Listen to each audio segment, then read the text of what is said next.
بسم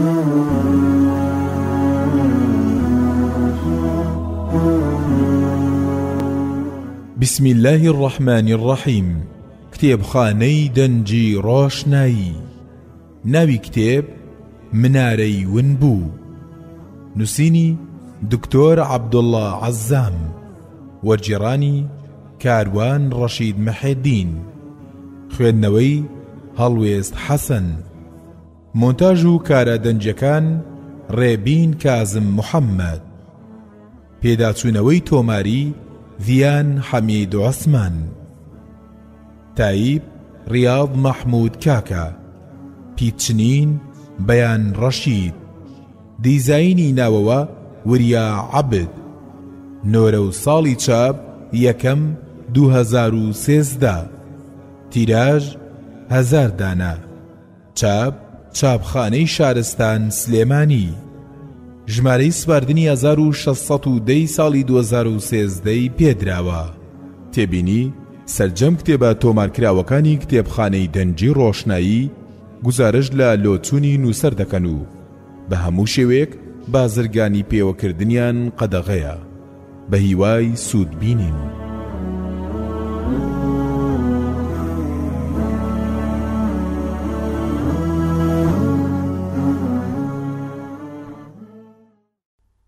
ناوەڕۆک لاپەڕە 136 پێشەکی لاپەڕە 3 لە ناوبردنی خەلافەت لاپەڕە 5 مستەفا کەمال ئەتاتورک لاپەڕە 7 ڕەچەڵەکی مستەفا کەمال ئەتاتورک لاپەڕە 7 کەسایەتی مستەفا کەمال لاپەڕە 8 ئەتاتورک لە ژیانی خوێندن و سەربازیدا لاپەڕە 9 دەست بەکاربوونی وەک سەرۆکی بەرەی فەلەستین لاپەڕە 13 بەڵگەکان سەبارەت بە خیانەتی ئەتاتورک لاپەڕە 14 جەنگی سەقاریە لاپەڕە 24 جەنگی ئەفیون لاپەڕە 25 جەنگی ئەزمیر لاپەڕە 26 ڕێکەوتنامەی سیڤەر لاپەڕە 28 پیلانێکی وێرانکەر لاپەڕە 30 لە بەڵگەنامەیەکدا کەمال ئەتاتورک داوا لە باڵوێزی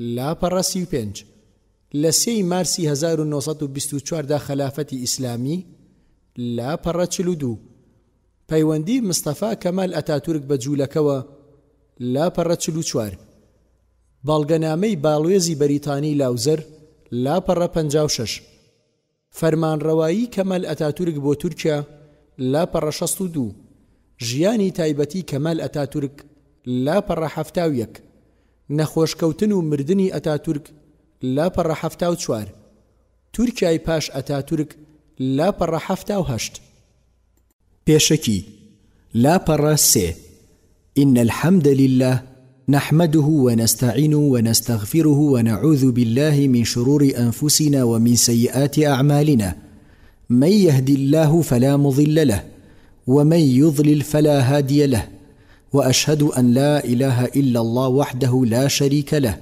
وأشهد أن محمدا عبده ورسوله صلوات الله وسلام عليه وعلى آله وصحبه وسلم.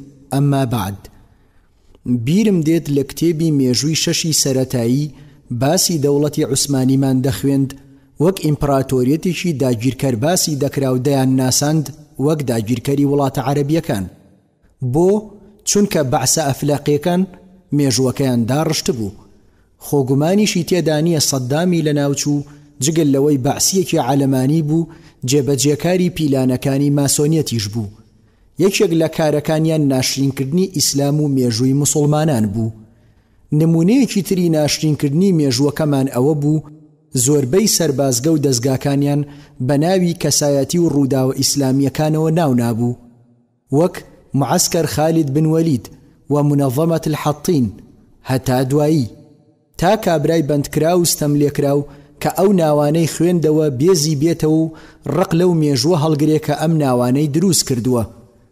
بەڵام لە پاش چاوکرانەوەمان و ئاشنابوونمان بە کەسایەتی و ڕابوونی ئیسلامی اینجا زانیمان دەوڵەتی عوسمانی کێیە. دەوڵەتی عوسمانی قەڵایەکی پتە و بەهێز بوو بۆ موسڵمانان و پاراستنی یەکێتی خاکی موسڵمانان. ئەگەرچی لە ساتەکانی کۆتایی تەمەنیدا لاواز بوو و زۆربەی ئەمیرەکانی ڕویان کرد بۆ دنیا، بەڵام هەر جوولەکە و وڵاتانی خۆرئاوا چاویان تێبڕی بوو وەک گورجێک لە مەڕی دوور لەڕان. نازناوی ئەڕەجول المەریضیش جوولەکە بۆیان دروست کرده بوو. ئیتر هەرچی پلان بوو خستیانە گەڕ بۆ لە ناوبردنی ئەم دەوڵەتە. جوولەکەش لەمەدا پشتی شێری هەبوو.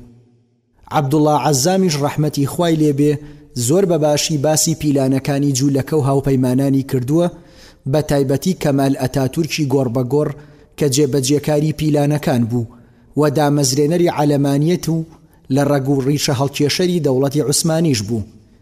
بەندەش بەباشم زانی بۆ زیاتر ئاشنابوون بە کورتەیەک لە مێژووی جوولەکە پاشکۆیەک لەسەر جوولەکە بۆ کتێبەکە زیاد بکەم.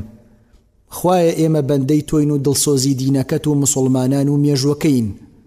ئەم هەوڵەکەمەمان بۆ بەرەکەتدار بکە و بیکە مایی شارەزابوونی زیاتری مسلمانانی کورد زبان بە ناحەزانیان و ئەڵقەلەگوێکانیان، یارمەتی دەریشمان بە بۆ کاری گەورەتر و خزمەتی زیاتر و دروستکردنەوەی قەڵایەکی پتەوتر. داواکارم لە ئێوەی مسلمانیش لە دوعای خێرتان بێبەشمان مەکەن، سابەڵک و خوای گەورە دوعای کەسێکتان گیرا بکات و بە ڕەحمی خۆی قەترە ئاوێکی سازگاری ئەم کوردستانەمان بۆ بکات بە شیفای تەواو و کۆتایی بە نەخۆشی و ناڕەحەتیەکانی لاشەم بهێنێ. سەردار عەبدوڕەحمان پرۆژەی باشترین هاوڕێ 21 شەعبانی 1434 29 شەشی 2013 لە ناوبردنی خەلافەت. گومانی تێدا نییە کە لە ماوەی ڕابردوودا تورکیا مەترسیەکی گەورەی دروست کردبوو بۆ وڵاتانی ڕۆژئاوا، بە شێوەیەک ئەوروپای تەواو شەکەت و ماندوو کردبوو، تا ئەو ئەندازەی دووجار لە بەردەم دەروازەکانی ڤیەننادا وەستا و لە دەرگاکانی لینینگرادیدا کە ئەو کات بە پەترۆسبێرگ بەناوبانگ بوو، کەواتە ڕووخاندنی تورکیا لە پێشەنگی کار و قاڵی ئەوروپادا بوو، بە تایبەتی جوولەکەکان کە لە هەموو کە لە بەروسوچێکی فەرمانگەکانی جیهاندا دەستە شاراوەکانیان دەجوڵاند، بە تایبەتی لە ناوەندە سیاسیەکانی ڕۆژئاوادا، ئەویش بەهۆی ئەو دەستکەوت و سامانەی کە لە بانکەکانیان کەڵەکە کرابوو یان خەرجیە تایبەتیەکانیان بە تایبەت لە خانەوادەی ڕۆسچایلددا. کەوابوو دەستکەوتەکانی تورکیا نێچیرێک بوو بەردەوام چاوە جیاوازەکانی ڕۆژئاوای لەسەر بوو. سەبارەت بە ئاینی ئیسلامیش ئەوان کینەیەکی مێژووی دڵی ژەهراوی کردبوون. بەردەوام ئەو ڕق و کینەیان لە ئیسلام و مسلمانان زیاتر دەبوو. دوژمنانی ئیسلام بەردەوام چاوەڕێ بوون و لە دووی هەلێکی گونجاو دەگەڕان هەتا زاڵ بن بەسەریدا و لە ناوی ببن. ڕۆژئاوا بەباشی لەو ڕاستەقینەیە گەیشتە بوو کە گونجاوترین ڕێگە بۆ لە ناوبردن و وێرانکردنی ئەو دەوڵەتە ئەوەیە بە دەستی ڕۆڵە بەناو مسلمانەکانی خۆی زەربەیەکی پۆڵاین لە دەوڵەتەکە بوەشێنێت. ئیدی لێرەوە ڕۆژئاواییەکان مستەفا کەمالیان هێنایە پێشەوە بە مەبەستی هێنانەدی ئەو ئاواتانەیان. بێگومان ڕۆژئاواییەکان ڕۆژێک لە ڕۆژان بەخەونیش نەیان دەتوانی ئەو ئامانجیان بهێننەدی کە ئەو بۆی فەراهەم کردن. بێگومان کەسایەتیەکی وەک مستەفا کەمال ئەتاتورک خەونێک بوو لە ئەندێشەی ئەوروپاییەکاندا، پاشان خەونەکە لە ڕاستی نزیک بوویەوە و بوو بە واقع. لەبەر ئەوە ڕۆژئاواییەکان بڕیاریاندا ئەم کەسایەتیە لە ئاستی مرۆڤ بەرز بکەنەوە. مەبەستیان بوو بۆ جێبەجێکردنی پیلانەکانیان وەک پەرستراوێک بیخەنە پێشچاوی خەڵک، هەرچی بوێت ئەنجامی بدات، لە بەرامبەردا ڕەخنە لێگرتنی بە تاوانێکدا دەنرا کە خاوەنەکەی لێخۆشبوونی بۆ نەبوو. پاشان ڕۆژئاوا کاری کرد لەسەر پاراستنی دەستکەوتە لە ناوبەرەکانی ئەتاتورک بۆ تورکیا. بۆ ئەمەش هەوڵیاندا ئەو ئەزمونە بەم سەرکردە بێوێنەیە تاقی بکەنەوە، ئەویش لە ڕێگەی ئەنجامدانی چەند هەڵگەڕانەوەیەکی سەربازیەوە بە سەرکردایەتی کەمال ئەتاتورک. لەبەر ئەوە پێویستە لە بەردەم ئەم دیاردە نامۆیە بوەستین و توێژینەوەی لەسەر بکەین، هەتا بە جوانی ئەو ڕاستەقینەیەمان بۆ ڕوون ببێتەوە کە چۆن کەمال ئەتاتورک گەیشتە لووتکەی باڵای بەکرێگیراوی لە پێناو بەرژەوەندی داگیرکەراندا. مستەفا کەمال ئەتاتورک ساڵی 1880 بۆ 1938 لەدایکبوونی لاپەڕە حەوت. مستەفا کەمال ئەتاتورک لە ساڵی 1970 لە شاری سەلانیک کە شارێکی جوولەکەیە لەدایک بووە. لەو شارەدا 140,000 کەس نیشتەجێ بوون. 80,000 کەسیان لە جوولەکەکانی ئیسپان پێک هاتبوون و 20,000 جوولەکەی دۆنمەشی تێدا دەژیا. ئەمانە لە پارتێکی سیاسی جوولەکە پێک هاتبوون، هەرچەندە خۆیان وەک کۆمەڵەیەکی ئاینی جوولەکە دەناساند. سەرکردەکەیان ناوی شتبای زێوی بوو. ئامانجیان بریتی بوو لە بەرەنگاربوونەوەی خەلافەتی ئیسلامی لە تورکیادا. کاریان دەکرد بۆ کۆکردنەوەی هەموو جوولەکەکان لە ناو خاکی قودسدا وەک ئامادەکاریەک بۆ دروستکردنی دەوڵەتێکی جوولەکە. ڕەچەڵەکی مستەفا کەمال ئەتاتورک. ڕەچەڵەکی مستەفا کەمال بە شێوەیەکی فەرمی دەدرێتە پاڵ عەلی ڕەزا. هەروەها دایکی ناوی زوبەیدەیە.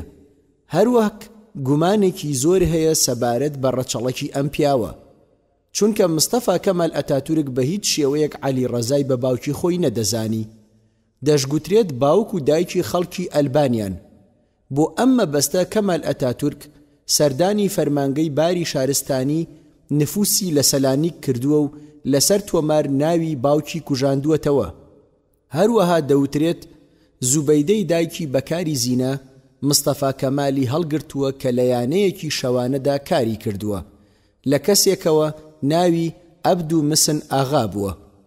لەبەر ئەمەش مستەفا بە حەرام لەدایک بووە. بێگومان هاوسەرگیری نێوان عەلی ڕەزا و زوبەیدە سەرکەوتوو نەبووە. ئەمەش دەگەڕێتەوە بۆ هەبوونی جیاوازی تەمەنیان کە دەگاتە 20 ساڵ. چونکە زوبەیدە کەسێکی جوان بووە و سەقامگیر نەبووە، هەمان کات عەلی ڕەزاش کەسێکی ئایندار نەبووە و کاریگەر بووە بە فیکری ڕۆژئاوایی.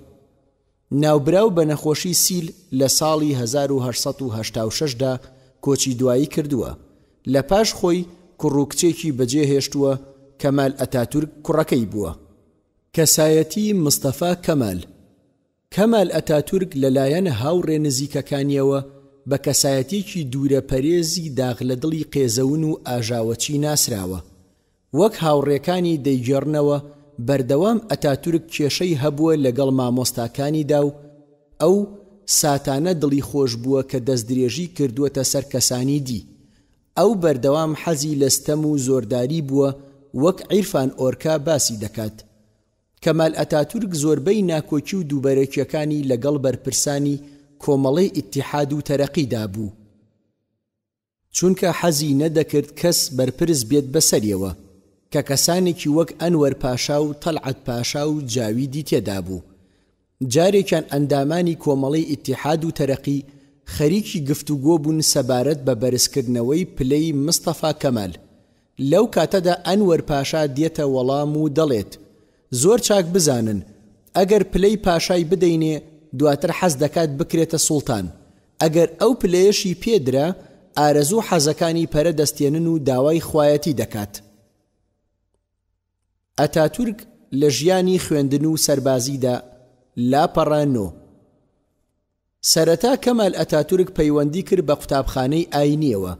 پاشان دایکی لەو قوتابخانەیە دەری هێنا و خستیە بەر خوێندنی هاوچەرخەوە و پاش مردنی باوکی دایکی لەگەڵ خۆیدا بردی بۆ کێڵگەی براکەی حسێن ئاغا.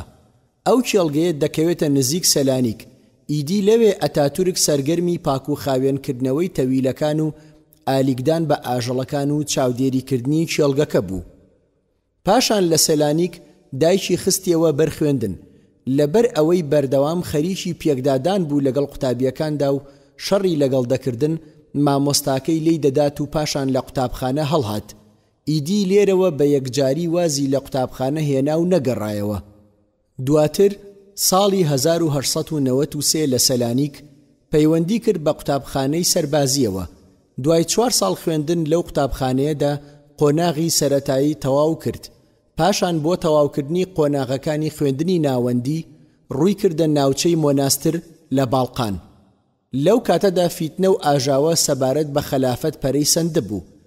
لە ساڵی 1999دا لە مۆناستریش خوێندنی تەواو کرد. پاشان پەیوەندی کرد بە کۆلێژی سەربازی لە ئەستەمبوڵ. لە ساڵی 1902دا کۆلێژی سەربازی ئەستەمبوڵیشی تەواو کرد.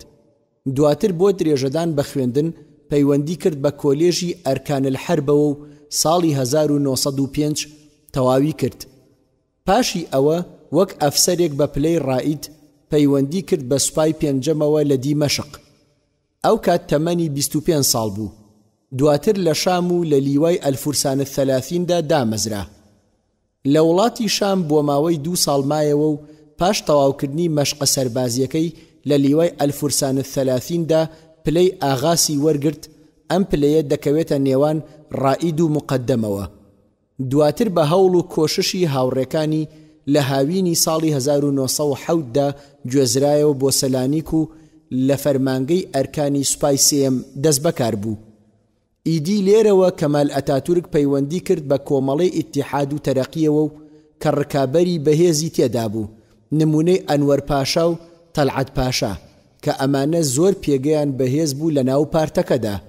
سەرئەنجام کێشە و دووبەرەکی لە نێوانیاندا سەری هەڵدا. لە ساڵی 1908 کودەتای عوسمانی بەسەر سوڵتان عەبدولحەمیددا ئەنجام درا لە پێناو دانانی دەستورێکی نوێ کە یەکسانی لە نێوان موسڵمان و جوولەکە و مەسیحیەتدا بکرێت. کۆمەڵەی ئیتیحاد و تەرەقی لەم کودەتایە سەرکەوتنی بەدەستهێنا و بەڵام کەمال ئەتاتورک بەشداری تێدا نەکرد. هەر لە هەمان ساڵدا واتە ساڵی 1908 بە مەبەستی دوورخستنەوەی ئەتاتورک نێردرا بۆ تەرابلوسی لیبیا. پاشان گەڕایەوە و لەگەڵ مەحموود شەوکەتدا لە ساڵی 1909دا بەشداری کرد لە ڕووخاندنی سوڵتان عەبدولحەمیددا. ئەو کات ئەتاتورک یەکێک بوو لە ئەفسەرەکانی ئەرکان نەک سەرۆک ئەرکانی سوپا. بە مەبەستی ئامادەبوونی لە چەند مانۆڕێکی سەربازیدا و لە ساڵی 1910دا نێردرا بۆ فەڕەنسا. پاش گەڕانەوەی لە فەڕەنسا وەک سەرپەرشتیاری قوتابخانەی سەربازی دەست بەکار بوو. ئەو کات ڕق و کینەی بۆ دروست بوو بەرامبەر بە ئیتیحادیەکان. پاشان گوازرایەوە بۆ فیرقەی 38 هێزی پیادە لە سەلانیک. پاش ئەوەی ئیتالیا هێرشی کردە سەر لیبیا، ئەتاتورک ڕەوانەی لیبیا کرا. دواتر پلەی بێکباشی بەدەست هێنا و پاشان جەنگی باڵقان دەستی پێکرد. ئەنوەر پاشا نەخشەیەکی داڕشت بۆ لە ناوبردنی بولغار، بەڵام ئەتاتورک فەرمانەکەی ئەنوەر پاشای جێبەجێ نەکرد. بەم شێوازە پیلانەکەی پاشا شکستی هێنا، بەمەش تورکەکان ڕوبەڕووی کارەسات بوونەوە. ئەمەش دەگەڕایە و بۆ ڕقی ئەتاتورک بەرامبەر ئەنوەر پاشا.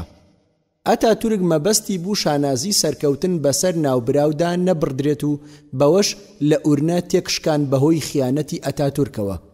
پاشان ئەتاتورک پلەکەی بۆ قائیمقام بەرز کرایەوە، بەڵام لێرەوە لە شانۆی سیاسەت دوور خرایەوە چونکە ئەو زۆر ڕقی لە ئیتیحادیەکان دەبوویەوە.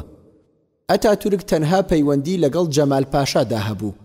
ئەمەش دەگەڕایەوە بۆ بەرژەوەندیەکی هاوبەش کە دژایەتیکردنی ئەڵمان ئەم دوو دوژمنەی کۆکردبووەوە.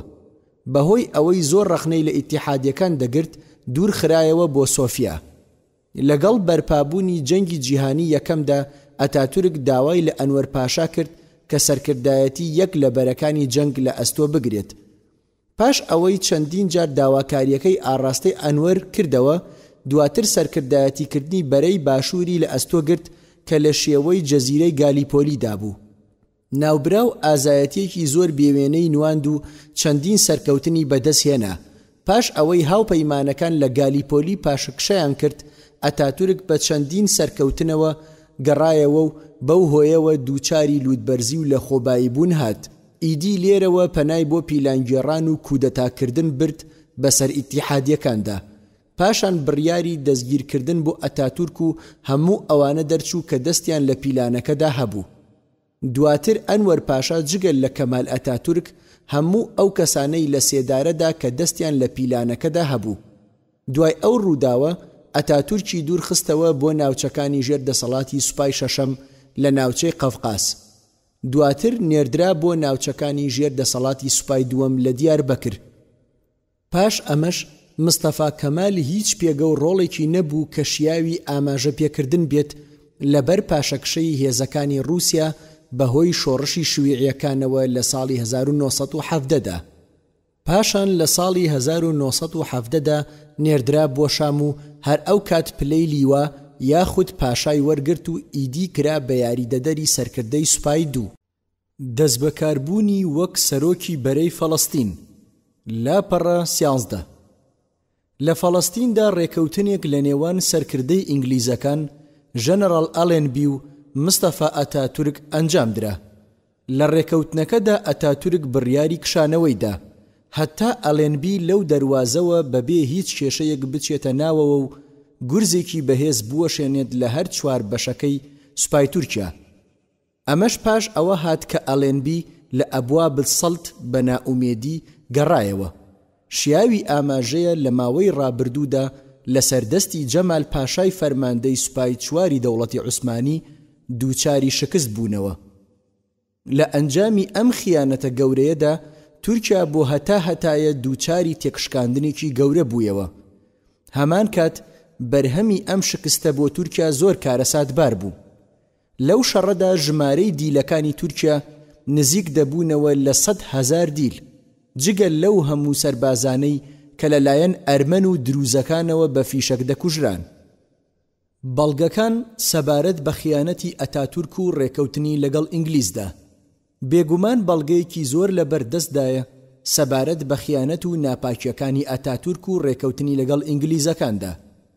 بە ئاراستەی پاشەکشەکردن بە هێزەکانی تورکیا لە فەڵەستین و تێکشکاندنی سوپای ئیسلام. لەو بەڵگانەش وەک یەکەم پاشەکشەکردنی مستەفا کەمال ئەتاتورک لە ناوچەیەکی زۆر گرنگ و استراتیژی کە بریتی بوو لە ڕۆژهەڵاتی نابلس و وەعرە. هەر هەمان ئەو شەوەی کە هێزەکانی ئینگلیز هاتنە شارەکەوە ئەتاتورک پاشەکشەی بە سوپای تورکیا کرد. ئەمەش لە شەوی 19 نۆی 1970دا بوو. هەروەها پرۆسەی پاشەکشەکردن لە نابلسەوە بۆ ڕۆژهەڵاتی ئەردەن و دیمەشق و حەلەب و شاخەکانی تۆرۆس کۆتایی هات. بێگومان کشاندنەوەی سوپای تورکیا لەو ناوچانە بە شێوەیەکی زۆر کتوپڕ و بە بروسکەیەکی نهێنی و خێرا بووە. دووەم، ئەگەر ناپاکی ئەتاتورک نەبوایە هەرگیز ئەلێنبی و هێزەکانی لەو کاتەدا لە ئاست ئەو سەرکەوتنەدا نەبوون کە بەدەستیان هێنا. سەبارەت بە توانای هێزەکانی ئینگلیز لەو کاتەدا لۆرانس دەڵێت ژەنەڕاڵ ئەلێنبی لە 5 ئایاری 1970دا پێی گوتم ئێمە لەمانەوەدا زۆر لە خۆمان دەکەین و توانایەکی ئەو تۆمان نییە. پێویستە بە هەر جۆرێک بووە بەرگری لەمانەوەمان بکەین. هەروەها دەڵێت چارەنووسمان پەیوەستە بە عیفریتەوە. هەر لەم بارەوە ژەنەڕاڵی تورکی دانەری کتێبی ئەڕەجول السەنەم دەڵێت مستەفا کەمال ئەتاتورک و فەرماندەی هێزەکانی ئینگلیز لەسەر پاشەکشە پێکردنی نهێنیانەی هێزەکان ڕێکەوتن. پاشەکشەکەش بە شێوەیەکی زۆر خێرا جێبەجێ کرا و سەرنجام سوپای تورکیای بێبەش کرد لە 2 باڵی سەرەکی پاڵپشتی کردنی. ئەمەش بووە هۆکاری کەوتن و گلانی سوپای تورکیا بەدەستی دوژمنان. هەر لەم بارەیەوە یەک لە ئەفسەرە هاوچەرخەکانی تورکیا دەڵێت هاوڕێکانمان لە بەرەی فەڵەستین ئەوەیان دەگێڕایەوە کە ئەسپەکانی ئینگلیز توانیان ئەو بەرەیە ببڕن کە لەژێر دەسەڵاتی ئەتاتورکدا بوو. بەو شێوەیە توانیان لە پشتەوە دەست لە 4 بەرەی سوپای تورکیا بوەشێنن. ئیدی ئەنجامەکەی ئەو کارەساتەی لێکەوتەوە کە مێشک و ژیری مرۆڤ لە ئاستیدا توانای خۆڕاگرتنی نییە. جەمال پاشای فەرماندەی سەربازی سوپای 4میش بۆچوونی وەها بوو ئەتاتورک بەرپرسی یەکەمی ئەو شکستەیە کە ڕوبەڕووی سوپای تورکیا بوویەوە. هەروەها دکتۆر عەلی حەسوون دەڵێت لە ساڵی 1337 کۆچیدا مستەفا کەمال وەک یەکێک لە فەرماندە سەربازیەکانی سوپا دەست بەکار بوو لە فەڵەستین. ڕاستەوخۆ کۆتایی بە جەنگ هێنا لەگەڵ ئینگلیزەکاندا. بە شێوەیەکی فەرمی ڕێگای بە دوژمناندا کە لە قۆڵی باکوورەوە پێشڕەوی بکەن بە ئاراستەی ناو فەڵەستین بەبێ ئەوەی هیچ بەرگریەک ڕوو بدات. هەمان کات هەر لەو قۆڵەوە هەموو هێزەکانی سوپاکەی کشاندەوە بەرەو باکوور بەپێی ئەو نەخشەی کە پێشوەخت ڕێکەوتبوون لەسەری. سێم، ئەو ڕۆژەی ئەتاتورک وەک فەرماندەی سەربازی فەڵەستین دەست بەکار بوو ئینگلیزەکان پەیوەندیان پێوە کرد. داوایان لێ کرد شۆڕشێک بەرپا بکات بەسەر دەوڵەتی ئیسلامی و سوڵتان عەبدولحەمیددا. بەڵێنی ئەوەشیان پێدا کە لەو بارەوە هاوکاری بکەن. پاشان کەمال ئەتاتورک پەیوەندی کرد بە دوو لەو فەرماندە سەربازیانەی دەوڵەتی عوسمانیەوە کە نزیکی خۆی بوون و بە دۆستی دەزانین و جێگەی متمانەی بوون. لەو بارەوە داوای هاوکاری لێکردن. لەگەڵ بیستنی هەواڵەکەدا بە ئەتاتورکیان وت تۆ بیر لە یاخیبوون مەکەرەوە چونکە ئەو کارە لە سێدارەدانی ئێمەی تێدایە. ئامۆژگاریت دەکەین بەوەی ئەو کارە بیر خۆت ببەیتەوە. چوارەم، پاش ئەو شکستەی لەسەر دەستی جەمال پاشا ڕوبەڕووی ژەنەڕاڵ ئەڵێنبی بووەوە، جەمال پاشا یاداشتێکی نارد بۆ ئەمیر فەیسەڵ بن حسێن کە ناوبراو فەرماندەی هێزە عەرەبیەکان بوو. لە یاداشتەکەدا داوای ئەوەی کردبوو ڕێکەوتنێک لە نێوان عەرەب و تورکەکاندا ئیمزا بکرێت. بێگومان ئەگەر ئەم ڕێکەوتنە جێبەجێ بکرابایە زۆر ئەستەم بوو ئەڵێنبی بتوانێت سەرکەوتن بەدەست بهێنێت. لەم بارەوە لۆرانس دەڵێت مەلیک فەیسەڵ لە وەڵامی یاداشتەکەدا داوای کاتێکی گونجاوی کرد بۆ بەستنی ئەو پەیمان نامەیە. هەروەک داوای گرێنتی کردبوو سەبارەت بە وەلای سوپاکەی جەمال پاشا لە حاڵەتی چۆڵکردنی عەمان لەلایەن تورکەکانەوە بۆ ئەو حکومەتە عەرەبیەی کە لە ئایندەدا دروست دەبێت. بە کورتی فەیسەڵ مەبەستی بوو سوپاکەی جەمال پاشا لە داهاتوودا پشتگیر و پشتیوانی ئەو حکومەتە بکات کە لە ئایندەدا لە ئەنجامی ئەو پەیمان نامەیەوە لەدایک دەبێت. لۆرانس دەڵێت لەگەڵ گەیشتنی ئەم هەواڵە بە کەمال ئەتاتورک ناوبراو تەواو هەڵچوو لە ناو دام و دەستگاکانی دەوڵەتدا دەستی کرد بە نانەوەی جێرە شێوێنی. هەمان کات ئەتاتورک داوای لە فەیسەڵ کرد کە مل نەدات بۆ داواکاریەکانی جەمال پاشا. لەو بارەوە ئەتاتورک چەندین ڕەخنە و توانجی ئاراستەی مەلیک فەیسەڵ کرد لە بەرامبەر پشتکردنی لە داواکاریەکانی جەمال پاشا. ئەتاتورک پشتیوانی خۆی دووپات کردەوە بۆ دروستبوونی دەوڵەتێکی عەرەبی سربەخۆ لە دیمەشقدا. هەمان کات بەڵێنی ئەوەی پێدا ئەگەر لە پیلانەکەیدا سەرکەوتنی بەدەستهێنا دیمەشق ڕادستی مەلیک فەیسەڵ بکات بە مەبەستی دامەزراندنی دەوڵەتێکی عەرەبی سربەخۆ. لێرەدا پرسیارێک دێتە ئاراوە، ئایا جگەل لە ئینگلیزەکان کێ بووە ئەو وتوێژە نهێنیەی گەیاندووەتە کەمال ئەتاتورک؟ ئەی لەبەر چی ئەتاتورک هەوڵی لە باربردنی ئەو ئاشتەواییە دەدات کە سەرکەوتنی پەیمان نامەکە بە پلەی یەکەم لە بەرژەوەندی تورکیادا بووە؟ یاخود ئەوە دووپات دەکاتەوە پێشتر ئینگلیزەکان پەیمانێکیان بە ئەتاتورک داوە کە لە حاڵەتی سەرکەوتنیدا بۆی جێبەجێ بکەن. ئەمە چ واتایەک دەبەخشێت؟ ئایا بۆ سەرخستنی ئەو پیلانە پێشوەخت ئەتاتورک و ئینگلیزەکان ڕێک نەکەوتبوون؟ ئایا ڕێکەوتنەکە بریتی نەبوو لە ڕماندنی خەلافەتی عوسمانی؟ ئایا لە بەرامبەر ئەمەدا ئینگلیزەکان کۆمەڵە بەڵێنێکی شەیتانیان نەدا بە ئەتاتورک؟ بێگومان قسەکانی ئەڵێنبی و کەمال ئەتاتورک لە یەک شوێنەوە سەرچاویان گرتبوو. هەردووکیشیان یەک ئامانجوو مەبەستیان هەبوو. بە دڵنیاییەوە ئەمانە وتەی سەرکردەیەکی تورکی نییە کە جەنگ لە دژی ئینگلیزەکان دەکات، بەڵکو ئەمە وتەی سەرکردەیەکی پارێزەری بەرەی بەریتانیەکانە و لە لێواری مەرگ و ڕوخان سوپاکیان دەگێڕێتەوە و مسلمانانیش لە سەرکەوتن بێبەش دەکات. بێگومان ئەمەش ئەوە بوو کە ڕوویدا. پێنجەم، پاش ئەوەی ژەنەڕاڵ ئەڵێنبی سەرکەوتنی بەدەستهێنا هاتە ئەستەمبول بە فەرمی داوای لە دەوڵەتی تورکیای شکست خواردوو کرد کە ئەتاتورک بکەنە فەرماندەی سەربازی سوپای شەشەم. ئەو کات ئەم سوپایە لە نزیکی شاری مووسڵ بوو. ئامانجی ئەم داواکاریەش پاراستنی بەرژەوەندیەکانی ئینگلیز بوو لەو ناوچەیەدا، بە تایبەت کە مووسڵ نەوتێکی زۆری تێدا بوو. هەمان کات مەبەستیان بوو ئەتاتورک بکەنە نوێنەر و پارێزەری بەرژەوەندیەکانیان لە ناوچەکەدا.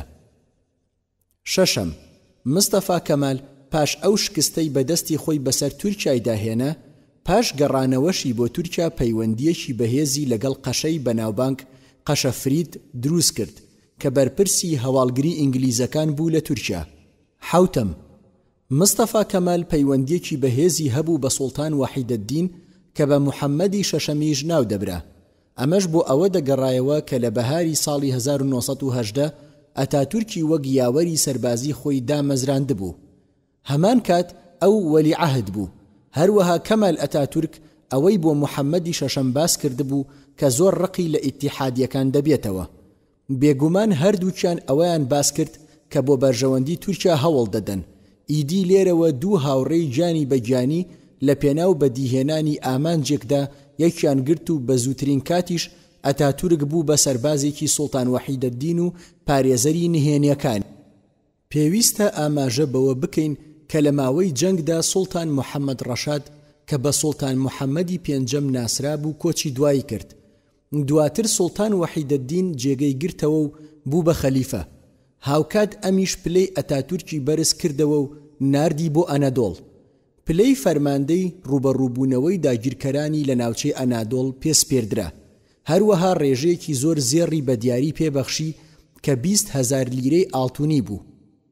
شێخ مستەفا سەبری دەڵێت ئەو وتە باو ناسراوەم لەسەر زمانی یەکێک لە ئینگلیزەکانەوە بیست کەوتی سوڵتان دەیویست بە کەمال ئەتاتورک فێڵ لە ئینگلیزەکان بکات، بەڵام ئینگلیزەکان بە ئەتاتورک فێڵیان لە سوڵتان کرد. لە ئەنادۆڵ کەمال ئەتاتورک و کاظم قەرەبەک لەسەر ئەوە ڕێکەوتن کە ئەتاتورک بەرپرسیارەتی ناوچەکانی ڕۆژئاوای ئەنادۆڵ بگرێتە ئەستۆ، لە بەرامبەردا ئەویش بەرپرسیارەتی ناوچەکانی ڕۆژهەڵاتی ئەنادۆڵ وەربگرێت.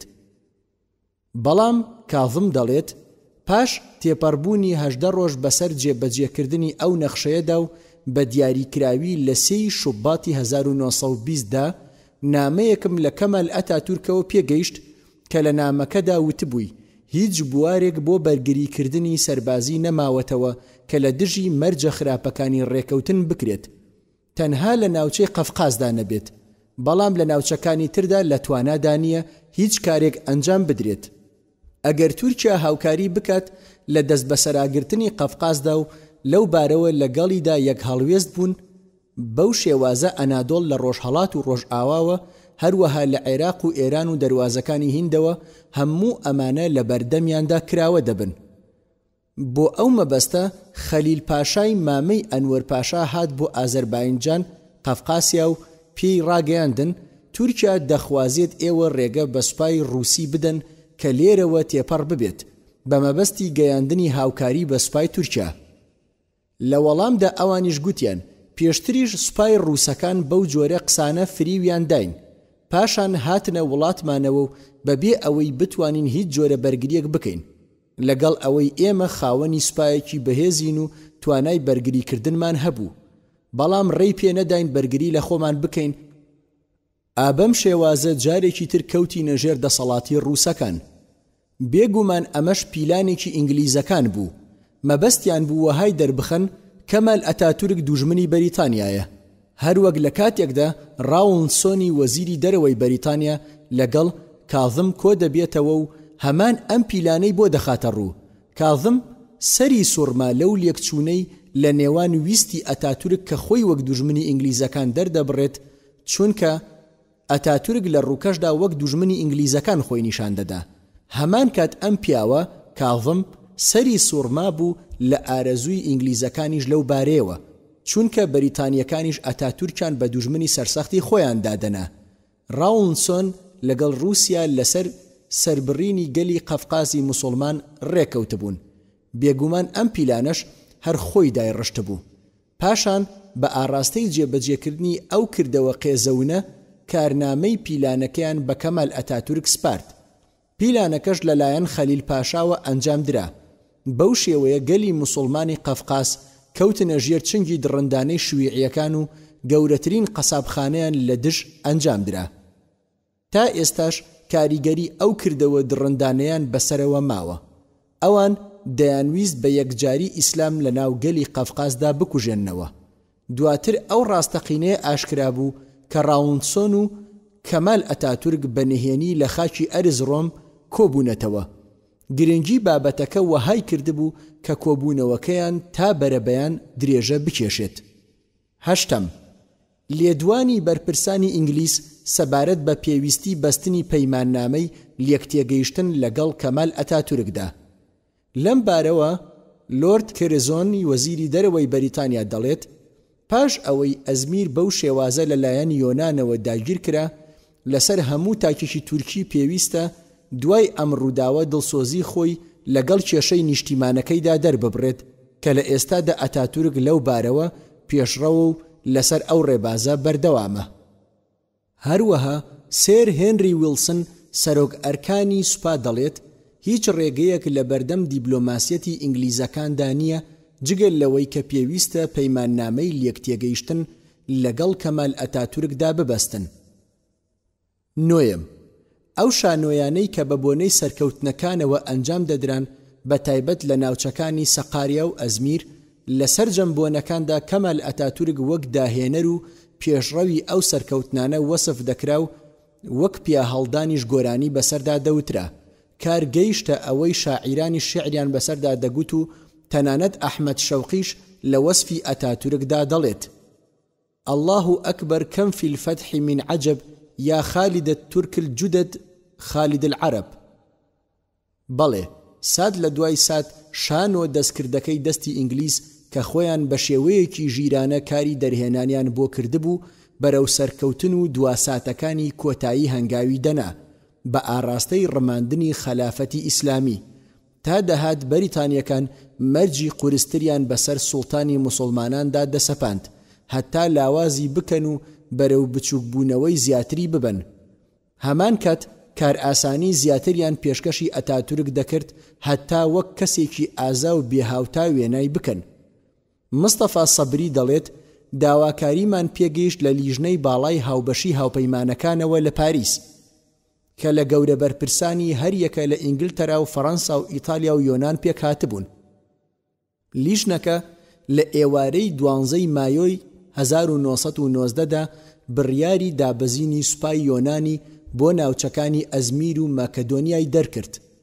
هەروەها لیژنەکە هۆشداریدا لەمەڕ هەر جۆرە بەرەنگاربوونەوەیەک و کارێکی لەو شێوەیە و بە پێچەوانەی شەڕڕاگرتن دادەنرێت. ڕاستەوخۆ پاش ڕۆژێک لە دەرچوونی بڕیارەکە سوپای یۆنان دابەزیە ناو خاکی ئەزمیر. جەنگی سەقاریا لاپەڕە 24 هاوپەیمانەکان بە بەردەوامی فشارەکانیان لەسەر سوڵتان عەبدولحەمید زیاتر دەکرد. هەمان کات سەرقاڵی ئەوە بوون کە بوار بۆ ئەتاتورک بڕەخسێنن هەتا لە جەنگی سەقاریادا بە هەر نرخێ بووە سەرکەوتنی بە باڵادا بکەن. هەروەها هاوپەیمانەکان گڵۆپی سەوزیان بۆ هێزەکانی یۆنان داگیرساند و فەرمانیان پێکردن کە بەرەو قوڵایی خاکی ئەنادۆڵ پێشڕەوی بکەن. سوپای یۆنان لە نیوەی ڕێگەدا بوو فەرمانی لە هاوپەیمانەکانەوە بۆ هات بەوەی کە سوپاکە لە ناو شاخەکاندا بوەستێنن. بە شێوەیەک لە ناو شاخەکاندا هیچ ڕێگەیەک نەبوو لە پێشیانەوە هەتا ناوچەکان بەیەکەوە ببەستێتەوە. بەو شێوازە نەیان دەتوانی لە ناو شاخەکاندا هێڵێکی بەرگری بەهێز دروست بکەن. بە شێوەیەکی کتوپڕ و چاوەڕوان نەکراو لە کاتژمێر 8 بەیانی هێرشی یۆنان وەستێنرا. پاشان پرۆسەی کشاندنەوەی سوپای یۆنان دەستی پێکرد و ئیدی تورکەکان دەستیان کرد بە هێرشکردن. دوجار لێرەوە سوپای یۆنان شکستی هێنا و سەرکەوتنێکی فێڵاویشیان کرد بە بەری سوپای تورکدا. ئامانج لەمەش ئەوە بوو کە کەسێکی وەک ئەتاتورک لە جەنگی سەقاریادا بە براوە بناسێنن. پاش ئەوەی لە شانۆکەدا یۆنان ڕۆڵی شکستی بەسەردادرا ئیدی خەڵکی ئەنکەرە ڕژانە سەر شەقامەکان و خۆشحاڵی خۆیان بۆ ئەو سەرکەوتنە مەزنەی تورکەکان دەردەبڕی و شانازیان بەسەرکردە سەرکەوتووەکەیانەوە دەکرد کە کەمال ئەتاتورکە.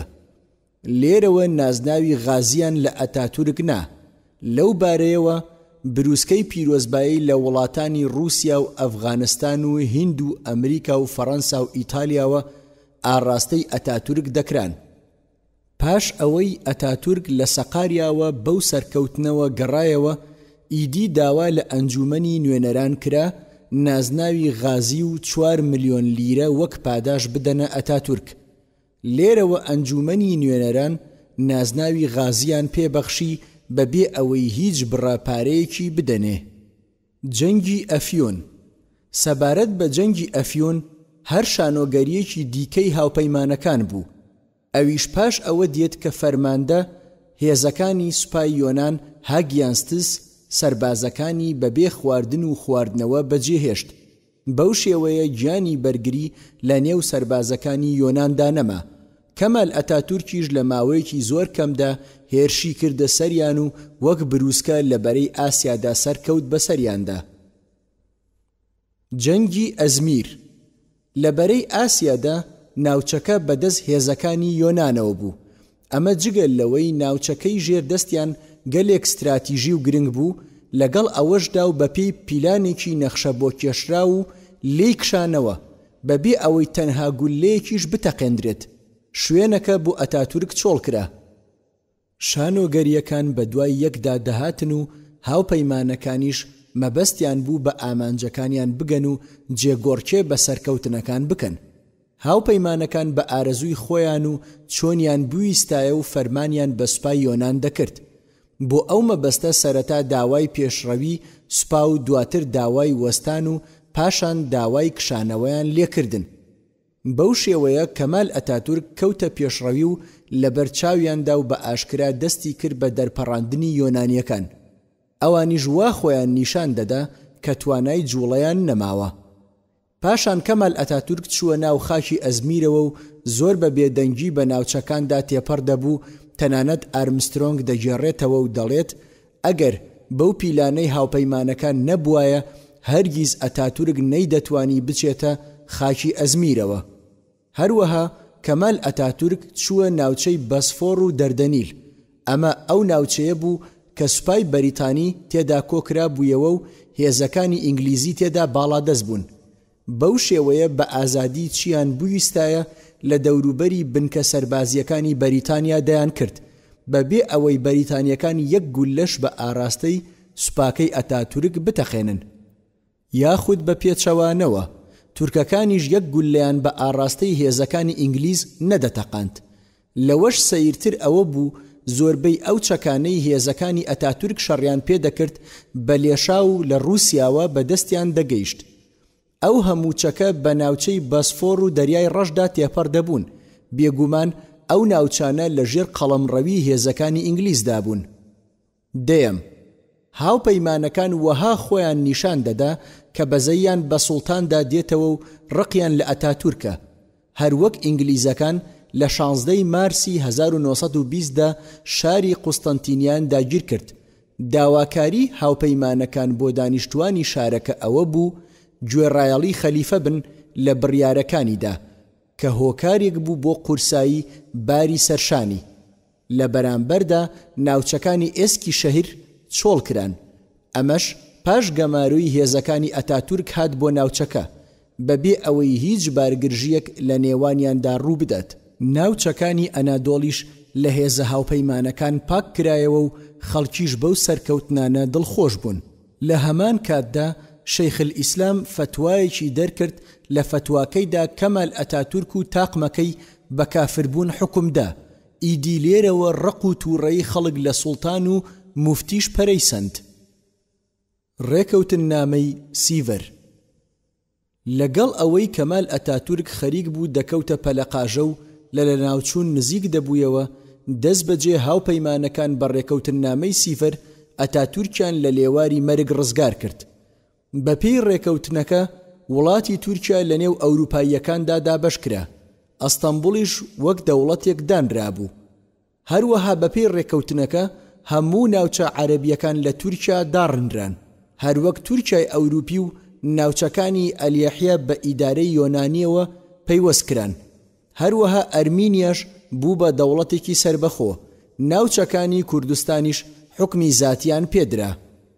هەروەها ڕێژەی سوپایان سنووردار کرد بە ئاراستەی ملدانی سوپا بۆ داوای هاوپەیمانەکان کە دەسەڵاتی داراییان پێبەخشرا بوو لەگەڵ پاراستنی پۆستە کۆنەکانیان. هەروەک کەمینە مەسیحیەکان مافی تایبەتیان بە زیادەوە پێدرا. پاشان دەقی ڕێکەوتن نامەی سیڤەر بە شێوەیەکی فراوان بڵاو کرایەوە. ئیدی لێرەوە ڕای گشتیان وروژاند و تووڕەیی جەماوەر لە دژی خەلیفە و سەرۆکوەزیران و ئینگلیزەکان تاویسەند. لە بەرامبەردا هەواڵەکان سەبارەت بە سەرکەوتنەکانی ئەتاتورک سات لە دوای سات زیاتر دەبوون. کەمال ئەتاتورکیش هانی خەڵکی ئەدا بۆ لە ناوبردنی دوژمنان. ئەوانیش بە چەپڵە ڕێزان وەڵامیان دەدایەوە و حەماسەتیان تاوی دەسەن بەرامبەر هەر کەسێک بوەستایە لەسەر ڕێگایاندا.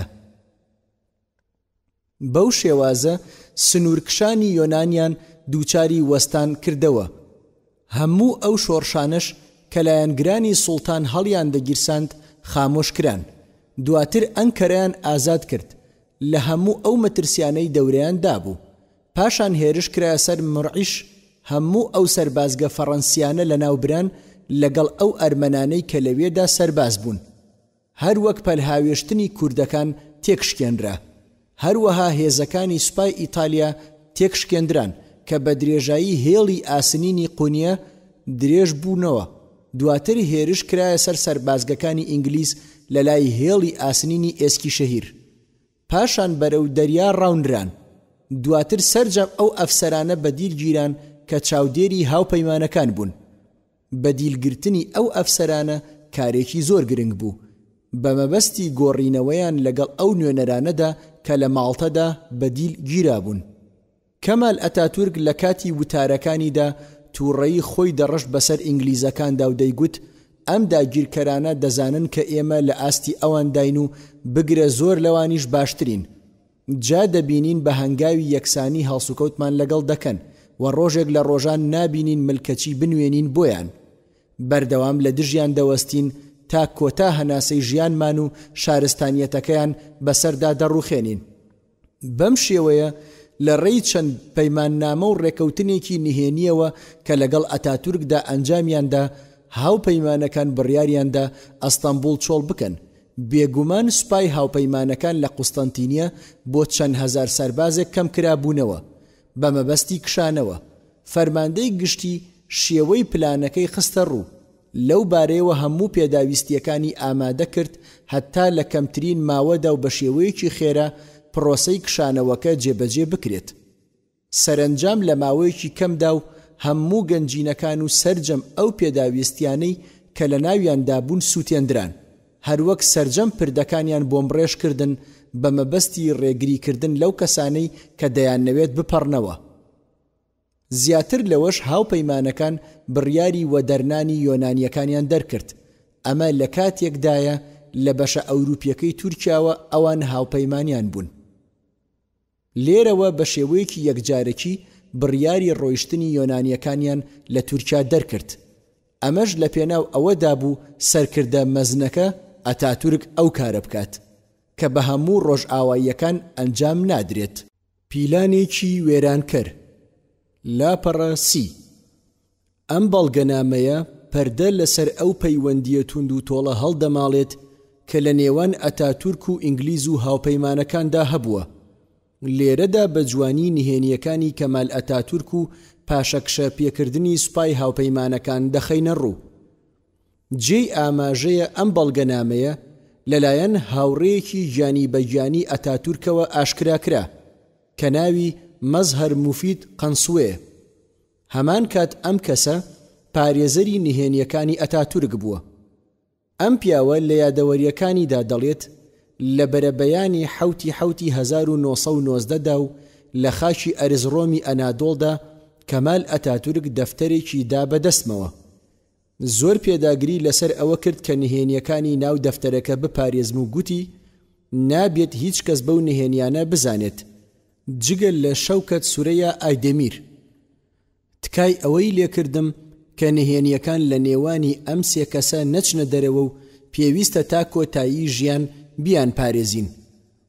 پاش ئەوەی دڵنیامان کردەوە لە پاراستنی نهێنیەکان، دواتر گوتی هەر ئێستا دەست پێ بکە و سەرەتای مێژووەکەی بنووسە. منیش نووسیم لە بەرەبەیانی 7 مانگی تەمووزی ساڵی 1990دا. شوێن خاکی ئەرزڕۆمی ئەنادۆڵ. دوای ئەوەی ئەتاتورک بۆی دەرکەوت مێژووەکەم تۆمار کرد، پاشان وتی زۆر باشە و دەست بکە بە نووسینی خاڵەکان. یەکەم، پاش ئەوەی سەرکەوتنمان بەدەست هێنا ڕژێمی فەرمانڕەوایی کۆماری دەبێت. دووەم، بێگومان لە داهاتوودا چارەسەری گونجاو بەرامبەر بە سوڵتان و خانەوادەکەی دەگرینە بەر لە کاتێکی گونجاودا. سێەم، قەدەغەکردنی باڵاپۆشی حیجاب لە ئافرەتان. چوارەم، لابردنی فێز تەربوش و لەسەرنانی شەپقە و کڵاو وەک سەرجەم دەوڵەتانی پێشکەوتوو. مەزهەر موفید قەنسووە دەڵێت لێرەدا بەبێ ویستی خۆم پێنووسەکە لە دەستمدا کەوتە خوار. لەو کاتەدا ئاگای لێبوو سەیری کردم و پاشان پێی وتم لەبەر چی نانووسیت؟ وتم داوا لێ دەکەم لێم نەگریت ئەگەر بڵێم تۆ بەشێکت لە ئەندێشە و خەیاڵ پێک هاتووە. پاشان ئەتاتورک بە پێکەنینەوە پێی گوتم با ڕۆژگاری داهاتوو لەم بارەوە داوەریمان بکات، بەڵام ئێستا داوا لێ دەکەم لە نووسین بەردەوام بیت. پاشان منیش دەستم بە نووسین کردەوە. 5. بەکارهێنانی پیتە لاتینیەکان. منیش وتم پاشا ئیدی بابەز بێبەس، بەڵام سەرنجام لێرەوە دەست بە جێبەجێکردنی ئەو پیلانە وێرانکەرە کرا. پاش ئەوەی هەندێک لە خاڵەکانی نووسی مەزهەر موفید قەنسووە چاوی خشاند بەسەر نووسینەکەدا. دواتر ئەتاتورک پێی گوت ژمارەی ئەو برگە چەندە کە گەیشتووینە سەری؟ ئایا چاوت خشاند بەسەر دەفتەری تێبینیەکانتدا؟ ئایا دەزانیت کەسە پاڵەوانەکان چی دەکەن؟ ئایا نازانی ئەو باجە قورسانەی کە گەل دەیان بەخشێت چین؟ لە هەمان کاتدا دروشم بەرز دەکەنەوە بۆ ئەو کەسانەی دەیان کوژن و چەپڵەیان بۆ لێ دەدەن. بێگومان چەندینی لەو جۆرە کەسانە جیهانی ئیسلامیان ماندوو کرد. لەلایەن دەستگاکانی ڕاگەیاندنی دوژمنانی ئیسلامەوە کران بە پاڵەوان و تێکۆشەر و دروستکەری مێژوو داڕێژەری شارستانی میلەتان. ڕۆژگار چەند لەو کەسانەی زاڵ کرد بەسەرماندا لە ڕێگەی کودەتای سەربازیەوە لە نمونەی ئەتاتورک. چەندین لەو کەسە نەفامانە کاروباری میلەت لە ئەستۆ دەگرن و چارەنووسی دەگرنە دەست. بڕیاری خوێن و گیان و سامانی میلەتیان لەژێر دەستدایە. لە ئەنجامدا دووچاری چەندین نەهامەتی بووینەوە بەهۆی ئەوەی کەسانێک کران بە کاربەدەست و سەرپەرشتیارمان کە لە توانایاندا نەبوو کاروباری خۆشیان بەڕێوە ببن. لە ناویاندا هەیە بەهۆی گەورەکەیەوە بووە بە فەرمانڕەوای یەکەم و فەرماندە و سەرکردەی لێهاتوو خاوەن هۆش و ژیری بێوێنە. پێغەمبەری خوا صلی الله علیه وسلم فەرمووی سێ داوام لە پەروەردگارم کرد، دوانیانی پێ خەڵات کردم و یەکێکیانی لێ وەرنەگرتم. داوام لە پەروەردگارم کرد کە ئومەتەکەم بە وشکە ساڵی لە ناو نەبات، پێی خەڵات کردم. داوام لێ کرد کە ئومەتەکەم بە خنکاندن لە ناو نەبات، ئەویشی پێ خەڵات کردم. داوام لێ کرد لە نێوان خۆیاندا یەکتر لە ناو نەبن، ئەمەیانی پێ خەڵات نەکردم. ثەوبان ڕەزای خوای لێبێ دەفەرمێت پێغەمبەری خوا صلی الله علیه وسلم فەرموویەتی بێگومان خوا تەنگی زەوی بۆ هێنامەوە یەک تا ئەو ئەندازەی خۆر هەڵات و خۆر ئاوایم بینی، دەسەڵاتی ئومەتەکەیشم دەگاتە ئەو ڕادەیی کە بۆم هێنراوەتەوە یەک. هەردوو گەنجینەی سوور و سپیەکەیشم پێ خەڵات کراوە، مەبەست گەنجینەی قەیسەر و کیسرایە. هەروەها من داوام لە پەروەردگارم کرد ئومەتەکەم بە گشتی بە وشکە ساڵی و قات و قڕی لە ناو نەبات و دوژمنی بەدەر لە خۆیان بەسەریاندا زاڵ نەکات، بەڕادەیەک ڕەگ و ڕیشەیان لە بن دەربهێنێت. هەروەها پەروەردگارم فەرموویەتی ئەی موحەممەد کاتێ من بڕیارێکم دەرکرد تازە گەڕانەوەی نابێت. من ئەوەم خەڵات کردووە بە ئومەتەکەت کە بە وشکە ساڵی و قات و قڕی بە گشتی لە ناویان نەبەم و دوژمنی بەدەر لە خۆیان بەسەردا زاڵ نەکەم، بەڕادەیەک ڕەگ و ڕیشیان لە بن دەربهێنێت. یاخود هەرچی خەڵکی سەرزەوی هەیە لە هەموو لایەکەوە گەلە کۆمەکیان لێ بکەن تاوەکو خۆیان لە ناو خۆیاندا هەندێکیان لە ناو دەبەن و هەندێکیان بەدیل دەگرن و تاڵانیان دەکەن. بێگومان خوای گەورە ئەم ئومەتەی لەوە پاراستووە دوژمنانی بەسەردا زاڵ بکات. بەداخەوە بە درێژایی مێژوو ئەم ئومەتە هەر لەسەر دەستی ئەو کەسانە دووچاری ئازار و ناڕەحەتی بووەتەوە کە خۆیان بە موسڵمان زانیوە یاخود لە وەچەی موسڵمانان بوون. کەمال ئەتاتورکیش یەکێکە لەو کەسانەی دەستێکی باڵای هەبوو لە ڕماندنی خەلافەتی ئیسلامی و چەوساندنەوەی موسڵماناندا. پاش ئەوەی ئاماژەیەکمان کرد بە بەکرێگیراوی ئەتاتورک و ئاستی پەیوەندیەکانی بە ئینگلیزەوە، پێویستە ئاماژە بە وەفاداریەکەی بکەین بۆ ئینگلیزەکان. ناوبراو ئەوەندە خۆشی دەویستن تا ئاستی ئەوەی بەندایەتی بۆ دەکردن. کەمال ئەتاتورک تا ئەو ساتەی مرد هەر بەو شێوازە هەڵسوکەوتی لەگەڵ ئینگلیزەکاندا دەکرد. بەڵێ ئەو تا ئەو ساتەی لەسەر جێگەی مردنەکەی بێدەنگ بوو هەر بە ناوی سەرۆکایەتی کۆمارەوە ئامۆژگاری باڵوێزی بەریتانیای دەکرد و داوای ئەوەی دەکرد کە پاش خۆیشی پەرەبە و ڕژێمەی حکمکردنە بدرێت. لە بەڵگەنامەیەکدا کەمال ئەتاتورک داوا لە باڵوێزی بەریتانیا دەکات بۆ وەرگرتنی پۆستی سەرۆکایەتی تورکیا. لاپەڕە 35 ئەم بەڵگەنامەیە کە لە ڕۆژنامەی ئەهرامەوە وەرمانگرتووە، ئەویش لە ڕۆژنامەی سەندەی تایمز وەری گرتووە و لە ڕێکەوتی 15 فێبرایەری 1968دا لە ژێر ناونیشانی کەمال ئەتاتورک داوا لە باڵوێزی بەریتانیا دەکات پۆستی سەرۆکایەتی کۆماری تورکیا وەربگرێت بڵاو کردووەتەوە. ڕۆژنامەکە کە سەرسوڕمانترین لاپەڕەکانی مێژووی کاری دیبلۆماسی بڵاو کردەوە بە ناونیشانی چۆن دەگونجێت پیاوەکەمان حکمکردنی تورکیا ڕەت بکاتەوە. ڕۆژنامەکە لە درێژەی راپۆرتەکەیدا دەڵێت ئەتاتورکی سەرۆکی تورکیا بە درێژایی 15 ساڵ دەیویست بە دیکتاتۆری گەلانی تورکیا بەلووتیان ڕابکێشێتە ناو سەدەی 20ەم ئەگەرچی پێشیان ناخۆش بێت. ئەوە بوو لە بەرکردنی فێز و باڵاپۆشی ئافرەتانی قەدەغە کرد و پیتی لاتینی هێنایە ناو سیستەمی وڵات و نووسینی بە پیتە عەرەبیەکان قەدەغە کرد. 11 لە کاتێکدا ئەتاتورک لەسەر جێگەی مردنەکەی بوو لەوە دەترسا کە دوای خۆی کەسێک نەبێتە جێگرەوەی بە مەبەستی درێژەدان بەو کارە چەپەڵانەی کە خۆی داهێنەریان بوو و ئەنجامی داون. لەو ڕوانگەیەوە و لە نۆڤەمبەری 1938دا و لەو ساتانەدا کە لەسەر جێگەی مردنەکەی بوو بانگێشتی باڵوێزی بەریتانی بێرسی لۆرین دەکات بۆ کۆشکی سەرۆکایەتی لە ئەستەمبوڵ.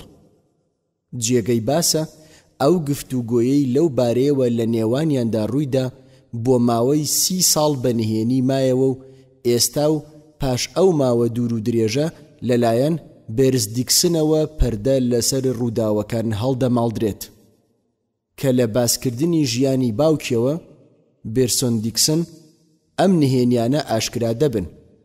ئەمەش پاش ئەوە دێت کە لە ناو بروسکەکانی دیکسن بروسکەیەک هەیە و بێرسی لۆرین ناردوێتی بۆ هالیفاکسی وەزیری دەرەوە. لەوانەیە ئەو بروسکەیە سەرسوڕهێنەرترین بەڵگەنامە بوو بێت بە درێژایی مێژووی هاوچەرخی بەریتانیا. لە بەڵگەنامەکەدا لۆرین بە درێژی باسی چاوپێکەوتنەکەی دەکات کە بە نهێنی ئەتاتورکی دیکتاتۆر لەگەڵیدا ئەنجام داوە. ناوبراو لە بەڵگەنامەکەدا دەڵێت پاش ئەوەی گەیشتمە کۆشکی کۆماری دەبینم بەڕێز ئەتاتورک لەسەر جێگەی مردنەکەی پاڵی دابوو بە سەرینەکەیەوە. کۆمەڵە پزیشکێک لە دەور و پشتی دابوون. من هێشتا نەڕۆیشت بوومە ژوورەوە داوای مۆڵەتی لە پزیشکەکان کرد و پێیوتن ئەگەر پێویستم پێتان بوو بە زەنگەکە ئاگادارتان دەکەمەوە. پاشان ئەتاتورکی پایە بەرز زۆر بە هێواشی و هەمان کات بە بایەخەوە دەستی بە قسان کرد و گوتی من ناردوومە بە شوێنتدا کارێکی بەپەلەم لێت دەوێت. ئومێدەوارم زوو وەڵامەکەم بە شێوەیەکی یەکلاکەرەوە بدەیتەوە و دڵخۆشم بکەیت. پاشان لۆرین دەڵێت ئامۆژگاریەکان و هاوڕێیەتی بەڕێستان لە لای من گرنگترین و پڕبایەخترین شتن. بەردەوامی شانازیان پێوە دەکەم و بەرزیان دەنرخێنم. ئەمە لە لای من شتێکی جێگرەوە و گۆڕانی بەسەردا نایەت. بێگومان ئەمەش هۆکارەکەیە لە بۆنە جیاوازەکاندا بەردەوام بەرسەربەستیەکی تەواوەوە ڕاوێژت پێکردوم. تەنانەت ئەو کاتانەش کە وەزیر بوویت لە ئەنجومەنی وەزیرانی تورکیادا هەر بەو شێوازە مامەڵت لەگەڵدا کردوم. پاشان ئەتاتورک هاتە وەڵام و گوتی من دەمەوێت وەک سەرۆک کۆمار پێش ئەوەی کۆچی دوایی بکەم جێگرەوەیەک بۆ خۆم دیاری بکەم و وەک سەرۆک کۆماریش دەستور مافی ئەوەی پێداوم. پێش مردنم جێگرەوەی خۆم دیاری بکەم. نیازم هەیە کە تۆ وەک جێگرەوەی خۆم دیاری بکەم. دەمەوێت ئێستا گوێم لە وەڵامت بێت سەبارەت بە پێشنیارەکەم. پاش بیرکردنەوەیەکی زۆر باڵوێزەکەی بەریتانیا داوای لێبوردنی لە ئەتاتورک کرد و سوپاسی کرد سەبارەت بەوەی کە جێگەی متمانەیەتی پاشان پشتی لە جێگەکەی هەڵکرد. 12 لە کاتێکدا کەمال ئەتاتورک لەگەڵ ئەنجومەنی نوێنەراندا لە مشتومڕ و ناکۆکیدا بوو سەبارەت بە ڕاگەیاندنی سیستەمی کۆماری و هەڵوەشاندنەوەی خەلافەتی ئیسلامی ئەندامێکی ئەنجومەنی نوێنەران کە ناوی کۆلۆنێل خەلیل بوو هێرشی کردە سەر عیسمەت ئینۆنۆی لایەنگری ئەتاتورک. هەر لە ناو ئەنجومەنی نوێنەراندا یەکێک لە لایەنگرانی ئەتاتورک بە فیشەکێک کوشتی. پاشان یەکێکی تر لە ئەندامانی ئەنجومەنی نوێنەران بە ناوی عەلی شوکری هێرشی توندی کردە سەر ئەتاتورک. دواتر عوسمان ئاغای سەرۆکی پاسەوانەکانی ئەتاتورک دەستی خستە بینی و خنکاندی.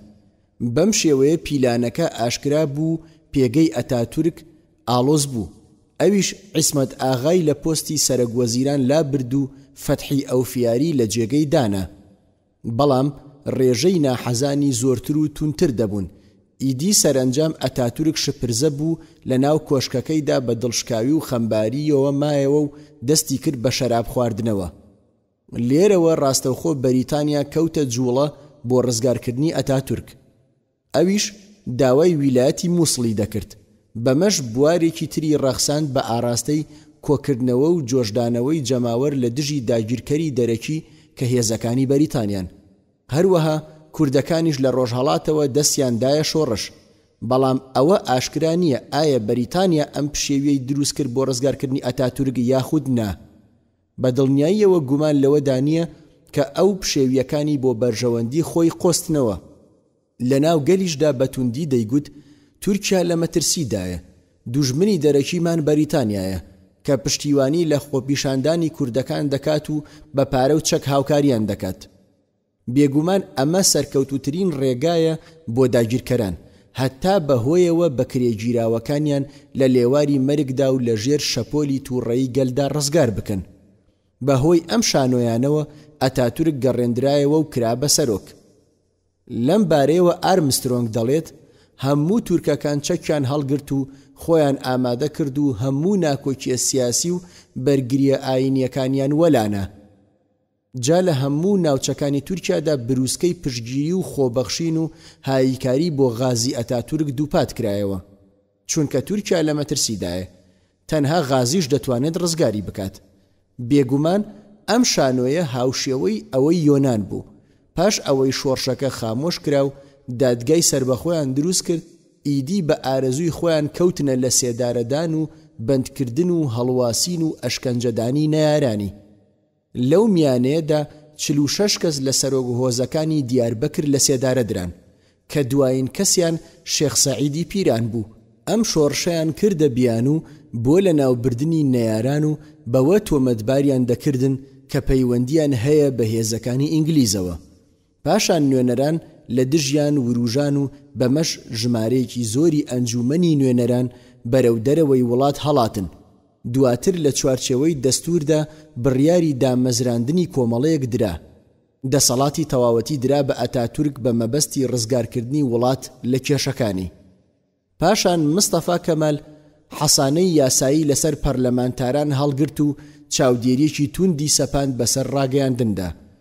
بەو شێوازە هەر جۆرە ڕەخنەیەک لە حکومەت بە خیانەتی گەورەی نیشتیمانی هەژمار دەکرا و دادگا سەربەخۆکان ئەو جۆرە کەسانیان بە لە سێدارەدان سزا دەدا. 13. پاش ئەوەی ئەتاتورک هەموو دەسەڵاتە دەستوری و یاساییەکانی وڵاتی بۆ خۆی پاوان کرد، وادەی ڕێکەوتنامەی لۆزان هاتە پێشەوە و وتووێژەکان لەو بارەیەوە ماوەی 3 مانگیان خایاند. واتە لە نۆڤەمبەری 1922 هەتا فێبرایەری 1923 وتووێژەکان درێژەیان کێشا. بێگومان ڕێکەوتنامەی لۆزانیش بۆ ڕزگارکردنی ئەتاتورک بوو لەو دۆخە شپرزەیی کە دووچاری هاتبوو. کاتێک زانیان ڕۆژ لە دوای ڕۆژ ناڕەزاییەکان دژی ئەتاتورک پەرە دەسێنن. لە ڕوانگەی ئەنجومەنی نوێنەران و گەلی تورکیاوە مەرجەکانی ڕێکەوتنامەی لۆزان قورستر بوون. بەڵام ئەو مەرجانەی گرنگ بوون و لەسەر شانی ئومەت زۆر قورس دەکەوتن بە شاراوەیی هێڵرانەوە. لەوانش هەڵوەشاندنەوەی خەلافەتی ئیسلامی، تێکشکاندنی هەر جۆرە هەوڵێک کە هەوڵی گەڕاندنەوەی خەلافەتی ئیسلامی بدات و لەو پێناوەدا خەپات بکات. دژایەتیکردنی هەموو دروشمە ئیسلامیەکان لە ناو تورکیادا و هێنانی یاسا ئەوروپاییەکان وەک جێگرەوەی یاسا ئیسلامیەکان. پێویستە ئاماژە بەوە بدەین نوێنەری ئەتاتورک لە وتووێژەکانی لۆزاندا عیسمەت ئینۆنۆ و قەشە حایم ناحوم بوون. کاتێک لە وتووێژەکاندا کێشە دەکەوێتە نێوان کەرەزۆنی وەزیری دەرەوەی بەریتانیا و عیسمەت ئینۆنۆی نوێنەری ئەتاتورک، لەو کاتەدا قەشە حایم ناحوم لە سەفەردا دەبێت و پاش ئەوەی بە ڕووداوەکە دەزانێت دەست بەجێ بروسکەیەک دەکات بۆ کەرەزۆن و دەڵێت منیش بەڕێوەم بەرەو ئەوێ. پاشان دەڵێت عیسمەت هاوڕێکی خۆشەویستمە و گوێڕایەڵی فەرمانەکانمە، تەنانەت لە یەک وشەشدا سەرپێچیم ناکات. پاش ڕێکەوتن نامەی لۆزان ناوی کەمال ئەتاتورک دەدرەوشایەوە بە شێوەیەک ئەو وەک تاکە سەرکردەی سەرکەوتوو نیشان دەدرا. دواتر سیستەمی کۆماری ڕاگەیەندرا. ئیدی بە هێواشی ڕێگە بۆ ئەتاتورک خۆش بوو هەتا ڕێگە لە سوڵتان بگرێت وەک سەرەتایەک بۆ هەڵوەشاندنەوەی یەکجارەکی خەلافەتی ئیسلامی. بێگومان هیچ بیانوویەکیان بەدەستەوە نەبوو هەتا بە شێوەیەکی ڕاستەوخۆ خەلافەت هەڵبوەشێننەوە. لەو بارەیەوە پێویست بوو دووبارە پەنا بۆ شانۆیەک ببەنەوە. بۆ ئەمەش بەریتانیا ئامۆژگاری دوو لە بەکرێگیراوەکانی خۆی کرد هەتا بەو کارە هەڵبستن. ئەو دوو بەکرێگیراوەش ئاغاخانی سەرۆکی هۆزی ئیسماعیلیە و ئەمیر عەلی بوون. بۆ ئەو مەبەستەش وتارێکی ناڕەزاییان نارد بۆ ئەتاتورک سەبارەت بەو هەڵس و کەوتە خراپانەی کە بەرامبەر خەلیفە ئەنجامی داون. بەریتانیا هات بۆ ئەو مەبەستە ئاغاخانی ڕاستپارد وەک ئەوەی لە ناو موسڵماناندا جگەل لەو کەسی تری شک نەبرد بێت ئاغاخانێک کە بە پیاوی شەراب و ئافرەتان ناسرا بوو. لێرەدا بوارێک هاتە پێشەوە بۆ ئەتاتورک بۆ هەڵگێڕانەوەی مێژووی ئاغاخان. سەرەتا بە هێرشکردنە سەر بەریتانیەکان و بەکرێگیراوە هاوشێوەکانی ئاغاخان دەستی پێکرد. بەمەش کۆمەڵەی نیشتیمانی هاتە وروژاندن و هەڵمەتێکی پڕوپاگەندەیان لە دژی خەلیفە و زانایانی ئاینی و بەرپرسانی ئۆپۆزیسیۆن دەست پێ کرد. پاشان یاسایەکیان دەرکرد و بە پێی یاساکە هەموو ئەوانەی دژە کۆمار و پاڵپشتی خەلیفەن سزاکەیان مردنە. هەمان کات هەموو ئەو ڕاگەیاندکارانەی کەوتەکانی ئاغاخانیان بڵاو کردەوە حکم دران. پاشان کەمال ئەتاتورک فەرمانێکی ئاڕاستەی فەرمانڕەوای قوستەنتینیە کرد و لەسەری پێویست کرد کە کۆتایی بەو دیاردەیە بهێنێت. لە کاتی ئەنجامدانی نوێژەکانیدا کۆمەڵێک دەوروپشتی خەلیفە دەگرن. هەمان کات فەرمانی نزمکردنەوەی پلەی خەلیفەی بۆ نزمترین ئاست دەرکرد. ئەمە جگەل لەوەی هۆشداری درا بەوانەی لە دەوروپشتی سوڵتاندان کە لێی دوور بکەونەوە و وازی لێ بهێنن. لە 3 مارسی 1924دا خەلافەتی ئیسلامی هەڵوەشێنرایەوە. لاپەڕا 42. دوجار مستەفا کەمال بە نووسراوێک بڕیاری هەڵوەشاندنەوەی خەلافەت و جیاکردنەوەی دین لە دەوڵەتی ڕاگەیاند. هەروەها فەرمانی ئەوەیدا کە دادگا ئیسلامیەکان وەلا بخرێن و دادگا هاوچەرخ و دەستکرد و مرۆڤکردەکان شوێنیان بگرنەوە. هەروەک ئەم ناپاکە بڕیاری چۆڵکردنی هەموو ئەو قوتابخانە ئاینیانەی دەرکرد کە زانایانی ئیسلامی وانەیان تێدا دەوتەوە سەرجەم ئەو قوتابخانە ئاینیانەی بەلایەنی حکومی سپارد هەتا بۆ بواری غەیرە ئیسلامی بەکاریان بهێنن. شیاوی ئاماژەیە جەمعیە الوەتەنیەش یاساکانی بێ دوودڵی و مشتومڕ جێبەجێ کرد. پاش 2 ڕۆژ کەمال ئەتاتورک بەرپرسانی پێشووی کۆکردەوە و ناردنی بۆ دەرەوەی وڵات. ڕۆژێک پێش ئەوەش بڕیاری دەرکردنی خەلیفەی دەرکرد. بەداخەوە مستەفا کەمال ئەو قەڵا بڵندەی موسڵمانانی لە ڕەگ و ڕیشەوە دەرهێنا. ئەو قەڵایەی کە بۆ ماوەی 5 سەدە منارەیەکی پتەوی موسڵمانان بوو. ئەتاتورک ئەو ئاڵایی موسڵمانانی پارچە پارچە کرد کە ماوەی 14 سەدە جێگەی ئومێد و هیوای هەمووان بوو. ئەو موسڵمانانی پەرش و بڵاو کردەوە هاوشێوەی ئەو مەڕانەی کە بەبێ شوان لە شەوێکی تاریکدا پەرش و بڵاو دەبنەوە و گەلە گورگ فرسەتیان لێ دەهێنن و پەلاماریان دەدەن. لەو ساتەوە دوژمنان شمشێریان لە کێلان دەرهێناوە و چۆن بیان نەوێت و چ مسڵمانێکیان مەبەست بێت دەیکوژن و سەری دەبڕن.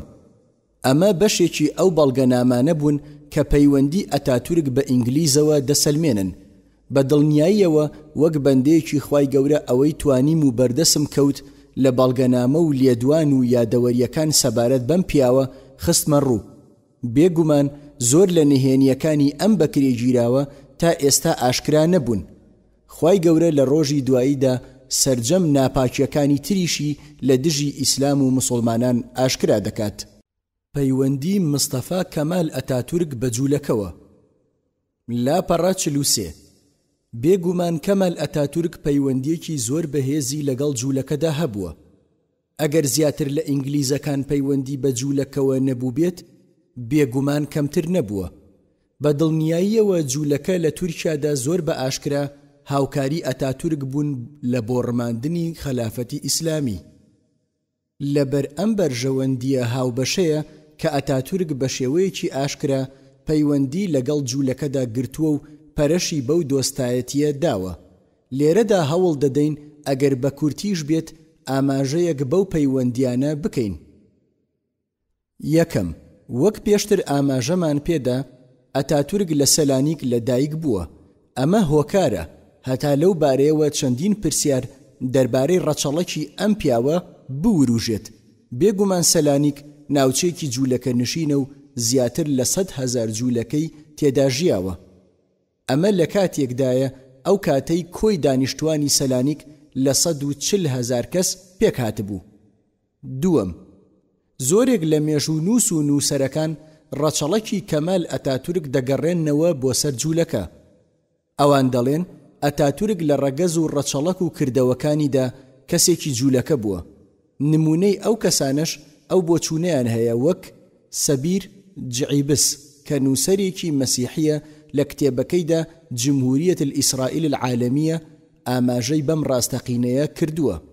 هەروەک جوبران شامیە نمونەیەکی تری ئەو نووسەر و مێژوونووسانەیە، هەروەک عەبدوڵڵا تەل لە کتێبەکەیدا کە ناوی الأفعى اليهودية في معاقل الإسلام و أنور جندي للعروبة والإسلام، هروها صادق الرافعي لكتابي وحي القلم دا دليت كلاوي جولك لناو موخي أتاتورك دابو.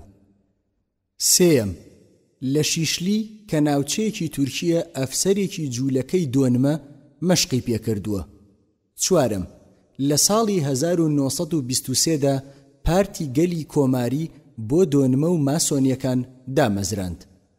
پێنجەم، بێگومان یەک لە ئەندامە باڵاکانی کۆمەڵەی ئیتیحاد و تەرەقی جوولەکە بوو. هەروەک زۆربەی بەرپرسەکانی ئەو پارتە جوولەکە بوون. لەم بارەیەوە ستون واتسنیش دەڵێت کەمال ئەتاتورک کەسێکی ماسۆنی بووە. هەروەک دکتۆر ئەرنست رامرس پێداگری لەسەر ئەم ڕاستیە دەکات. هەر لەم بارەیەوە بینۆ میشان دەڵێت ئەتاتورک بە شێوەیەکی فەرمی پەیوەندی لەگەڵ ماسۆنیەکاندا کرد. هەمان کات دەچوویەوە سەر کۆمەڵی نیدانە. هەروەها لە دائیرەی مەعاریفی ماسۆنیدا هاتووە کە دەڵێ کێ ڕۆڵی ئەتاتورک دەبینێت لە ناو پیاوانی ماسۆندا. شتێکی ڕوون و ئاشکرایە ماسۆنیەت لافیتەیەکە لە لافیتەکانی جوولەکە. چەندین شانەی نووستوو لە ناویاندا بە نهێنی کار بۆ جوولەکە دەکەن. ماسۆنیەکان دروشمەکەیان بریتیە لە پڕگالێکی گۆشەیی و لە ناویدا ئەستێرەیەکی شەشپاڵووی تێدایە کە مەبەستیان ئەستێرەکەی پێغەمبەر داودە. بێگومان ئەوان لەو بەرین و ئەو پێغەمبەرە ئازیزەش لەوان بێبەریە. ئەمەش نیشانەیەکە بۆ دووبارە بنیاتنانەوەی پەیکەری مزگەوتی قودسی پیرۆز. جوولەکەش خەون بەوەوە دەبینن یەک لە کوڕەکانی داود لەسەر مزگەوتەکە چوار مەشقی لەیدانیشێت و لە عەرشەکەیەوە سەرپەرشتی کاروبارەکانی جیهان بکات. ماسۆنیەت بە هەموو لقەکانیەوە لە چەندین تۆڕی نهێنی پێک هاتووە کە هەمویان لە خزمەت بەدیهاتنی ئامانجەکانی جوولەکەدان و لە پێناو خەونەکانی جوولەکەدا بەردەوام لە خەباتدان. لە گرنگترین لقەکانی ماسۆنیەت وەک نەوادی لوینز، ڕۆتاری، بنای پرث، ئەبنە العهد. شەشەم، لە ماوەی حکمی کەمال ئەتاتورکدا کاروبارەکانی جوولەکە بە شێوەیەکی زۆر باش بەرەو پێشەوە دەچوون. هەروەها زۆر بە دڵسۆزی لە خزمەت ڕایبوونی کاروبارەکانی دەوڵەتدا بوون. لە بوارەکانی سیاسی و ئابووری و ڕۆشنبیری و ڕێخستن و هاوکاری دەوڵەت بوون. لەسەر و هەمووشیانەوە حایم ناحوم ئەفەندی کە ناوبراو حاخامی تورکیا بوو. پاش وێرانکردنی تورکیا و هەڵوەشاندنەوەی خەلافەتی ئیسلامی لەلایەن ئەتاتورکەوە ڕەوانەی میسر کرا. هەتا لەو وڵاتەشدا ئاشێکی تری دژ بە ئیسلام بخەنە کار بە ئاراستەی وێرانکردنی میسریش هاوشێوەی تورکیا. بێگومان لە ڕۆژانی حکمی ڕەشی جەمال عەبدولناسریشدا ئەم حاخامە لە پشت پەردەوە و بەنهێنی ڕۆڵێکی گەورەی بینی لە ئاراستەکردنی ئەو تاغوتەی میسردا بۆ چەوساندنەوەی موسڵمانان و ئەنجامدانی ئەو هەموو قەسابخانانە لە دژی برایانی موسڵمان. هەر سەبارەت بە پەیوەندی ئەتاتورک بە جوولەکەوە لیفی ئەبوو عەسەل لە کتێبەکەیدا دەڵێت مستەفا کەمال هەموو دەروازەکانی تورکیای بەڕووی جوولەکەدا کردەوە. هەمان کات لە ڕێخستنەوەی زانکۆکانی تورکیادا پشتی بە جوولەکەکان دەبەست. هەروەک ئەتاتورک مەبەستی بوو زانکۆکان بەرەو دژایەتیکردنی ئیسلام و موسڵمانان ئاراستە بکات. هەر لەم بارەیەوە یەکێک لە نووسەرەکانی جوولەکە دەڵێت پێش ئەوەی کار بۆ پرۆژەیەکی جیهانی بەناوبانگ بکەین پێویستمان بە زانکۆیەک هەیە لە پێناو بەکارهێنانی وەک حەشارگە و پەنایەک تا توێژینەوە و لێکۆڵینەوەی تیادا ئەنجام بدەین. پاشان پێویستمان بە 40 مامۆستای زانکۆ هەیە کە جوولەکە بن بە مەبەستی فراوانکردنی بەشەکانی زانکۆکە. لەو کەسانەش کە پێویستن ئابووری ناسی بەناوبانگ ڕیک ناوبراو خاوەن پێگە و توانایەکی گەورەیە لە زانکۆی ماربۆرگدا زیادەڕۆیی نییە ئەگەر بڵێم ئەو نووسەرە ڕۆڵێکی گرنگی هەیە لە گەورە نیشاندانی سروشتی جوولەکەدا. بێگومان هیچ کات گۆڕانکاری لە سروشتی ئەم جوولەکە خراپەکارانەدا ڕوونادات. دەست لە هەر شتێک بدەن دەیشێوێن و وێنای ناشرین دەکەن. هەروەک خوای پەروەردگار دەفەرمێت كلما أوقدوا نارا للحرب أطفأها الله ويسعون في الأرض فسادا والله لا يحب المفسدين. سورة مائدة آية 64. واتە هەرچەند ئاگری شەڕیشیان هەڵگیرساند بێت خوا بۆ خۆی کوژاندوێتەوە و نەیانتوانیوە زیانت لێ بدەن. هەمیشە لە وڵاتدا لە هەوڵدان بۆ بڵاوکردنەوەی فەساد و خراپە و گێرەشێوێنی. بێگومان خوش خەڵکی خراپەکار و گێرەشێوێنی خۆش ناوێت. هەروەها ئیلی لیفی دەڵێت مستەفا کەمال باڵەکانی دەهاتنە لەرزە بۆ سۆز و بەزەیی هاتنەوەی بە جوولەکەدا. لەبەر ئەوە ڕێگەی بە ژمارەیەکی زۆریاندا کە بێنە ناو خاکی تورکیاوە و بە هەموو ناوچە جیاوازەکانی وڵاتدا بڵاو ببنەوە. پاشان ئیلی لیفی دەڵێت دەگونجێت ئەتاتورک لە بنەڕەتدا جوولەکە بێت. بێگومان ئەو هەموو ڕێزگرتنەی ئەتاتورک لە جوولەکەکان دەکرێت بۆ ئەوە بگەڕێتەوە کە لە نەژادی ئەوان بێت. بەدڵنیاییەوە ئەو بەزەی و سۆز و میهرەبانیە تەنها لەوەوە سەرچاوەی گرتووە کە ئەتاتورک لە نەژادی جوولەکەکانە. هەر لەبەر ئەم هۆکارەشە ئەوەندە دڵی پێیان دەسووتێت. پاشان دەست دەکات بە زیادەڕۆییکردن لە پێهەڵدانی ئەم بەکرێ گیراوەدا و دەڵێت بە درێژایی ڕۆژگار کەسێکی تری هاوشێوەی ئەو ئاشتی خوازە دروست نابێتەوە. شتێکی نەگونجاوە بۆ جوولەکەیەک هەر لە خۆیەوە بەو شێوازە بە ئەتاتورکدا هەڵبدات. بەو شێوەیە ئیلی لیفی دەڵێت حایم ناحومی حاخامی جوولەکە لە لای مستەفا کەمال و سەرجەم وەزیرەکان و ئەنجومەنی حەل و عەقد پێگەیەکی گەورەی هەبوو. هەر لەبەر ئەوە بوو لە زۆربەی کارەکانیدا سەرکەوتنی بەدەست دەهێنا. هەروەها دەڵێت لە گرنگترین دەستکەوتەکانی حاخامەکەمان لابردن و شکاندنی هەموو ئەو مەرج و بربەستانە بوو کە لە بەردەم کۆچی جوولەکەکاندا لە تورکیاوە بەرەو فەلەستین دانرابوو. هەروەک بەشداریکردنی لەکردنەوەی زانکۆیەک لە بواری هەندەسەی ئیسرائیلی لە حەیفادا سەرباری ئاسانکاریکردن بۆ جوولەکەکان لە بواری تاپۆکردنی خان و زەوی و زار لەسەریان. هەروەک کەمال ئەتاتورک حایم ناحومی بە نوێنەرایەتی تورکیا ڕەوانەی کۆنگرەی لاهای کردووە. لە ڕێکەوتنامەی لۆزانیشدا یەکێک بووە لە نوێنەرەکانی تورکیا. پاشان ئەتاتورک دەیویست وەک وەزیرێکی هەڵبژاردە لە واشنتۆن دای بنێت، بەڵام حاخام داوای لێبوردنی کرد و ئەو کارەی ڕەت کردەوە. هەروەها لە هاوکاریکردنی سەندیکای داگیرکاری ئیسرائیلیدا لە ئەنقەرە ڕۆڵێکی کارای هەبووە.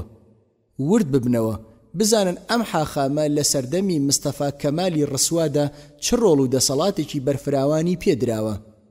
ئایا چ جیاوازیەک هەیە لە نێوان ئەم ڕسوایی کە ناوی ئەتاتورکە لەگەڵ ئەو جوولەکانەی کە برای مەیمون و بەرازن؟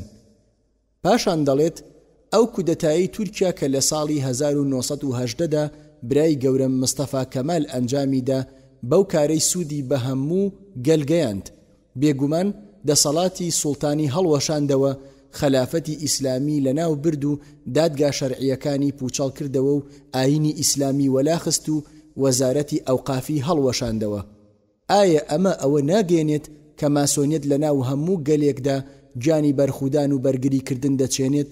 لەناو پیاوانی ماسۆنیەتدا کێ هەیە بتوانێت ئەو ڕۆڵەی ئەتاتورک بگێڕێت لە ڕابردوو داهاتوودا؟ حوتەم بێگومان کەمالیەکان و ئیتیحادیەکان چەوسێنەرەوە و ئازاردەری هەموو گەلان بوون جگەل لە جوولەکەکان. لەم بارەوە شێخ مستەفا سەبری دەڵێت لە ناوخۆ و دەرەوەی تورکیادا هیچ گەل و میلەتێکت چاو پێ ناکەوێت کە کەمالیەکان و ئیتیحادیەکانیان خۆش بوێت جگەل لە جوولەکە. بە دڵنیاییەوە لە ناو تورکیادا هیچ گەل و نەتەوەیەکت دەست ناکەوێت کە بەدەستی کەمالی و ئیتیحادیەکان نەچەوسێنرابێتەوە جگەل لە جوولەکەکان. هەموو نەتەوە جیاوازەکانی تورکیا لە ئەلبان و عەرەب و کورد و تورک و ئەرمەن و هەمویان لەو ماوەیەدا ستەم و ئەشکەنجە و ئازاریان ڕوبەڕوو بووەتەوە جگەل لە جوولەکەکان.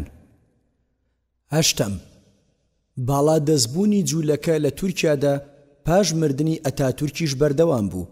دوای ئەوەی عیسمەت ئینۆنۆ دەسەڵاتی گرتە دەست، عەدنان مەندەریس سەرۆکی پارتی دیموکرات و هەمان کات سەرۆکی ئەنجومەنی وەزیران بوو لە ساڵانی 1950 تا 1960. ئەو دێتە گۆ و دەڵێت لە کاتێکدا لە هەوڵدا بووین بە ئاڕاستەی گەڕاندنەوەی چەند دروشمێکی ئیسلامی وەک بانگدان بە زمانی عەرەبی و ئازادی باڵاپۆشی و وتنەوەی وانە ئیسلامیەکان، هەروەک لەو ماوەیەدا مەندەریس لەگەڵ عەرەب نزیک بوویەوە دژ بە قەوارەی زایۆنی. هەروەها چاودێری توندی خستە سەر دەرمان و هەموو ئەو شمەک و کاڵایانەی کە لە ئیسرائیلدا دروست دەکران. هەمان کات مەندەریس لە ساڵی 1956دا باڵوێزی قەوارەکەی لە تورکیا و دەرناو ئیدیلێرەوە بە سەرۆکایەتی ئەحمەد ئەمین باڵمان هێرشێکی توندی ڕاگەیاندن لە دژی مەندەریس دەسی پێکرد. ئەحمەد ئەمین باڵمان کەسێکی بەڕەگەز جوولەکە بوو، بەردەوام لە ڕۆژنامەکەیدا خەریکی ئاژاوە و کاری تێکدەرانە بوو. هەمان کات لەلایەن جەمسەرەکانی جوولەکەی دۆنمەوە بە ئاشکرا هاوکاری دەکرا. بەم شێوەیە کارەکان گەیشتنە ئاستێکی مەترسیدار و تا ئەو ئەندازەی جوولەکەی ماسۆنی بە ئارەزووی خۆی جوڵەی بە سوپا دەکرد. جوڵە پێکردنی سوپا بە سەرکردایەتی جەمال گۆرسێل بوو، ناوبراو ژەنەڕاڵێکی ماسۆنی بوو. سەرنجام لە ساڵی 1960دا عەدنان مەندەریس لە سێدارە درا. سەبارەت بە هۆکاری لە سێدارەدانی مەندەریس، ڕۆژنامەنووسێکی جوولەکە بە ناوی سامی کۆهێن لە ڕۆژنامەی گوین کرۆنیکڵی لەندەنیدا دەڵێت هۆکاری سەرەکی لە سێدارەدانی مەندەریس بۆ نزیکبوونەوەی بوو لە جیهانی ئیسلامی کە هەموو سیاسەتێکی بەو ئاڕاستەیەدا بوو. هەمان کات دڵڕەقی ئەو بەرامبەر بە ئیسرائیل تا دەهات زیاتر دەبوو. ئەمە سەرباری ئەوەی پەیوەندیەکانی تورکیا و ئیسرائیلی بەرەو لاوازی برد. نۆیەم لە کاتێکدا سلێمان دیمیریل لە هەوڵی نزیکبوونەوەدا بوو لەگەڵ عەرەب و بە نیازی کەمکردنەوەی پەیوەندیەکانی بوو لەگەڵ قەوارەی زایۆنیدا، هەمان کات لە خۆپیشاندانی ڕیباتدا بەشداری کرد دژ بە سووتاندنی مزگەوتی قودس. دووبارە جوولەکە ماسۆنیەکان لە ناو سوپادا کەوتنەوە جوڵە و پاشان دیمیریل لە سەرۆکایەتی ئەنجومەنی وەزیران دوورخرایەوە. دەیەم ژووری بازرگانی و پیشەسازی تورکیا دکتۆر نەجمەدین ئەربەکانی بۆ وەرگرتنی ئەو پۆستە هەڵبژارد و کرایە سەرۆکی ژوورەکە. ناوبراو مامۆستای کۆلێژی ئەندازیاری زانکۆی ئەستەمبوڵ بوو. پاش وەرگرتنی پۆستەکە هەر جۆرە ئاڵوگۆڕێکی بازرگانی بۆ جوولەکەکان لە فەڵەستیندا قەدەغە کرد. دەست بەجێ و لەلایەن حکومەتەوە بە شێوەیەکی ناڕەوا لە پۆستەکەی دوورخرایەوە. پاشان کاری کرد بە ئاراستەی دامەزراندنی پارتێکی سیاسی بە ناوی پارتی نیزام و دواتر ئەو پارتەش هەڵوەشێنرایەوە و ناوبراو پارتی ئاشتیشی دامەزراند. 11 پارتی ئاشتی زۆر بەتوندی دژی جوولەکە و قەوارەی زایۆنی وەستایەوە، چونکە کار گەیشت بوویە ئەو ئەندازەی هێڵی گواستنەوەی تایبەت بە ئیسرائیل لە ئەستەمبولدا پشکنینی بۆ نەدەکرا و ئەمە جگەل لەوەی دەستگا هەواڵگریەکانی قەوارەی زایۆنی موساد بە ئارەزووی خۆیان هاتوچۆیان دەکرد. بە شێوەیەک باڵوێزخانەی قەوارەی زایۆنی لە ئەنکەرە بوو بە گەورەترین بنکەی سیخوڕیکردن. سەرنجام پارتی ئاشتی لە ئەنجومەنی نوێنەراندا پەردەی لەسەر کاری جوولەکە هەڵماڵی و دەستی کرد بە ئابڕووبردنیان و بە توندیدا بەزیە سەر حکوومەتی تورکیا، چونکە حکوومەت 12 جار لەگەڵ جوولەکەدا کۆبوونەوەی ئەنجامدا بوو. هەمان کات ڕۆڵی جوولەکەی ئاشکرا کرد بە ئاراستەی تێکدانی پرۆگرامەکانی خوێندن و تێکەڵکردنی کوڕووکچ لە قوتابخانەکاندا. بە نیگەرانیشەوە باسی لەوە کرد جوولەکە لە هەوڵی بەدڕەوشکردنی ڕۆڵەی موسڵماناندایە و کار بۆ نەهێشتنی هەموو بە هاوڕەوشتێک دەکەن لە ناو کۆمەڵگای تورکیدا. لە کۆتاییدا پارتی ئاشتی لە 7 سێپتەمبەری 1980دا بە بەشداری زیاتر لە 150,000 کەس هەستا بە ئەنجامدانی خۆپیشاندانێکی بەرفراوان لە دژی قەوارەی زایۆنی.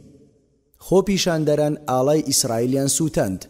ئیدی لێرەوە شانەکانی دەستگای هەواڵگری موساد دووبارە کەوتنەوە جوڵە و سەرنجام کۆتاییان بەو حکومەتەش هێنا، تەنها پاشی 5 ڕۆژ لە خۆپیشاندانەکە، واتە لە 12 سێپتەمبەری 1980دا کەنعان ئایفرینیان هێنایە پێشەوە بە ئامانجی وەستاندنی تەوژمی ئیسلامی لە تورکیادا. ناوبراو بوویە پارێزەری ڕژێمی کەمالیزم و بەرژەوەندیەکانی ئەو جوولەکانەی کە دەستیان بە خوێنی گەلی تورکی سوور بوو. لە نمونەی ئەو جوولەکانەی بەردەوام لە دەوروپشتی ئەتاتورکدا بوون، وەک ڕۆژدی ئارازی وەزیری دەرەوە و هەروەها جاوید و فید، هەروەک حسێن جاهید و یونس نادی. بێگومان یونس نادی یەکێک بوو لە ڕاگەیاندکارەکان، ناوبراو بۆ ماوەیەکی دوور و درێژ دژایەتیەکی بێوێنەی خەڵکی تورکیای کرد. سەبارەت بەو جوولەکانەی کە زۆر نزیک و دۆستی ئەتاتورک بوون، حینا سەفوەت نمونەی ئەو کەسانەیە، ئەو یەکێک بوو لەو 3 کەسەی زۆر نزیک بوون لە ئەتاتورکەوە. هەمان کات سکرتێری پارتی گەلی فەرمانڕەوا بووە. هەروەها نمونەی ئەو جوولەکانەی دیکە ماتر سالمە، ئەم پیاوە یەکێکە لە ئەندامانی بانکی سەلانیک لە ئەستەمبول. ئەم ناپاکە لە ڕێی کارەکەیەوە بەردەوام خەریکی هەڵلوشینی دارایی تورکیا بوو، ڕێکخەر و خۆشکەری ئەو هەلە سیاسیە بوو. هەروەها دۆستە داوێن پیسەکەی کە ناوی خالیدە ئەدیبە یەکێکی تر بوو لەوانەی بە دەوروپشتی ئەتاتورکدا دەهاتن. هەروەک ئەم ئافرەتە بەدڕەوشتە وەزیری ڕۆشنبیری بوو. هەر کات ئەم ئافرەتەی لەلا بووایە، ئەتاتورک گەشببینی خۆی نیشان دەدا بەرامبەر بە سەرکەوتنەکانی. جێ ئاماژەیە پێش شانۆگەریەکەی جەنگی ئەفیون ئەم ئافرەتەی بەرچاو نەکەوت وەک جاران سەردانی نەدەکرد، پاشان ناردی بە شوێنیدا و پاش ئەوەی گەیشتە کۆشک ئەتاتورک وتی: ئێستا لە سەرکەوتنم دڵنیام. کام سەرکەوتنە؟ ئەو سەرکەوتنەی دوژمنانی ئیسلام بە شانە و فرتوفێڵ بۆ بەرزکردنەوەت بۆیان داتاشیت. هاوسەری ئەتاتورک لەتیفە هانم ناوبراو کچی یەک لە دەوڵەمەندە بەناوبانگەکانە. خەڵکی ئەزمیرە و پەیوەندیەکی بەهێزی لەگەڵ جووەکانی ئەزمیردا هەبووە. هەروەها لەو جوولەکانەی تر موئین کۆهینە لە سەرەتاکانی ساڵی 1922دا دەستی کردووە بە کاری ڕۆژنامەنووسی. دواتر و لە ساڵی 1946دا بووە بە ئەندامی هەرێمی پارتی گەلی کۆماری لە ئەستەمبول. لە ساڵی 1948دا یەکێ بووە لەو 3 نووسەرە جوولەکانەی خەڵاتی ڕێزلێنانیان پێبەخشراوە. دوجار و لە ساڵی 1962دا کۆچی دوایی کردووە و ناوبراو دامەزرێنەری کۆمەڵەی کەلەپوری تورکی بووە.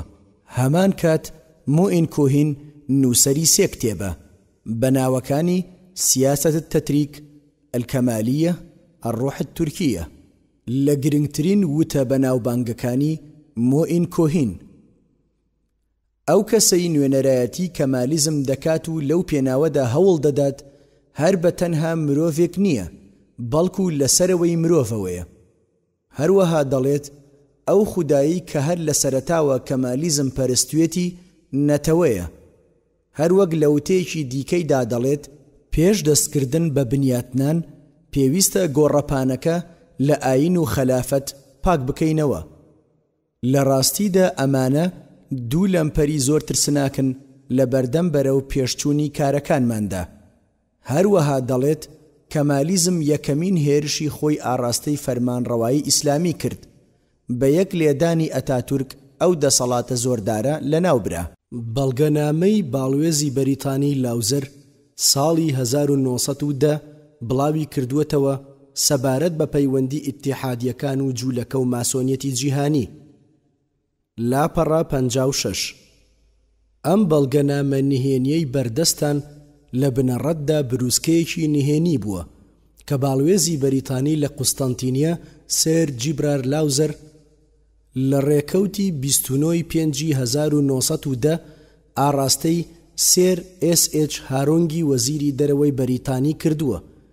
بروسکەکە زانیاری ورد لە خۆ دەگرێت دەربارەی پەیوەندیەکانی کۆمەڵی ئیتیحاد و تەرەقی و جوولەکە و ماسۆنیەتی جیهانی. ئەم بروسکەیە لەلایەن سەندیکایەکی بەریتانیەوە ئاشکرا کرا و دواتر لە ژمارە 425/429 گۆڤاری ئەلمجتەمع الکوێیتیدا و لە ڕێکەوتی 25/12/1970دا بڵاو کراوەتەوە. شیاوی باسە ئەمیش لە گۆڤاری ئافاق العێراقیەوە بروسکەکەی وەرگرت بوو. لێرەدا گرنگترین بەشەکانی دەخەینە ڕوو. لە شاری سێلانیکدا 140,000 کەس دەژی. لەو ڕێژەیە 80,000 کەسیان جوولەکەی بە نەژاد ئیسپانین و لەو وڵاتە هەڵاتون. 20,000 کەسیان جوولەکەی دۆنمەن. زۆرینەی جوولەکەکانی ئیسپانیا سوودمەند بوون لە وەرگرتنی ڕەگەزنامەی ئیتالیدا. ئەوانیش ماسۆنیەکانن کە دەدرێنە پاڵ مەحافیلە ئیتالیەکان. ئەمانیش لەبەر ئەوە سوود لەو حەسانە یاساییانە وەردەگرن کە دەوڵەتی عوسمانی بە کەسانی بێگانەی دەبەخشێت لە دژی پشکنین و ڕاوەدوونانیان. قەرەسو پێش چەند ساڵێک لە سەلانیکدا و بە هاوکاری ماسۆنیەتی ئیتالی مەحفەلی ماسەدۆنیا ڕۆزیتایان دامەزراند. شیاوی باسە قەرەسو جێگری گشتی زایۆنیزم بوو لە تورکیا. هەروەک ناوبراو زانایەکی گەورەی جوولەکە بوو. ئەو پیاوانی تورکیەلفەتاتی ڕازی کرد بەوەی پشتگیری و پشتیوانی لە ماسۆنیەت بکەن. تەنها ئامانجیش لێرەدا سەپاندنی هێزی جوولەکە بوو لە تورکیادا. ئەوە ئاشکرایە کە نەخشەدا ڕێژەرانی تورکیەلفەتات لە سەلانیکن زۆرینەشیان لە کەسانی جوولەکە پێک هاتبوون. لە پاش شۆڕشی 1908ەوە ئەو ڕاستیە دەرکەوت کە زۆربەی سەرکردەکانیان ماسۆنی بوون. هەموو جوولەکەکان بە پەرۆشەوە پاڵپشت و پشتیوانی سەردەمی نوێ بوون. هەموو جوولەکەیەک خۆی بە سیخوڕی کۆمەڵی ئیتیحاد و تەرەقی دەزانی. خەڵکی دەیانگوت بزوتنەوەی جوولەکە لە تورکەکان زۆرترن. ئیتالیا بریمۆلیفی جوولەکەی دەستنیشان کرد هەتا ببێتە قونسوڵی گشتی لە سەلانیکدا. هەروەها ویلایەتە گرتوەکانی ئەمریکا ئۆسکار شتراوسی کردە باڵوێزی وڵاتەکەی لە قوستەنتینیە. باڵوێزی ئەمریکا بە هاوکاری جاکۆب شنیپ ڕۆڵێکی بەرچاوی هەبوو لە هاندانی جوولەکەکانی ئەمریکا هەتا بەرەو عێراق کۆچ بکەن. ئۆسکار شتراوسیش کەسێکی جوولەکە بوو. ڕەمزیبەک کە بیر و باوەڕی جوولەکەکانی دۆنمەی هەبوو فەرماندەی ئەو 4 بەتالیۆنەش بوو کە بە تایبەتی لە سەلانیکەوە ڕەوانەی قوستەنتینیە کران. هەروەها ناوبراو فەرماندە و بەرپرسی ئەو جەنگە بوو کە دژی سوڵتان محەممەدی پێنجەم ئەنجام درا کاتێک سوڵتان عەبدولحەمیدی دووەم لە کورسی خەلافەت دوور خرایەوە و لە سەلانیک بەند کرا. براکەی ڕەمزیبەک کرا بە سەرپەرشتیاری سوڵتان لە بەندیخانەدا. کۆنگرەی نۆیەمی زایۆنزم کە لە کانونی یەکەمی 1909دا بەسترا ئەوەی ئاشکرا کرد کە دابەشبوونی جوولەکە بۆ زایۆنیزم و بەرەی کۆچبەران بۆ ناوچەکانی فەڵەستین کۆتایی پێهات. ئەوەش بە بۆنەی سەرکەوتنی معجیزەی شۆڕشی تورکیا بوو. بێگومان لەمەدا ئەو ئاماژەیە هەبوو کە خاکی فەڵەستین بۆ جوولەکە یەکلایی بووەتەوە. پاش لادانی سوڵتان عەبدولحەمید یاسا عورفیەکان ڕاگەیەندران و بۆ ماوەی 2 ساڵ کاریان پێکرا. هەروەک زۆربەی ئەفسەرەکانی ئەو دادگایانە کەسانی ماسۆنی بوون. بەڕێوبەری چاپەمەنیەکانی دەوڵەت جوولەکەیەکی خەڵکی سەلانیک بوو، دەسەڵاتی وەستاندنی هەر گۆڤار و ڕۆژنامەیەکی هەبوو کە خۆی بیویستایە. ئاژانسی هەواڵەکان بەردەوام سەبارەت بە ڕووداوە ناوخۆیی و دەرەکیەکان بۆچوونی ئیتیحادیەکانی وەردەگرت. بەرپرسەکەشی جوولەکەیەکی خەڵکی بەغداد بوو. سەرۆکی لقی سەرەکی کۆمەڵی ئیتیحاد و تەرەقی لە قوستەنتینیە جوولەکەیەکی خەڵکی سەلانیک بوو. بەڕێوبەری ئاسایشی گشتی دەوڵەت ماسۆنیەکی خەڵکی سەلانیک بوو. لە مەکەدۆنیا و قوستەنتینیە لە ماوەی ساڵی 1909دا 12 مەحفەلی ماسۆنی کرانەوە. فەرمانبەران و سەرجەم ئەوانەی کە خاوەن پۆست بوون موچە و پۆستەکانیان پەیوەست بوو بە ماسۆنی بوونیانەوە. لەبەر ئەوەی کۆمەڵەی ماسۆنی دەستی ڕاگیر بکات لەسەر سوپا، ئەفسەرانێکی زۆری ناردە ناو سوپا، بە تایبەت ئەوانەی کە پلە نزم بوون. لە مەحفەلێکی ماسۆنیدا کە ناوی ڕیسنا و شوێنی نیازی بەک بوو، براکانی نەقیب عوسمان فەهمی بەک سەرپەرشتیاریان دەکرد. زۆربەی کۆمەڵە و ڕێکخراوەکان نوێنەری خۆیان ناردە ناو ماسۆنیەکانەوە. نوێنەرانی ئۆپۆزیسیۆن بە تایبەتی عەرەبەکان ئەنجومەنی تایبەتیان بۆ دادەمەزراند، وەک ئەنجومەنی برایانی عوسمانی و هاوڕێیانی ئازادی.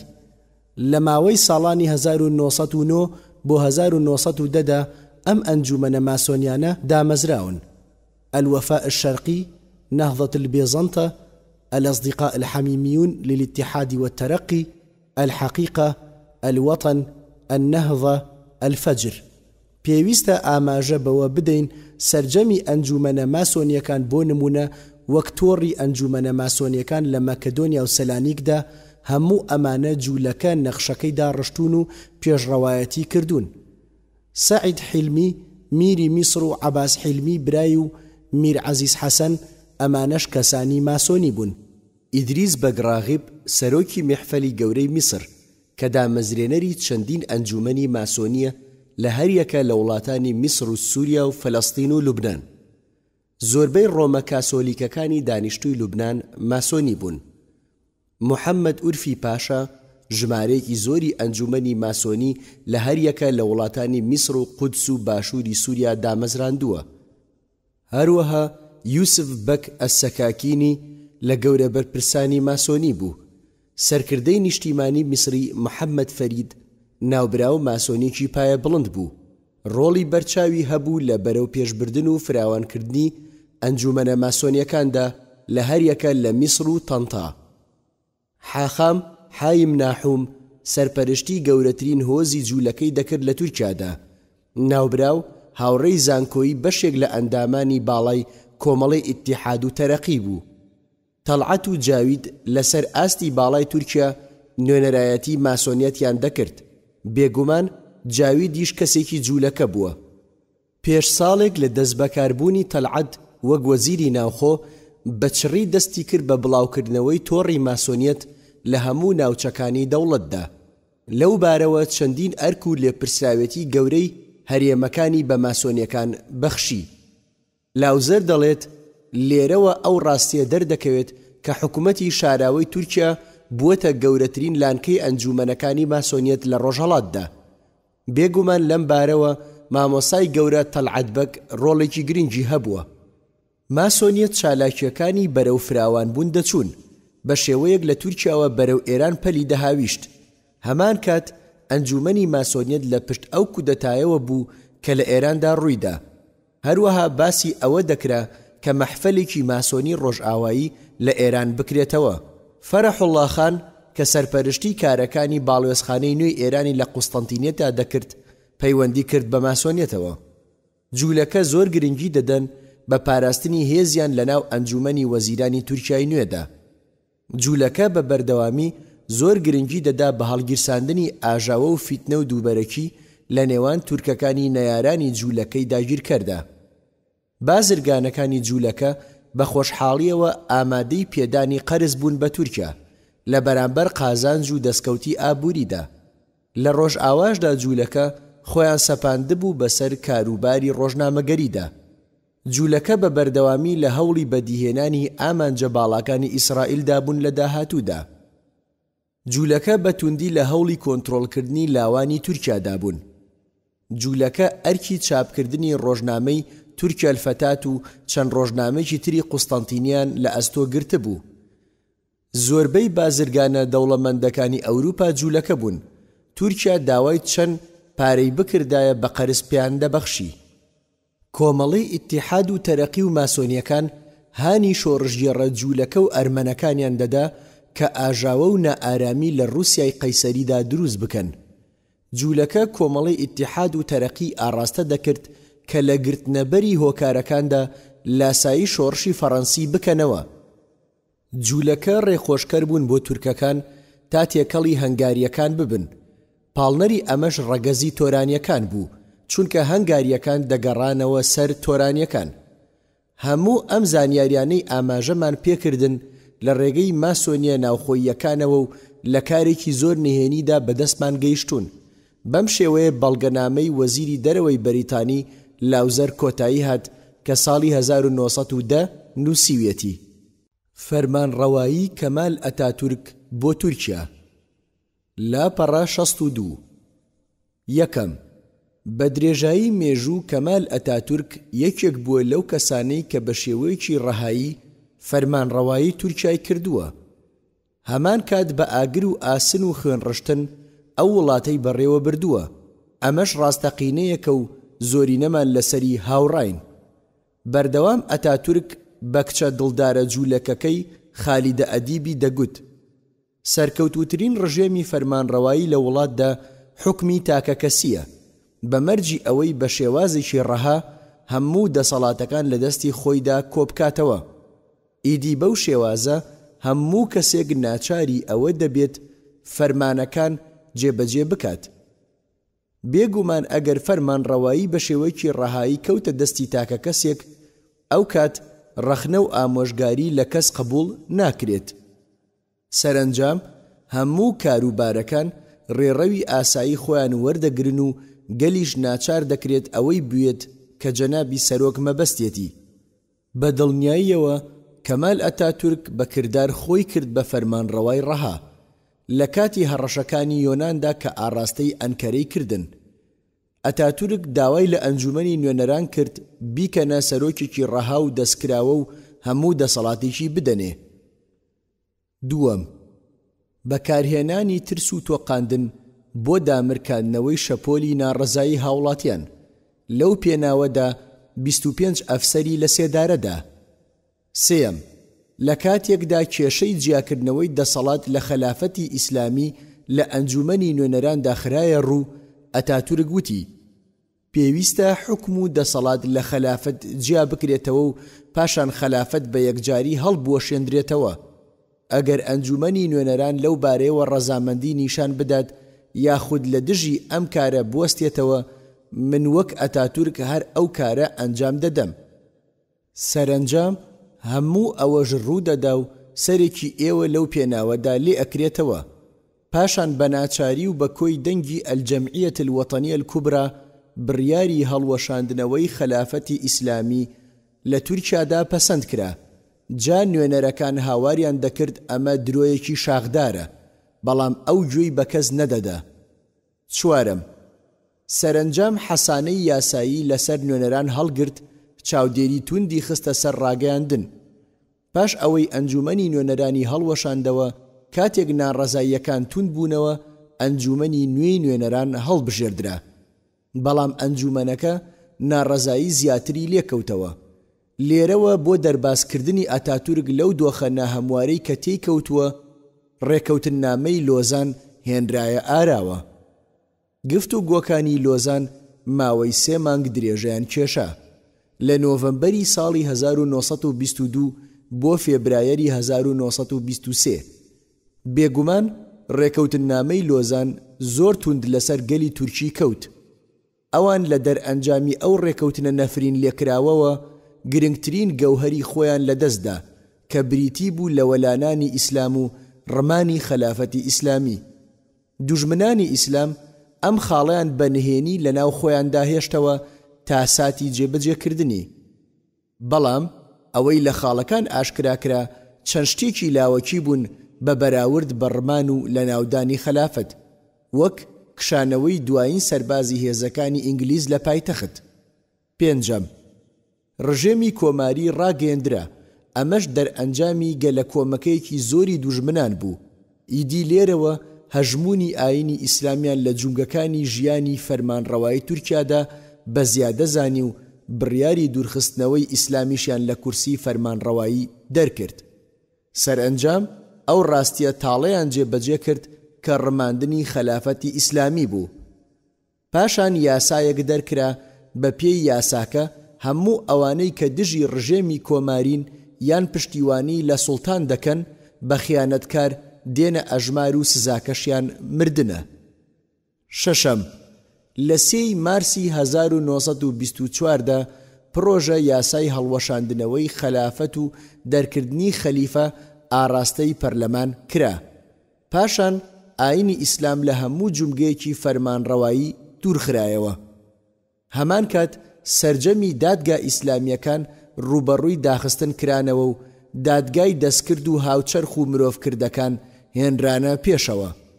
هەموو ئەو قوتابیانش کە لە حوجرە و تەکیە و قوتابخانە ئیسلامیەکاندا دەیان خوێند نێردرانە ماڵەوە و لە بەرامبەردا بیناکانیشیان ڕادستی حکومت کران تا بۆ بواری جگەل لە ئیسلام بەکاریان بهێنێت.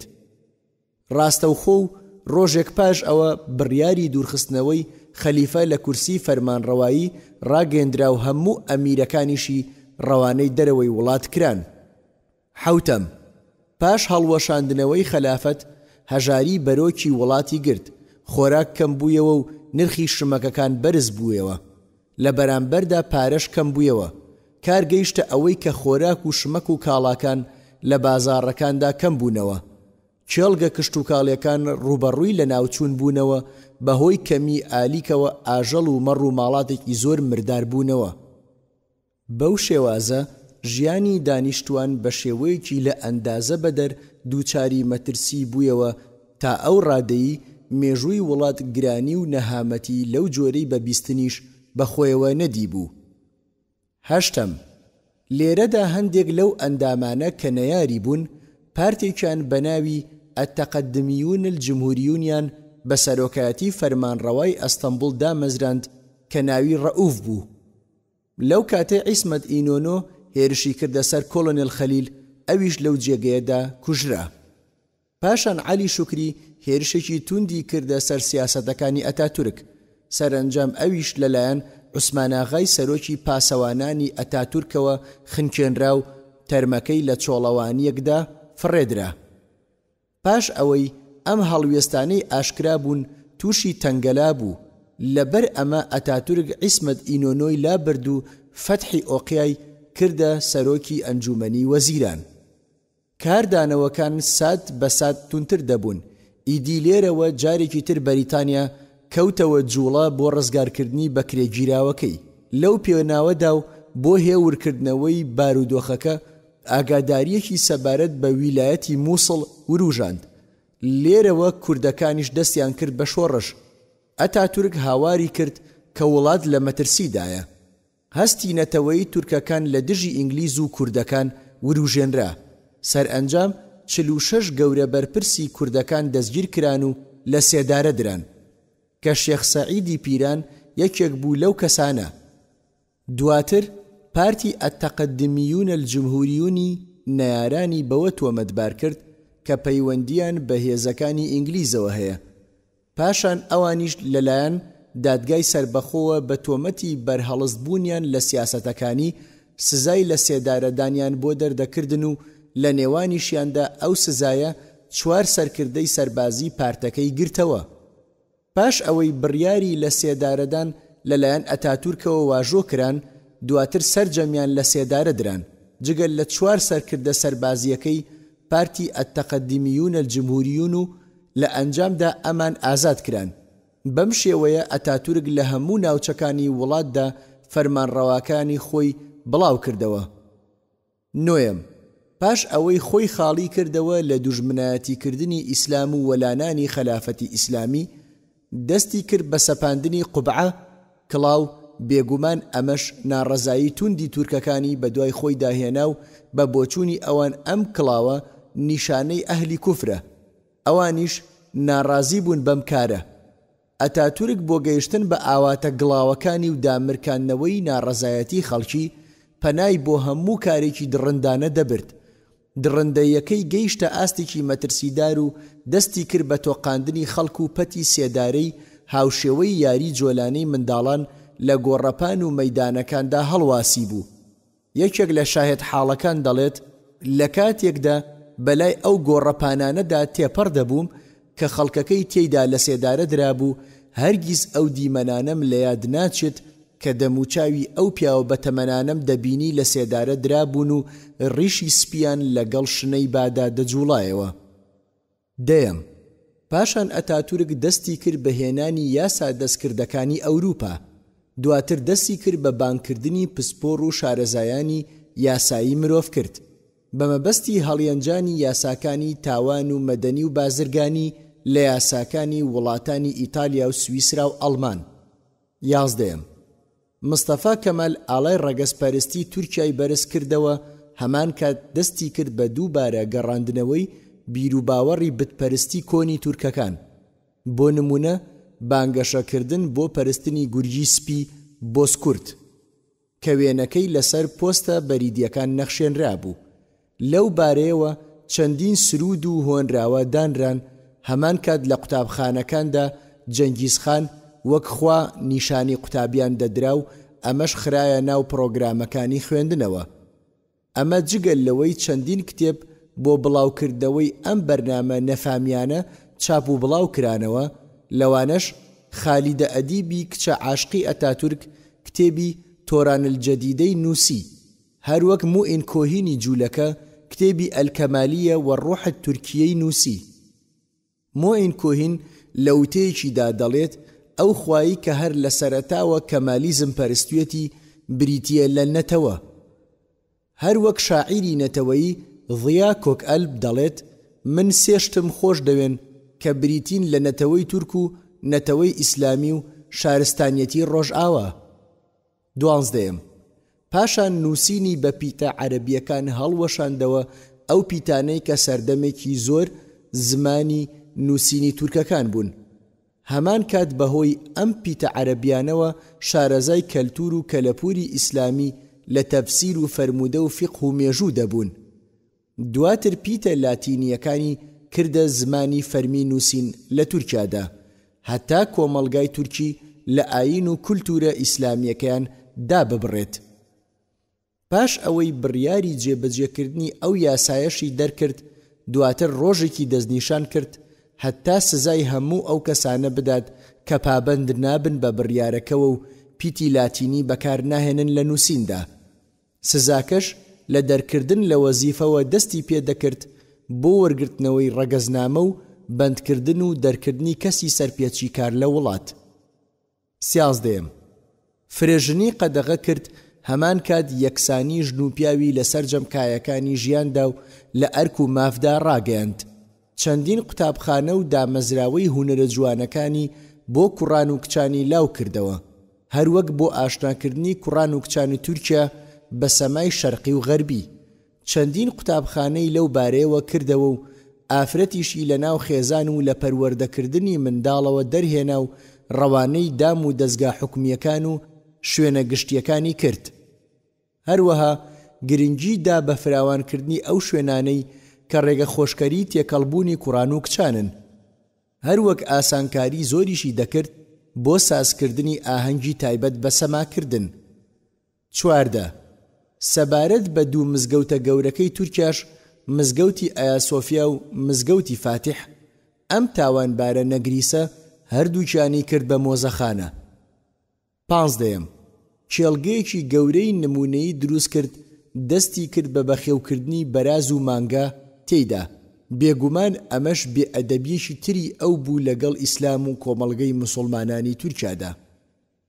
بەم کردەوەیەشی ئەوەندەی تر موسڵمانانی تووڕە کرد. 16. خەڵکی ناچار کرد کە بە زمانی تورکی بانگ بدەن و قورئان بخوێنن. بەیانیەکیان بە زمانی عەرەبی گوێی لە دەنگی بانگ دەبێت، دەست بەجێ فەرمانی ڕوخاندنی منارەی مزگەوتەکەی دەرکرد. 17 ڕۆژمێری کۆچی قەدەغە کرد و لە بەرامبەردا ڕۆژمێری گرێگۆری ڕۆژئاوایی هێنایە پێشەوە. 18 هەردوو جەژنی ڕەمەزانی پیرۆز و قوربانی پیرۆزی لابردن.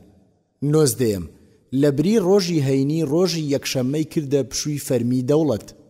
20 حەجکردنی ماڵی خوای قەدەغە کرد. 21 باڵاپۆشی ئافرەتانی قەدەغە کرد. بە کورتی ئەتاتورک بە شێوەیەک فەرمانڕەوایی تورکیای دەکرد وەک ئەوەی کەس لەو وڵاتەدا نەبێت. بەڵگەشمان لەم بارەیەوە وتەیەکی خۆیەتی کە دەڵێت من تورکیام، تورکیاش منە، من بۆ تورکیا وەک سیەکانی وەهام کە بەهۆیانەوە هەوا هەڵدەمژێت. هەر هەوڵێک بۆ لە ناوبردنی من بدرێت هەوڵە بە ئاراستەی لە ناوبردنی تورکیا. بەڵێ ئەتاتورکی نەفرین لێکرا و بەو شێوازە فەرمانڕەوایی تورکیای کرد و سەرئەنجام بۆ ماوەیەکی کاتی توانی ئاینی ئیسلام لەسەر خاکی تورکیا سەرکوت بکات. ئەو ئیسلامەی کە 500 ساڵ بوو ڕەگی لە ناو هەست و سۆزی خەڵکی ئەو وڵاتەدا داکوتا بوو. لە ماوەی حکمی ڕەشیدا تورکیای گێڕایەوە بۆ قۆناغە بەردینەکان و لە هەموو جونگەکانی ژیاندا بەندەکانی خوای بە بەندەی خۆی کردبوو. ئەمەش پاش ئەوە دێت ئەو وڵاتە عەیامێک بوو، پایتەختی وڵاتانی موسڵمانان بوو. ژیانی تایبەتی کەمال ئەتاتورک. لاپەڕە 71 مستەفا کەمال کەسێکی ئارەزوباز بووە و تەنانەت ئەمە گەورەترین ناونیشانی ژیانی تایبەتی ئەتاتورکە و بەمە دەناسرێتەوە. دەتوانین ژیانی لە 3 وشەدا کورت بکەینەوە: ئافرەت، شەراب، خۆ بە گەورەزانین. 1 ئەتاتورک لە کاتێکدا تەمەنی تەنها 14 ساڵان بووە لەگەڵ کچە دراوسەیەکیاندا زینای کردووە. 2 بە هەر کوێیەکدا تێپەڕ ببوایە ئەگەر یانە و باڕ و شوێنی خواردنەوە و ڕابواردنی تێدا بوایە ڕووی تێدەکرد. لە دیمەشقدا ئەمە پیشەی ئەتاتورک بوو. لە شاری سەلانیکیش هەموو جارێک بینراوە کە سەردانی یانەکانی ئۆلمپس و پالاس و یونیۆ کریستاڵی کردووە. ئەو کاتەی لە سۆفیای پایتەختی ڕۆمانیا بوو لە شوێنەکەیاندا پاشکۆیەکی سەربازی تایبەت بە خواردنەوە و ڕابواردن و داوێن پیسی تێدا بوو. ئەتاتورک هەتا ڕۆژ دەبوویەوە لەوێدا و لەگەڵ ئافرەتە داوێن پیسەکانە ڕای دەبوارد. هەروەک لە حەلەب و ئەنکەرە خالیدە ئەدیبی داوێن پیس لەگەڵ مێردەکەی لە لای خۆی جێگەی تایبەتی دانابوو بۆیان کە بەردەوام ئەو شوێنە جێگای یەکتربینین و ڕابواردنیان بوو. 3 فەلسەفەی بەردەوامی ئەو بەسەر تاک و کۆمەڵدا ئەوە بوو بەردەوام داوای دەکرد کە دەست لە ڕابواردن و مەستی هەڵنەگرن هەتا ئەو ساتە خۆشانەیان لە کیز نەچێت. 4 لەبەر زۆر خواردنەوەی مەی دەمارەکانی پێڵووی چاوی سوور بووبوون، دەم و چاویشی وەک تەماتە سوور بووبوویەوە. پاش ئەوەی وەک سەرک کۆماریش دەست بەکار بووە ناوبراو هەر لەسەر کاری بەدڕەوشتی بەردەوام بوو لەگەڵ ئافرەتان و مێرمنداڵاندا و لە جاران زیاتریش خۆی سەرخۆش دەکرد. هەروەک هاوڕێیەکی ڕەزانووری دەڵێت ئەتاتورک دووچاری نەخۆشی سیل بوو، فەرمانی بەلابردنی بربەستی دەلاقەکەی کرد هەتا خەڵکی بیبینن کە خەریکی مەی خواردنەوەیە. 5 ناوبراو چەندین دەیوسی هەبووە کە کاریان پەیداکردنی ئافرەت بووە بۆ ئەتاتورک. لەو کەسانەش کاری دەیوسیان بۆ ئەنجام داوە وەک جەواد عەباس، هەروەها تۆفیق ڕوشدی وەزیری دەرەوەی تورکیا. ئەو لە ئەنکەرەدا خانوویەکی تایبەتی بۆ کاری بەدڕەوشتی ئەتاتورک تەرخان کردبوو. لە گرنگترین ئەو ئافرەتانەی کە دۆستی ئەتاتورک بوون و کاری بەدڕەوشتیان لەگەڵ ئەنجام داوە وەک سالیحە کە لەلایەن هاوسەرەکەیەوە پێشکەشی کراوە. هەروەها فکریەش یەکێکی تر بووە لە دۆستەکانی. هەمان کات ئوفە بۆ ماوەی 14 ساڵ و بەبێ دابڕان خەریکی خۆشەویستی و بەدڕەوشتی بووە لەگەڵیدا. لەبەر ئەمەش نازناوی دۆستە بەردەوامەکەی لێنرا. هەروەها کچە بولغاریەکی جوانیشی پێبەخشرا لەلایەن هاوسەرەکەی لوتفی پارێزەرەوە. پێشکەشکردنی ئەم کچە بۆ چەند دەستکەوتێکی مادی دەگەڕایەوە کە هاوسەرەکەی لوتفی لە پرۆژەی بارۆندا دەستی کەوتبوو. هەروەک مفید بەگیش کچێکی خۆی پێشکەشی ئەتاتورک کرد. هەمان کات خەلیل پاشا هاوسەرەکەی خۆی پێشکەشی ئەتاتورک کرد. ئەمەش دەگەڕایەوە بۆ دەستکەوتەکانی لە بواری نەوتدا لە بەرامبەردا ئەتاتورک 30,000 لیرەی پێبەخشی. شەشەم، کۆمەڵە ئافرەتێکی داوێن پیسی هێنایە کۆشکەکەیەوە وەک کارەکەری هەمیشەیی کاریان دەکرد، ناوی کچانی خۆی لێنابوون. بەداخەوە لە ئێستاشدا هەندێک بەناو شۆڕژگێڕ لاسایی ئەتاتورک دەکەنەوە، ئەویش بە کۆکردنەوەی ئافرەتان لە کۆشکە کۆماریەکانیاندا کە بە شۆڕش ناو دەبرێن. ئەگەر بمانەوێت لەسەر ئەم لایەنە تایبەتەی ئەتاتورک پێداچوونەوەی زیاتر بکەین، ئەوە کاتێکی زۆر و لاپەڕەی زیاتری دەوێت. بە کورتی ئافرەت و مەی خواردنەوە ئەتاتورکیان دووچاری چەندین نەخۆشی کرد تا ڕۆژ لە دوای ڕۆژ جەستەی سستر و لاواستر دەبوو. نەخۆشکەوتن و مردنی ئەتاتورک. لاپەڕە 74. مستەفا کەمال دووچاری نەخۆشی جگەر بوو، ئەمەش بەهۆی ئەو کەحوولەوە بوو کە لە مەیدا هەیە. نەخۆشیەکەی بە شێوەیەک بوو کە بە بەردەوامی ئاو لە ناوسکیدا کۆ دەبوویەوە و ئەم نەخۆشیە بە شێوەیەکی زۆر خێرا ئەتاتورکی بێزار کرد. بە تەواوی زاکیرەی لاواز بوو، سەرئەنجام و بە بەردەوامی لە لووتێەوە خوێنی لێدەڕۆیشت و دواتر دووچاری نەخۆشیە جنسیەکان بوو، هەروەک بەردەوام نێوانی ڕانەکانی دەخوراند. لە ناو جگەریدا ئاو کۆ دەبوویەوە، بە سەرنج دەریان دەهێنا، سەرئەنجام سکی دەبەی کرد و قاچەکانی ئاوسان. ئەتاتورک نەخۆشیەکەی زۆری بۆ هێنا و ڕۆژ لە دوای ڕۆژ لاواستری دەکرد. خوێنی بەردەوام کەمی دەکرد و ناوچاوانی زەرد هەڵگەڕا، تاوای لێهات لە جوڵە کەوت. لە کاتی مردنیدا ئەتاتورک ناردی بە شوێن لۆرینی باڵوێزی بەریتانیادا، داوای لێ کرد کە پاش خۆی سەرۆکایەتی تورکیا لە ئەستۆ بگرێت، بەڵام ناوبراو داواکاریەکەی ڕەت کردەوە. تورکەکان زۆر بە سەرسوڕمانی باز لەو ئازارانە دەکەن کە مستەفا کەمال لە کاتی نەخۆشیەکەیدا دووچاری بووە. وەک خوای گەورە دەفەرمێت: وَلَنُذِيقَنَّهُم مِّنَ الْعَذَابِ الْأَدْنَىٰ دُونَ الْعَذَابِ الْأَكْبَرِ لَعَلَّهُمْ يَرْجِعُونَ. سوورەتی سەجدە ئایەتی 21. واتە دەبێت لە دنیا سزایان پێ بچێشین پێش سزا گەورەکەی ڕۆژی قیامەت، بەشک و بگەڕێنەوە لە لادان و لە کوفر. هەروەها دەفەرمێت: فأرسلنا عليهم ريحا صرصرا في أيام نحسات لنذيقهم عذاب الخزي في الحياة الدنيا ولعذاب الآخرة أخزى وهم لا ينصرون. سورة فصيلت آياتي 16. واتە جا ئێمەش بایەکی توندی بە دەنگمان ناردە سەریان، هەر بە شریخە و دەنگەکەی زۆربەیان مردن لە چەند ڕۆژێکی توش و شومدا، تا هەر لەم ژیانی دنیایەدا ژیانێکی ئابرووبەرانەیان پێ بچێژین، بێگومان سزای پاشە ڕۆژیش سەختتر و ئابرووبەرترە و یارمەتیش نادرێن بۆ ڕزگار بوونیان. مستەفا کەمال لە کۆتا ساتەکانی ژیانیدا بە دەنگێکی بەرز هاواری دەکرد لە کۆشکی دۆڵمە باخچە کە تیایدا دەمایەوە لە قوستەنتینیە، هاوارکردنەکەی دەچووە دەرەوەی کۆشک. نەخۆشیەکە تەواو ئەتاتورکی بێزار کرد تا ئەو ئەندازەی کێشی لەشی کەمی کرد بۆ 48 کیلۆ. تاقمی ددانەکانیشی کەوتن، ئەندازەی دەمی گەیشت بووە گوێکانی. داوای کرد کە پاش مردنی نوێژی مردووی لەسەر نەکرێت. سەرنجام لە ڕۆژی پێنجشەممەی 10 نۆڤەمبەری 1938 دا و لە کاتژمێر 9:05 خولەکی بەیانی ئەتاتورکی نەفرین لێکراو لە ئاسمان و زەوی کۆچی دوایی کرد.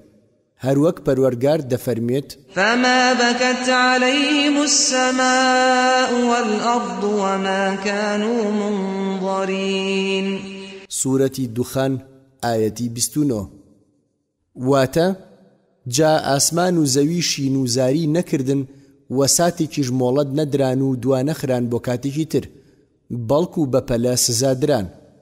بەڵێ ئەتاتورک بەو شێوازە دنیای بەجێهێشت. پاش ئەوەی کە خەلافەتی ڕەماند و تورکیای وێران کرد، شیرازەی خێزانی هەڵوەشاندەوە و بەدڕەوشتی بڵاو کردەوە و دروشتم و بەها جوانەکانی لەناو برد و مزگەوتەکانی پەروەردگاری کردن بە گەنجینەی دا و دەرمان هەڵگرتن.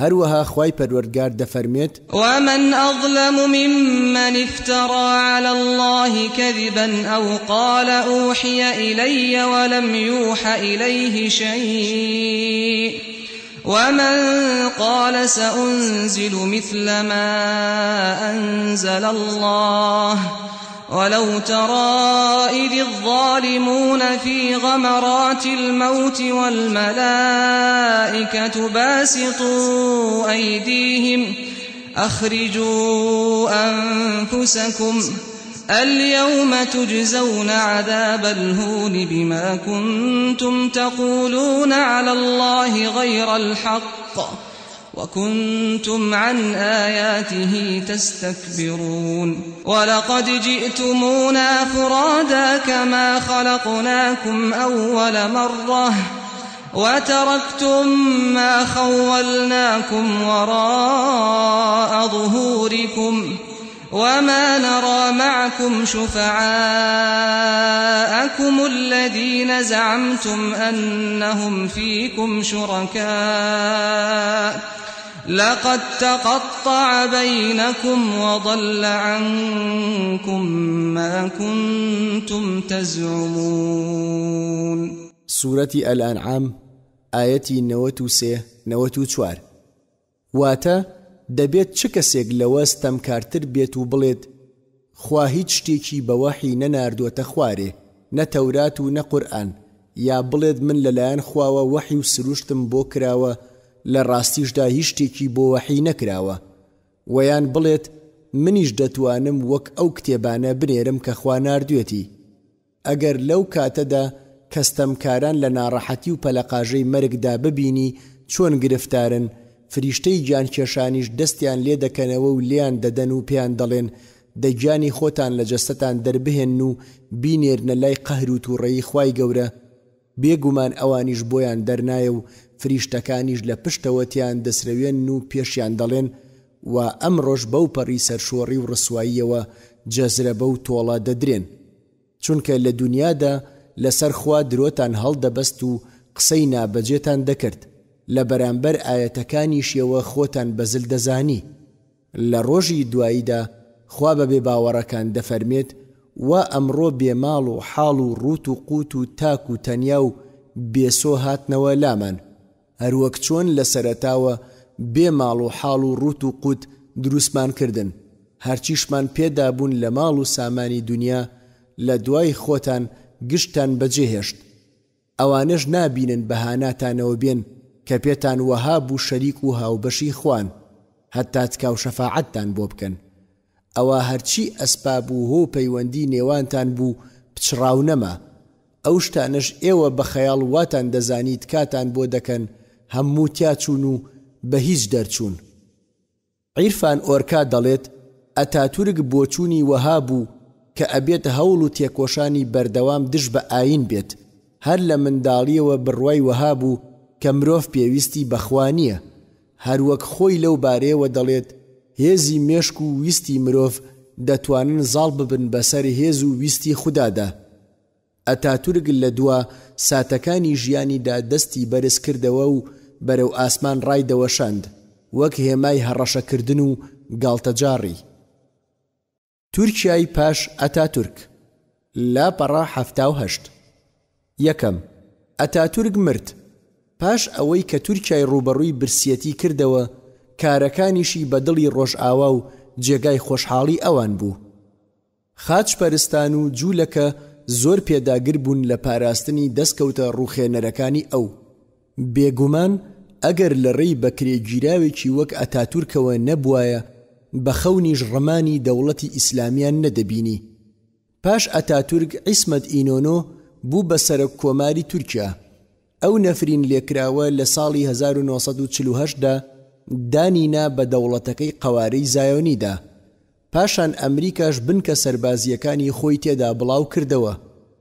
دووەم، ڕۆژ ئاوا دەیویست ئەزمموی ئەتاتورک لە ناو گەلی تورکیادا دووبارە بکاتەوە.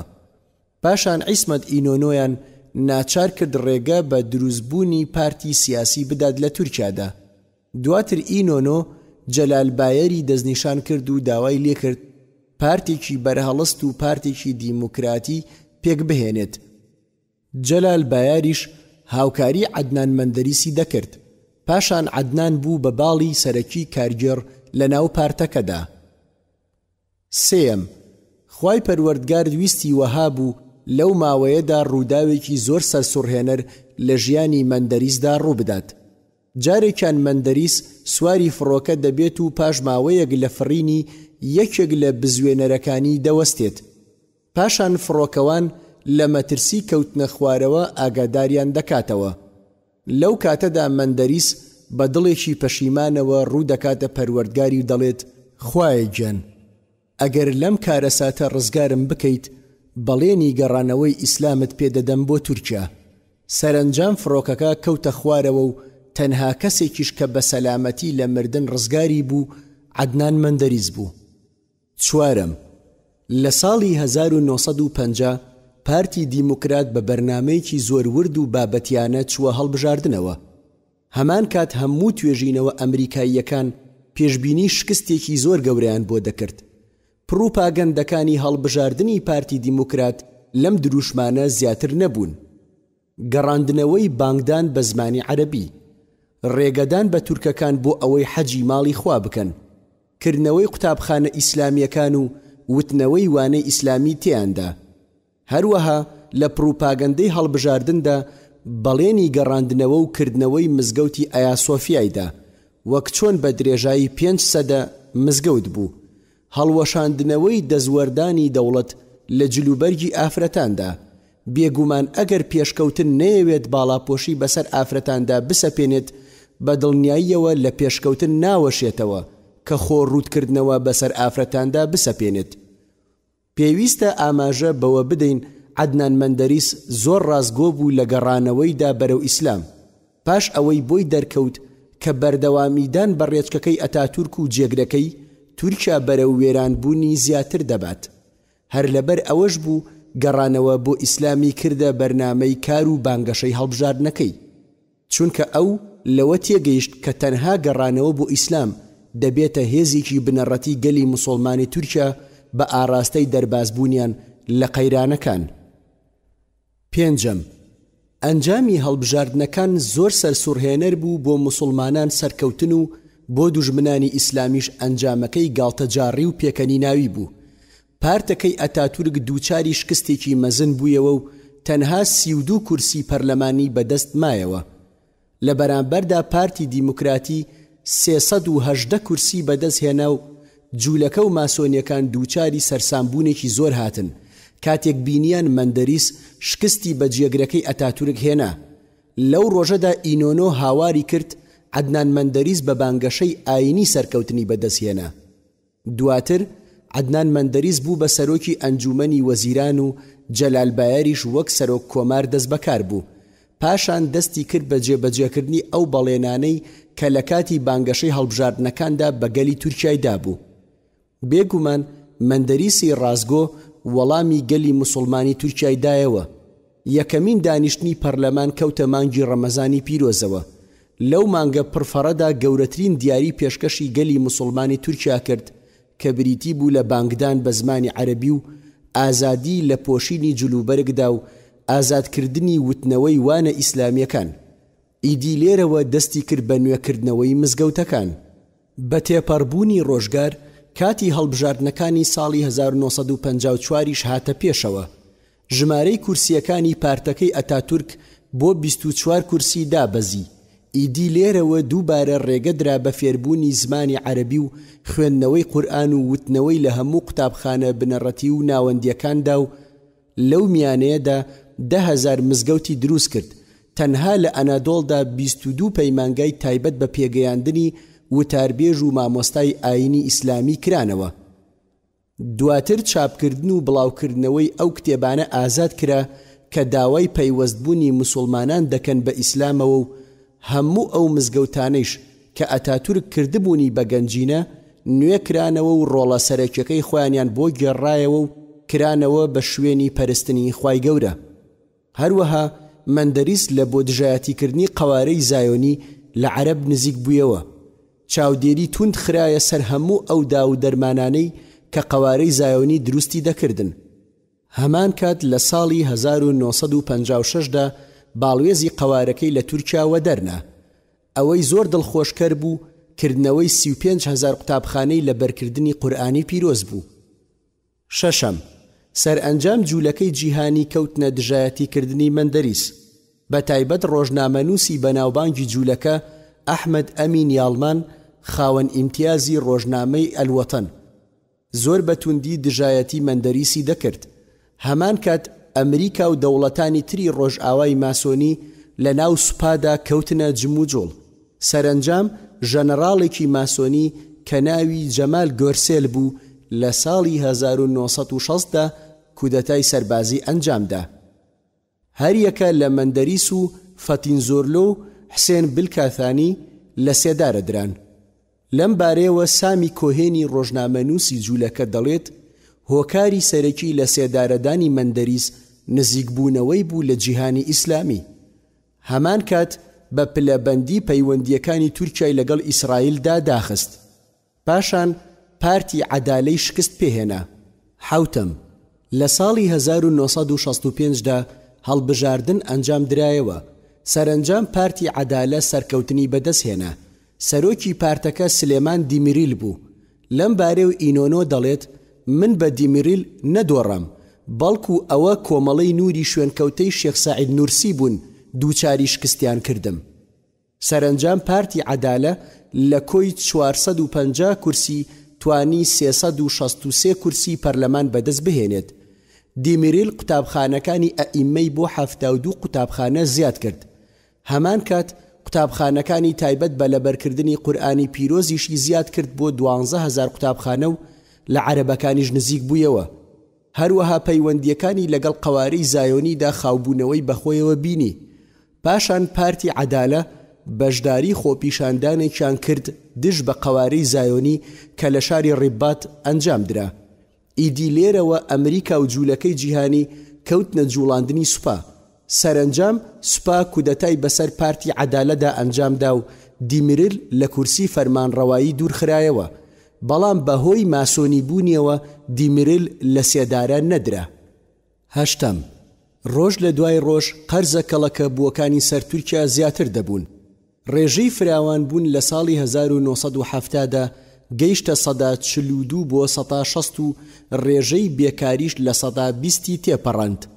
قەرزەکانی تورکیا لە ساڵی 1970دا گەیشتە 21 ملیار دۆلار و لە ساڵی 1979دا بۆ 71 ملیار دۆلار بەرز بوونەوە. بەو شێوازە حکومەتی تورکیا خۆی ڕادەستی بانکی نێودەوڵەتی کرد و نرخی لیرەی تورکی 8 جار دابەزی. لە ساڵی 1980دا ڕێژەی ڕیبا سو بۆ لە 130 بەرز بوویەوە کە ئەمەش بەرزترین ئاست بوو لە جیهاندا. نۆیم، لە ساڵی 1972دا بە سەرۆکایەتی دکتۆر نەجمەدین ئەربەکان پارتی ئاشتی نیشتیمانی هاتە کۆڕی تێکۆشان. دکتۆر نەجمەدین هەڵگری بڕوانامەی دکتۆرای زانکۆی ئەڵمان بوو. پارتی ئاشتی نیشتیمانی لە ناو جەماوەردا پێشوازی باشی لێکرا و بە شێوەیەک زۆرێک لە لاوانی تورکیا چوونە ڕیزەکانیەوە. ئەم پارتە زۆر دژایەتی ڕۆژئاوا و ئەمریکای دەکرد. داوای لە تورکیا کرد کە لە حلفی ئەتڵەسی بێتە دەرەوە و هەمان کات داوای ئازادکردنی تورکیای دەکرد لە سەرجەم ئەو بنکە سەربازیانەی ئەمریکا کە لە وڵاتدا جێگیری کردبوون. ئەمە سەرباری ئەوەی زۆر بەتوندی ڕوبەڕووی قەوارەی زایۆنیش دەبووەوە. هەروەها دژی چوونی تورکیا بوو بۆ ڕیزی بازاڕی هاوبەشی ئەوروپا. هەمان کات داوای ناردنی سوپای تورکیای کرد بۆ هاوکاریکردنی مجاهیدانی ئەفغانستان. هاوشێوەی ناردنی سوپا بۆ هاوکاریکردنی ئەمریکا لە جەنگی دژە کۆریادا.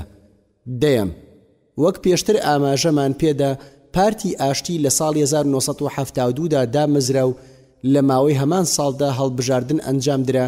سەرئەنجام پارتەکە سەرکەوتنی بەدەست هێنا و توانی 48 کورسی پەرلەمانی بەدەست بهێنێت. پاشان لەگەڵ پارتی گەلدا حکومەتیان پێکهێنا کە ئەجەوید سەرۆکایەتی دەکرد. نەجمەدین ئەربەکان چەند مەرجێکی پێشوەختەی بۆ بەشداریکردن لە حکومەتدا دانا. لەوانەش داوای پێدانی 8 وەزارەتی کرد، ئەمە جگەل لەوەی داوای پۆستی جێگری ئەنجومەنی وەزیرانیشی کرد. پاش پێکهێنانی حکومەت پارتی ئاشتی دەستی کرد بە پەروەردەکردنەوەی تورکەکان لەسەر ئاینی ئیسلام. پاشان دەرگای بۆ حەجی ماڵی خوا کردەوە و ژمارەی حاجیانی تورکیا ساڵانە دەگەیشتە 150,000 حاجی. ئەمەش شتێکی سەرسوڕهێنەر بوو لە مێژووی ئەو وڵاتەدا. 11 پارتەکەی نەجمەدین ئەربەکان 3000 بنکەی لە بەرکردنی قورئانی پیرۆزی لە گوندەکان کردەوە، هەروەک 300 قوتابخانەی تایبەت بە پێگەیاندنی پێشنوێژ و وتاربێژی کردەوە. هەمان کات نەخشەیەکی داڕش بۆ دامەزراندنی زانکۆیەکی ئیسلامی بە ئاراستەی پێگەیاندن و پەروەردەکردنی پێشنوێژ و وتاربێژ نزیکەی 100,000 قوتابی پەیوەندیان پێوە کرد. پێشتر ئەگەر فەرمانبەری دەوڵەت بە ئاشکرا نوێژی ئەنجام بدایە لەسەر کارەکەی لادەبرا، بەڵام بە هاوکاری خوای گەورە و پاشان بە هەوڵی پارتی ئاشتی نیوەی فەرمانبەرانی دەوڵەت بە ئاشکرا نوێژیان ئەنجام دەدا. هەمان کات ئەم پارتە داوای کرد ڕۆژی هەینی بکرێتەوە بە پشووی فەرمی وڵات، هەروەک گرێبەستی هاوسەرەتی پەیوەست کردەوە بە ئاینی ئیسلامەوە و بە ئازادیش لە قوتابخانەکاندا قورئان و زمانی عەرەبی دەوترانەوە. 12 پارتی ئاشتی کۆنتڕۆڵی یەکێتی گشتی قوتابیانی تورکیای کرد. ئەم یەکێتیەش 96 کۆمەڵەی قوتابیانی لەخۆ دەگرت. زیاتر لە 135,000 قوتابیان هەبوو، هەروەک لە یادی ئازادکردنی شاری قوستەنتینیەدا ڕویان کردە مزگەوتی ئایا سۆفیا و نوێژیان تێدا ئەنجامدا. ئەو مزگەوتەی پێشتر ئەتاتورک کردبووی بە مۆزەخانە. هەروەک پارتی ئاشتی خاوەنی چاپخانەیەک و چادرگەی هاوینەی بەردەوام بوو. ئەحمەد سازڤیای سەرۆکی یەکێتی گشتی قوتابیانی تورکیا دەڵێت یەکەمین ئامانجی ڕێکخراوەکەمان ڕزگارکردنی مرۆڤی تورکیە لە نەفامی. هەروەها پارتی ئاشتی خاوەنی 2 ڕۆژنامەی ڕۆژانە بوو. یەکەمیان ڕۆژنامەی ملی جازینا بوو کە تیراژی ڕۆژانەی 100,000 دانە بوو. ڕۆژنامەی ئەدەور جەدید تیراژی دەگەیشتە 15,000 دانە لە ڕۆژێکدا. هەمان کات ئەم گۆڤارانەیشی بڵاو دەکردەوە: یەکەم ئیسلام، دووەم هیجرەت ئەڵمانیا، سێم ماوەرە ئەدیبە، چوارەم ئەدەبیات، پێنجەم چل ڕێستا باقە زهر، شەشەم ئیقتیباس جەمع الئەخبار، حەوتەم سەلام. گرنگترین ئەو گۆڤارانەی کە دەوڵەتی تورکیا قەدەغەی کردن: یەکەم ئەتەوحید ساڵی 1979 قەدەغە کرا، دووەم ئەشورا ساڵی 1978 قەدەغە کرا، سێم هیجرەت، چوارەم گۆڤاری ئەکنجلا، پێنجەم گۆڤاری تەبلیغ، شەشەم گۆڤاری ئەدیم، حەوتەم گۆڤاری ئەلحەرەکە ئەسەبیل. گرنگترین ڕۆژنامەی قەدەغەکراوی ڕۆژانەش وەک: یەکەم ڕۆژنامەی تەربیەت الفکریە، دووەم ڕۆژنامەی تەربیەت الئەخلاقیە ئەڕۆحیە، سێم ڕۆژنامەی تەربیەت البەدەنیە. 13 پارتی ئاشتی دروشمی بۆ هەموو شارێک کارگەیەکی بەرز کردەوە. ئەمەشی بە کردار خستە بواری جێبەجێکردنەوە و 100,000 کارگەی ئامێرە گەورەکانی دامەزراند تا ئەو ئەندازەی دەتوانرا بزوێنەری فڕۆکەی جامبۆ دروست بکرێت. 14 لە ڕۆژی 7 نوێی 1980دا پارتی ئاشتی خۆپیشاندانێکی بە دروشمی ڕۆژی ڕزگاری قودس ڕێکخست. ئاڵای قەوارەی زایۆنیان سووتاند و بە فەرمی داوای دروستکردنی دەوڵەتی ئیسلامی و گەڕاندنەوەی فەرمانڕەوایی ئیسلامیان کرد. ئیدی لێرەوە ئەمریکا کەوتە جوڵاندنی سوپای تورکی و سەرنجام لە 12 نۆی 1980دا کەنعان ئەیفرین کودەتایەکی ئەمریکیانەی ئەنجامدا. لەم بارەیەوە ڕۆژنامەی ئەهرامی میسری لە 13 نۆی 1980دا لێدوانێکی بە ناوی وەزارەتی دەرەوەی ئەمریکاوە بڵاو کردەوە و تێیدا هاتبوو: ویلایەتە یەکگرتووەکانی ئەمریکا بڕیاری کودەتاکەیان پێش ئەنجامدانی دەرکردووە. هەمان کات چەند بەرپرسێکی ئەمریکی نیگەرانی خۆیان نیشاندا لە ئەگەری دروستبوونی حکومەتێکی ئیسلامی و دەرچوون لە ڕێچکە و ڕێبازی ئەتاتورکی. کە ڕێڕەوێکی عەلمانی بوو. تورکیای لەو ڕێگەیەوە بەڕێوە دەبرد. پاشان ستایشی کەنعان ئیفرین و هاوڕێکانی کراو. هەمان کات ئەمریکا بڕی 730 ملیۆن دۆلاری وەک دیاری بە تورکیا بەخشی. 15 کەنعان ئەفرین نەجمەدین ئەربەکان و بەرپرسانی دیکەی پارتی ئاشتی دەستگیر کردن. پاشان سەردەمەکەی بەدانانی تاجەگوڵینە لەسەر گۆڕەکەی ئەتاتورک دەست پێ کرد و پەیمانی پابەندبوونی بە ڕێچکەکەیەوە دووپات کردەوە. کەنعان ئەیفرین و حکوومەتەکەی ئەو ساڵەیان 1970 بە ساڵی ئەتاتورک دانا. 16 کەنعان ئەیفرینی نەفرین لێکرا و باڵاپۆشی و ڕیشی لە زانکۆکانی تورکیادا قەدەغە کرد. 17 لە ڕۆژی 24/4 1970دا نەجمەدین ئەربەکان و 30 لە گەورە بەرپرسانی پارتەکەی لە بەردەم دادگایەکی عورفی سەربازیدا دادگایی کران. داواکاری گشتی چەندین تۆمەتی خوێندەوە کە ئاڕاستەی نەجمەدین ئەربەکان و پارتەکەی کرابوون. ئەوانیش بریتی بوون لە ئەلف کارکردن بۆ گۆڕینی بنەما یاسایی و کۆمەڵایەتی و ئابووری و ڕامیاریەکانی دەوڵەت. دووبارە داڕشتنەوەیان لەژێر ڕۆشنایی ئاینی ئیسلامدا. با دامەزراندنی چەندین کۆمەڵە و سندیکای تایبەت بە قوتابیان و کاسبکاران و کرێکاران و بەنهێنی پەیوەستکردنیان بە خودی پارتەکەوە بە ئامانجی کارکردن بۆ گەڕاندنەوەی فەرمانڕەوایەتی ئیسلامی و کارکردن بە پێی ئیسلام لە تورکیادا. جیم کۆڕ و کۆبوونەوە و دروشمەکانی پارتی ئاشتی نیشتیمانی ڕوونکەرەوەی ئامانجەکانی ئەم پارتن. لەو دروشمانەش محەممەد ڕابەرمانە. بتەکان تێک دەشکێنین و دەوڵەتی ئیسلامی دادەمەزرێنین. لەو لافیتانەش کە پارتەکە بەرزی کردوونەتەوە سوورەتی ئەلمائیدە ئایەتی 44 هەروەها سوورەتی ئەلئیسراء ئایەتی 81 دال لە کۆڕ و کۆبوونەوەکانیدا زۆر یادی خۆیان کردووە بەردەوام ئەوەیان بیری گەل ئەهێنایەوە کە گەل بە درێژایی مێژوو لە پێناو ئیسلام دەجەنگا نەک لە پێناو چەند سەرکردە و کەسانێکی دیاری کراودا.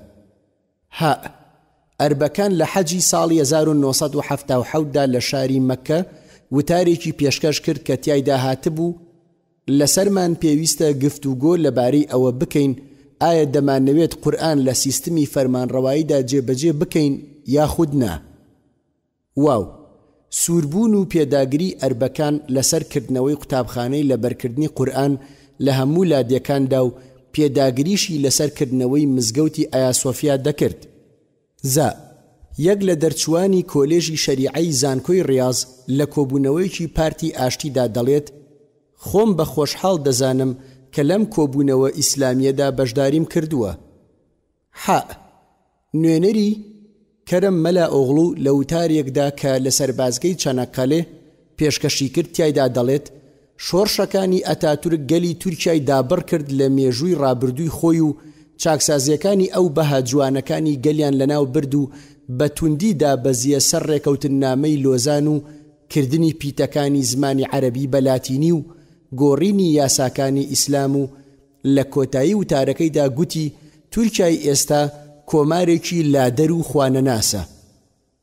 تا ئەربەکان لە یەک لە وتارەکانیدا ئەوەی ئاشکرا کردووە و دەڵێت لە کاتێکدا بەشداری لە دەسەڵاتدا کردووە زۆرێک لە فەرمانڕەوایانی هەرێمەکانی تورکیا فێری نوێژ بوون. یا پارتی ئاشتی داوای کرد ڕۆژی هەینی بکرێتە پشووی دەوڵەت و گرێبەستی هاوسەریەتی بەپێی بنەما ئیسلامیەکان بێت.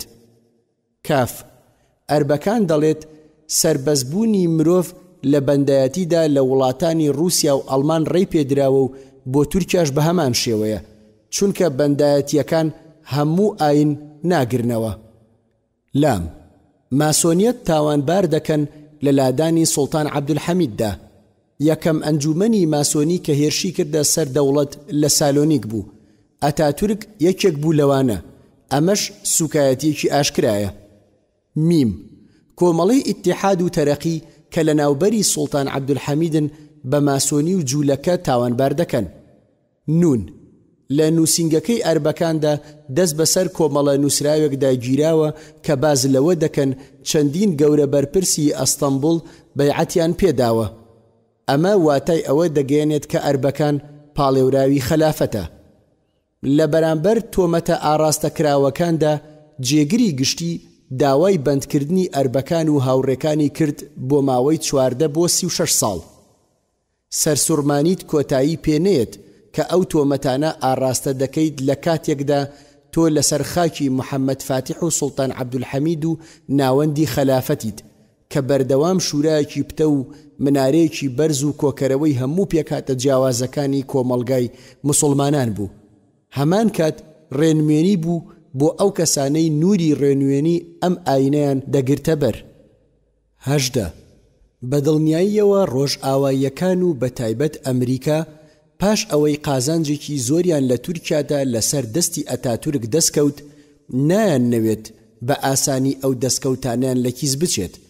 لەبەر ئەوە مستەفا کەمالیان بۆ خەڵکی تورکیا وەک پەرستراو لێکرد تا ئەو ئەندازەی دەبوو لەگەڵ ناوهێنانی ئەتاتورکدا بچەمێنەوە و دەست بە سنگیانەوە بگرن ئەگەر 50 ساڵیش بەسەر مردنەکەیدا تێپەڕ بوو بێت.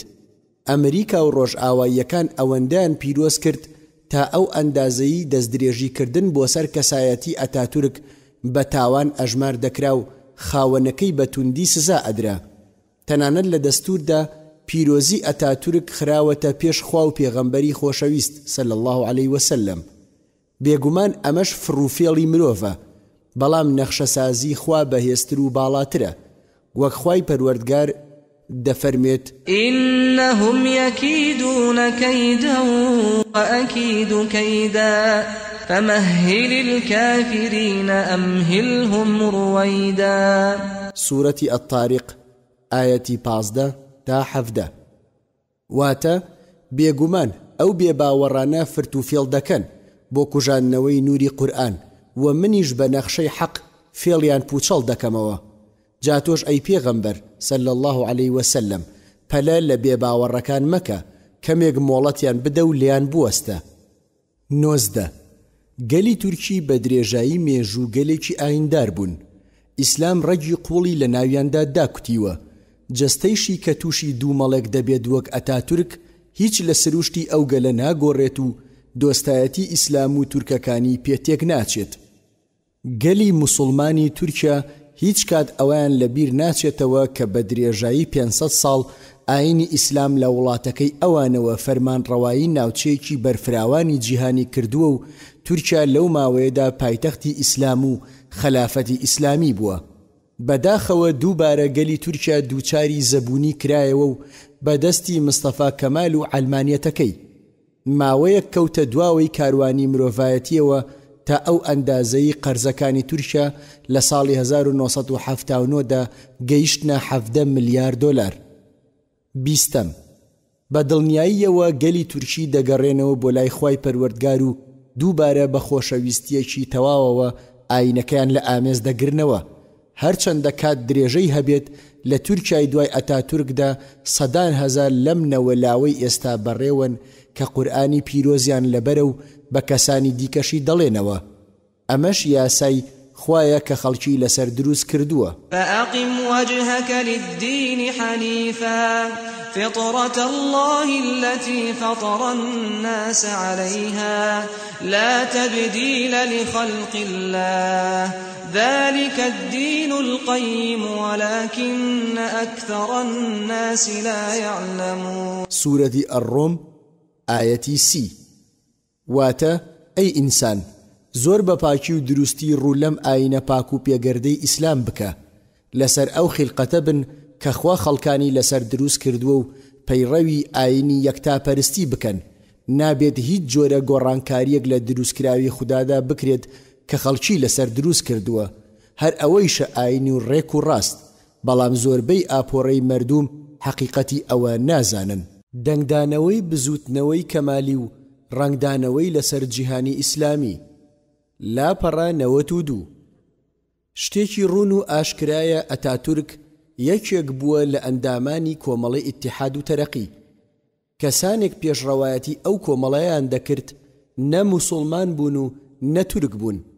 نمونەی بەرپرسانی کۆمەڵی ئیتیحاد و تەرەقی وەک ئەنوەر پاشا خەڵکی پۆڵەندا بووە. هەروەها جاوید یەکێک بووە لە جوولەکەی دۆنمە. کەراسوو جوولەکەیەکی ئیسپانی بووە. تەڵعەت پاشاش کەسێکی غەجەری، ئەحمەد ڕەزاش مەجەڕی بووە. هەتا دوایی سەرجەم ئەندامانی کۆمەڵی ئیتیحاد و تەرەقی کەسانی ماسۆنی بوون. بێگومان ئەتاتورک پاش ڕێکەوتن نامەی لۆزان هاتە سەر حکم و جڵەوی فەرمانڕەوایی تورکیای گرتە دەست. لە ڕێکەوتن نامەکەدا کەرەزۆنی ڕاوێژکاری دەرەوەی بەریتانی مەرجی لە ناوبردنی خەلافەتی ئیسلامی بەسەردا سەپاند. هەروەها داوای لێکرد بە توندی ڕوبەڕووی هەر جۆرە هەوڵێک ببێتەوە کە بە ئاراستەی گەڕاندنەوەی خەلافەت بێت. هەروەک ڕاوێژکارەکەی بەریتانیا داوای لە ئەتاتورک کرد سەرجەم دروشمە ئیسلامیەکان لەناو ببات و یاسا ئیسلامیەکان وەلا بخات و بە یاسا ڕۆژئاواییەکان جێگەکەیان پڕ بکاتەوە. مستەفا کەمال ماوەی ساڵانی تەمەنی لە 1922 تا 1938 تەرخان کرد بۆ جێبەجێکردنی ئەو پیلانە. بانگی بە زمانی عەرەبی قەدەغە کرد، پیتە عەرەبیەکانی لابرد و پیتی لاتینی هێنایە پێشەوە و باڵاپۆشی ئافرەتانی قەدەغە کرد. مزگەوتی ئایا سۆفیای کرد بە مۆزەخانە و سەرئەنجام ئەتاتورک مرد و پاش خۆی عیسمەت ئینۆنۆی جێگری درێژە پێدەری بەرنامەکەی بوو. پاش دەرکەوتنی پارتی ئاشتی ئیسلامی و بەستنی کۆنگرەی کۆنیا بە سەرۆکایەتی نەجمەدین ئەربەکان و بە ئامادەبوونی نزیکەی 150,000 کەس، ئیدی ئەمریکا ئەو ڕاستیەی بۆ دەرکەوت کە کەمالیزم بەرەو پوکانەوە و لە ناوچوون دەڕوات. پاشان پەنای بۆ ئەنجامدانی کودەتای سەربازی برد. ئەمریکا لەم ڕێگەیەوە کەوتە دژایەتیکردنی تەوژمی ئیسلامی و مەبەستی بوو بە ئاگر و ئاسن درێژە بدات بەکردەوە خێزەونەکانی مستەفا کەمال.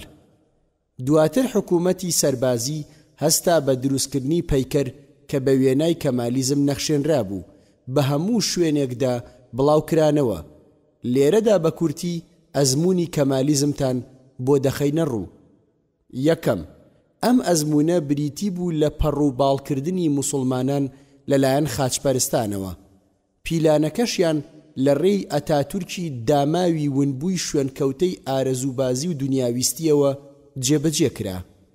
لەم بارەیەوە توینبی دەڵێت بە دڵنیاییەوە ئێمە تورکێکی موسڵمانی تەقلیدی بە پەرۆشمان ناوێت، لەگەڵ ئەوەی بۆمان دەڕوانی تووڕێی و چینەی لێ ببارێت و لەبەر ئەوەی کە ئێمە کەسانێکی فەڕەنسی دوو ڕوو بێ باوەڕین هەوڵماندا کۆتایی بەو بڵندبوونەوەیان بهێنین، دوجار توانیمان ئەو چەکە دەرونیەیان بشکێنین هانماندان بۆ بەرپاکردنی ئەو شۆڕشەی ئێستا لەبەر چاوماندایە. ئێستا و پاش ئەوەی بەهاندان و چاودێریکردنمان گەلی تورکیامان گۆڕی، وای لێ هات تاکی تورکی بە شوێن هەموو هۆکارێک دەگەڕێت هەتا خۆی بگەێنێتە ئاستی ئێمە یاخود ئاستی ڕۆژئاواییەک لە دەوروبەریدا. بەڵام لە ئێستادا ئێمە هەست بە خەم و ناخۆشی و چین و تووڕەیی دەکەین لە کاتێکدا تورکێک بڵێت ئێمە لە نزیکەوە فومان بۆ لێدان بەڵام سەما و خۆشیمان نەنواند و لە کاتێکدا ئێوە دووچاری ئازار و غەمیش بوون ئێمە نەگریاین بۆتان.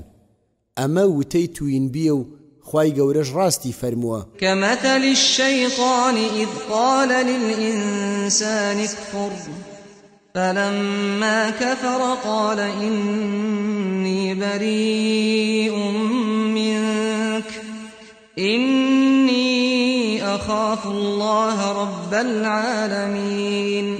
سورة الحشر آية 16. واتە نمونەی دووڕووەکان لە هەڵنانی جوولەکەدا لە بۆ کوشتار لەگەڵ پێغەمبەر و مسلماناندا وەک نمونەی هەڵنانی شەیتان وهایە بۆ کافرکردنی مرۆڤ.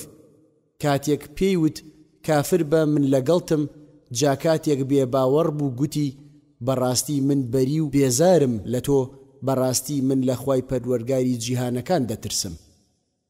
هەروەها دەفەرمێت إذ تبرأ الذين اتبعوا من الذين اتبعوا ورأوا العذاب وتقطعت بهم الأسباب. سورة البقرة آية 166.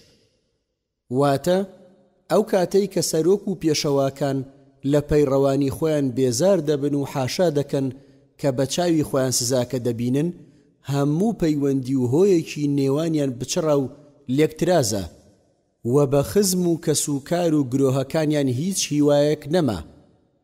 دووەم، بە پێی وتەکانی توینبی بێت کەمال ئەتاتورک بە یەکجاری شەریعەتی لە تورکیادا گسک داوە.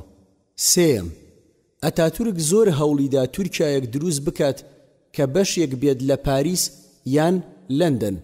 بێگومان هیچ شتێکی لەو وڵاتانەوە نەگواستەوە بۆ تورکیا جگەل لە بەدڕەوشتی و بێبڕوایی و نەفامی، بریا پیشەسازی و زانیاری لێوەربگرتنایە. چوارەم، ئەتاتورک چاڵێکی زۆر قوڵی لە نێوان عەرەب و تورکدا هەڵکەند، هەروەک کانتۆڵ سمیث ئاماژەی پێکردووە.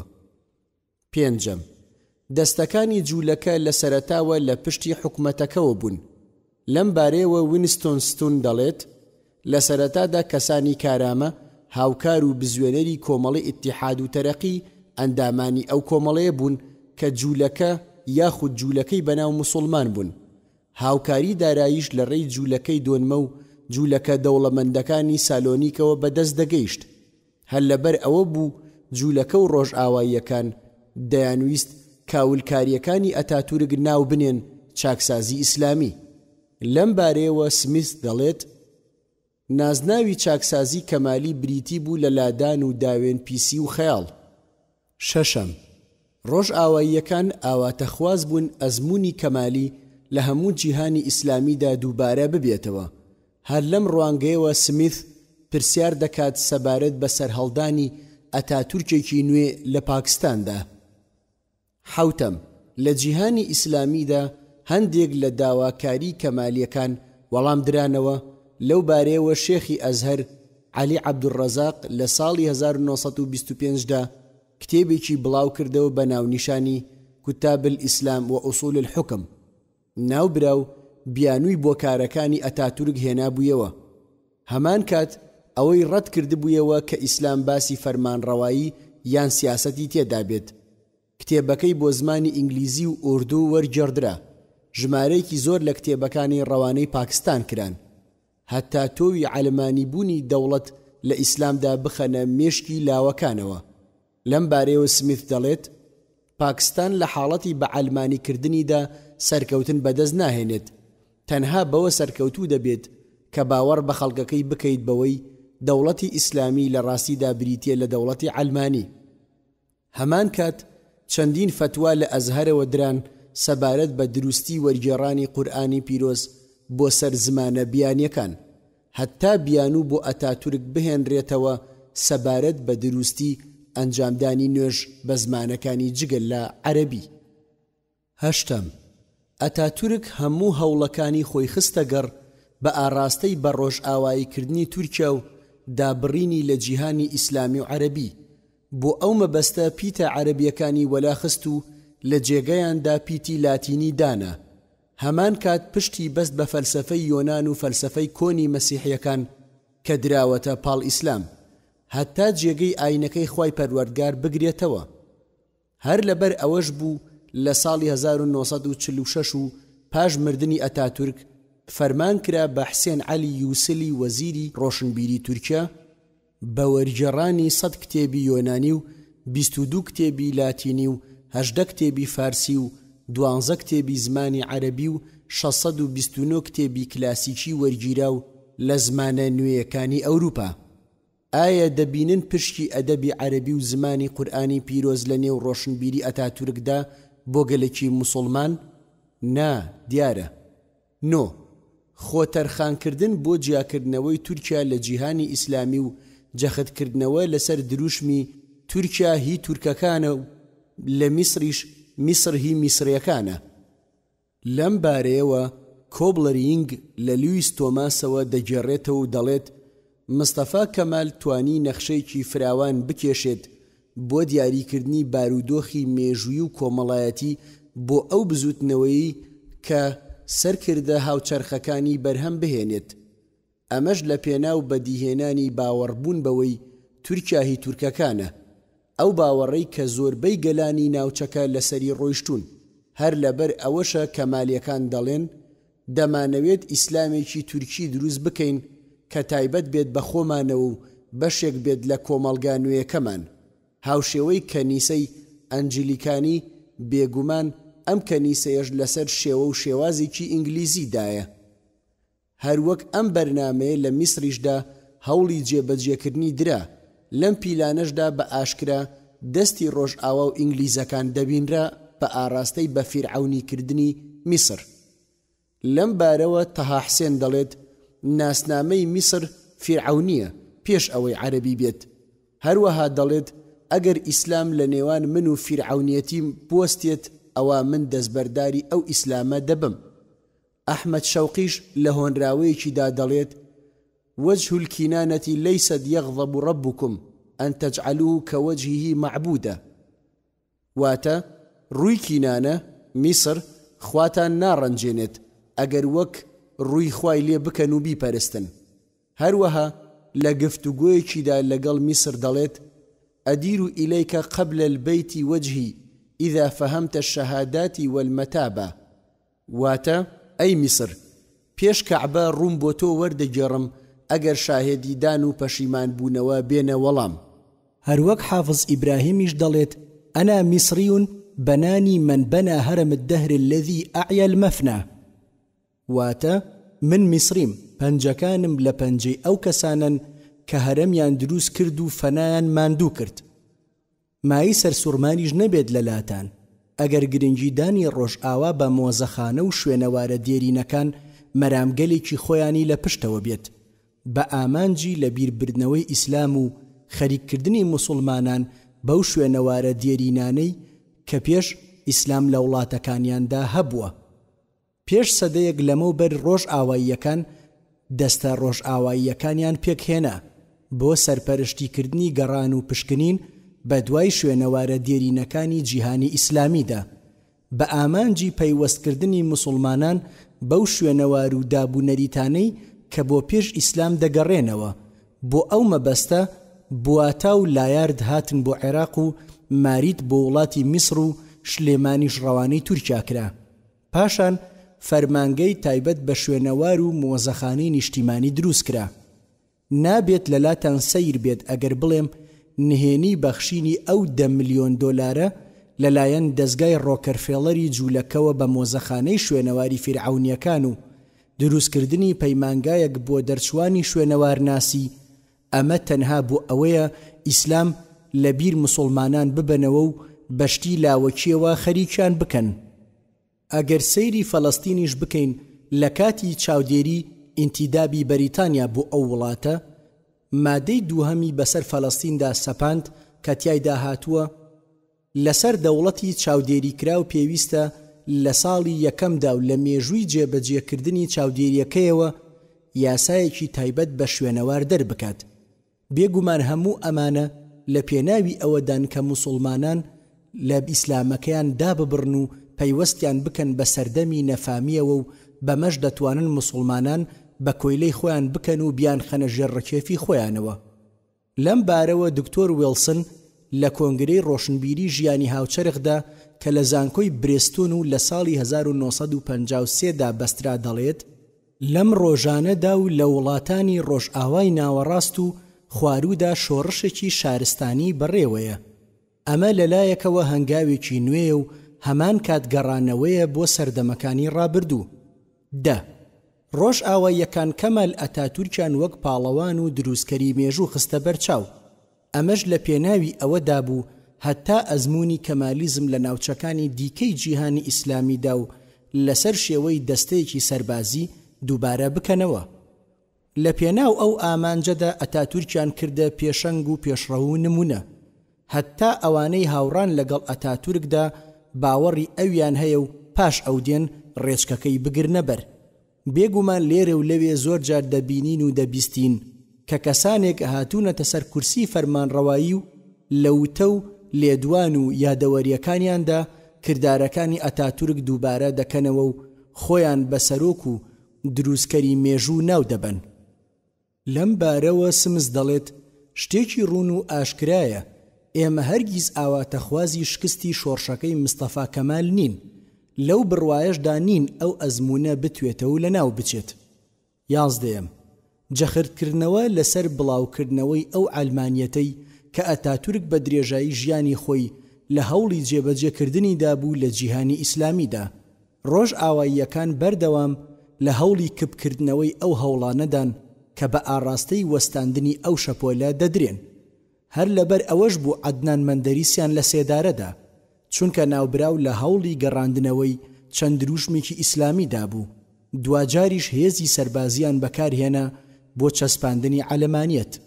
وتەکەی ساداتیش لە ئایندا سیاسەت نییە و لە سیاسەتیشدا ئاین نییە، هەر لەو ڕوانگەیەوە سەرچاوەی گرتووە.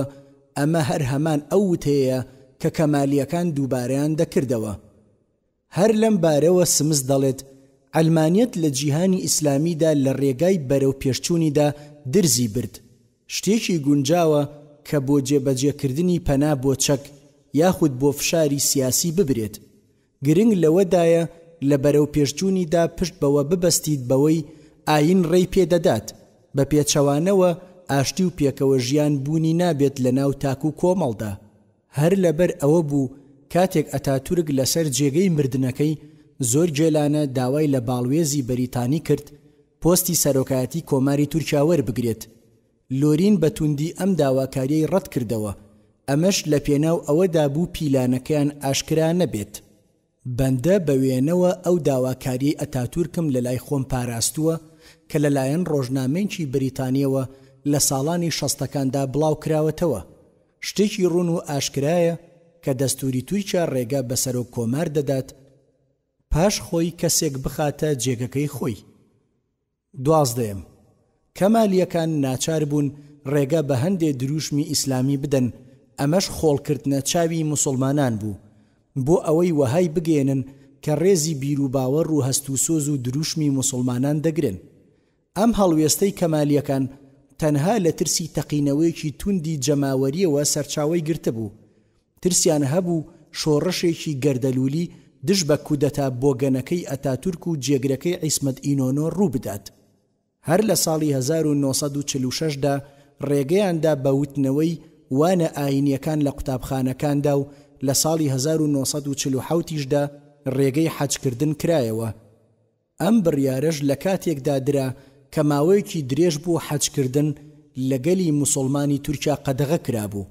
هەروەک لە ساڵی 1948دا ڕێگا درا بەکردنەوەی قوتابخانەی پێگەیاندنی پێشنوێژ و وتارخوێن و ساڵی 1950 سەردانیکردنی گۆڕستان ئازاد کرا. 13 بێگومان گەلی موسڵمانی تورکیا دووچاری نەخوێندەواری هزری و فکری بوو. ئەمەش پاش ئەوە هات کە ماوەیەک بیر و باوەڕ و کەلەپور و ڕۆشنبیری 500 ساڵی ئیسلامیان لێ قەدەغە کرا. پاش ئەوەی کە نووسین بەو پیتانیان لێ قەدەغە کرا کە وەک میرات نەوە لە دوایەوە بۆیان مابوونەوە. دواتر نەوەیەک لە تورکەکان لەدایک بوو کە ئاین و بیر و باوەڕ و ئامانج و ڕۆشنبیری خۆی نەدەناسی، نەوەیەکی ونبوو سەرگەردان و وێڵ و سەرلێشێواو. وەک پەروەردگار دەفەرمێت لەعەمڕوکە ئینەهم لەفی سەکرەتیهم یەعمەهون سوورەتی الحجر ئایەتی 72. واتە دەبەگیانی تۆ ئەی محەممەد صلی الله عليه وسلم ئەوانە لە گێژاوی مەستی و بێهۆشی و سەرلێشێواوی خۆیاندا یاریان دەکرد و بە یەکدا دەهاتن، چونکە ئاگایان لێ نەبوو بەیانی چیان لێ دێت. بەڵام سروشتی پاکی تورکەکان دەستبەرداری هەموو ئەو هیزرە بۆ گەن و نامۆیانە دەبێت. بێگومان ڕۆژ لە دوای ڕۆژ ئەم بنەما پوچەڵانەی کەمالیەکان ڕسواتر دەبن. موژدەکانیش ئاماژە بەوە دەدەن بۆ سەرکەوتنێکی نزیک. ئایا سبەینێ نزیک نییە؟ وەک پەروەردگار دەفەرمێت فَسَيَنْغِضُونَ إِلَيْكَ رُؤُوسَهُمْ وَيَقُولُونَ مَتَىٰ قُلْ عَسَىٰ أَنْ يَكُونَ قَرِيبًا سوورەتی ئیسراء ئایەتی 51. واتە ئەوسا لە ڕووی ئینکاریەوە دەست دەکەنە سەرە لە قێو دەڵێن باشە ئەو زیندوو بوونەوەیە کەی دەبێت؟ پێیان بڵێ لەوانەیە هاتنی نزیک بێت و هەر پێش دێت. بە یارمەتی خوای پەروەردگار پارتی ئاشتی هیچ کات نامرێت، هەرچەندە تیرۆر و داپڵۆسین و دامرکاندنەوە لە دژیان بەردەوام بێت. وەک خوای گەورە دەفەرمێت وَمَا النَّصْرُ إِلَّا مِنْ عِنْدِ اللَّهِ الْعَزِيزِ الْحَكِيمِ سوورەتی ئالی عیمران ئایەتی 126. واتە خۆ سەرکەوتن تەنها بەدەستی خوای باڵادەست و کارجوانە. لێرەدا دەمەوێت بە حکومەتە سەربازیەکەی تورکیا بڵێم بە ئاگا بن، ئێوە هەرگیز ناتوانن مردووەکان زیندوو بکەنەوە. بێگومان ئەزموونی کەمالی لە ڕێگەدایە بەرەو پارتەوازەبوون و لە ناوچوون. ئەمەش پاش ئەوە دێت گەل زۆری بەدەستانەوە چەشت لە ڕماندنی خەلافەتی ئیسلامی و سەختی ژیان و بێبەشبوونی لە تاموچێژی خۆشیەکانی ژیان. سەردەمێکی زۆر گەلتان بێبەش کرد لە ئارامی و دڵنیایی کە پێشتر لە ژێرسایی ئەم ئاینەدا بەدەستی هێنابوو. 14. لە ڕووی پێشکەوتنەوە لە سەرەتادا تورکیا لەگەڵ یاباندا هەنگاوی دەنا. ئەی ئێستا کوا ئەو پێشکەوتنانەی تورکیا؟ بێگومان لە ئێستادا یابان بە پێشکەوتوترین وڵاتی پیشەسازی دادەنرێت لە جیهاندا. ئەمە لە کاتێکدایە تورکیا مایە پوچی و لە ناوچوون بەرۆکی گرتووە. 3 ساڵ پێش ئێستا خەریک بوو بانکی نێودەوڵەتی مایە پوچی تورکیا ڕابگەێنێت. ئەگەر سعودیە بەهانایەوە نەچووبایە بێگومان تورکیا لە ناو دەچوو. 15. جوولەکە کۆنتڕۆڵی هەموو دەستگا جیاوازەکانیان کردبوو. بێگومان کەمال ئەتاتورکیش لەم بارەیەوە پێگەی گرنگی بە جوولەکە دابوو. لەوانەش خالیدە ئەدیب وەزیری ڕۆشنبیری تورکیا ناوبراو ئافرەتێکی جوولەکە بوو. هەمان کات لەبەر زۆر نزیکی لە کاری ڕۆژنامەگەریەوە نازناوی جاندارکی تورکەکانیان پێبەخشی بوو. باوکی خالیدە ئەدیب کە ناوی ئەدیب ئەفەندیە یەکێک بوو لەو کەسە ڕەگەزپەرستانەی کە بانگەشەی بۆ بزوتنەوەی تۆرانی دەکرد. خالیدە ئەدیب خاوەنی جوانیەکی لە ئەندازە بەدەر بوو. هەمان کات لەگەڵ ئەتاتورکدا خەریکی کاری بەدڕەوشتی و لادان بوو. ناوبراو چەند ڕۆمانێکی بەناوبانگی نووسیوە وەک تۆران الجەدیدە و ئیضربوا الغانیە. لە کۆتاییدا لەگەڵ ئەتاتورک ناکۆکیان لە نێواندا دروست دەبێت و بەرەودەرەوەی وڵات هەڵدێت. ئیدی پاش مردنی ئەتاتورک دەگەڕێتەوە تورکیا. بەو شێوەیە بەردەوامیدا بە هێڵی کارکردنی جوولەکە لە تورکیادا. جوولەکە ڕوانگەی ڕاگەاندنیشیان بۆ خۆیان تەرخان کردبوو. موسڵمان و تورکەکانیش تێیدا بێبەشکرا بوون. بۆ نمونە ڕۆژنامەی حوڕیەتی جوولەکە ڕۆژانە تیراژی 1 ملیۆنی لێ چاپ و بڵاو دەکرایەوە. ئەم ڕۆژنامەیە لەلایەن دەستگایەکیشەوە دەردەچێت کە گۆڤاری وەک مجلة الحیات و مجلة التاریخیش بڵاو دەکاتەوە.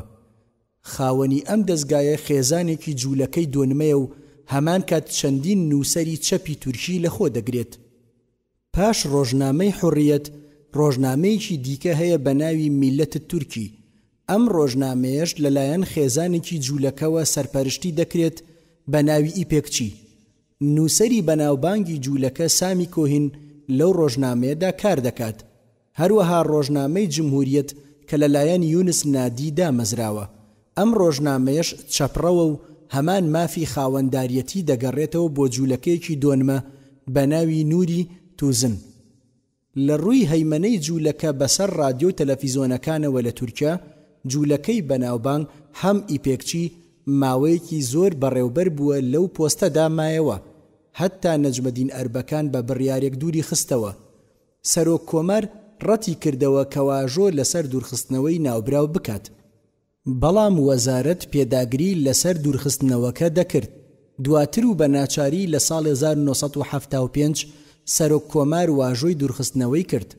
دووبارە بە حکومەتی سەربازی تورکیا دەڵێم چاکتر وایە گەلی تورکیا پەیوەست بکەنەوە بە ئیسلامەکەیانەوە و جارێکی تر بنەماکانی ئەم ئاینە لە بنیاتنانەوەدا بەکاربهێنن لە بری ئەوەی بتەکانی ئەتاتورک لە گۆڕەپانەکاندا دابەش بکەن. لە کۆتاییدا پێم خۆشە ئاماژە بەڕاستیەک بکەم.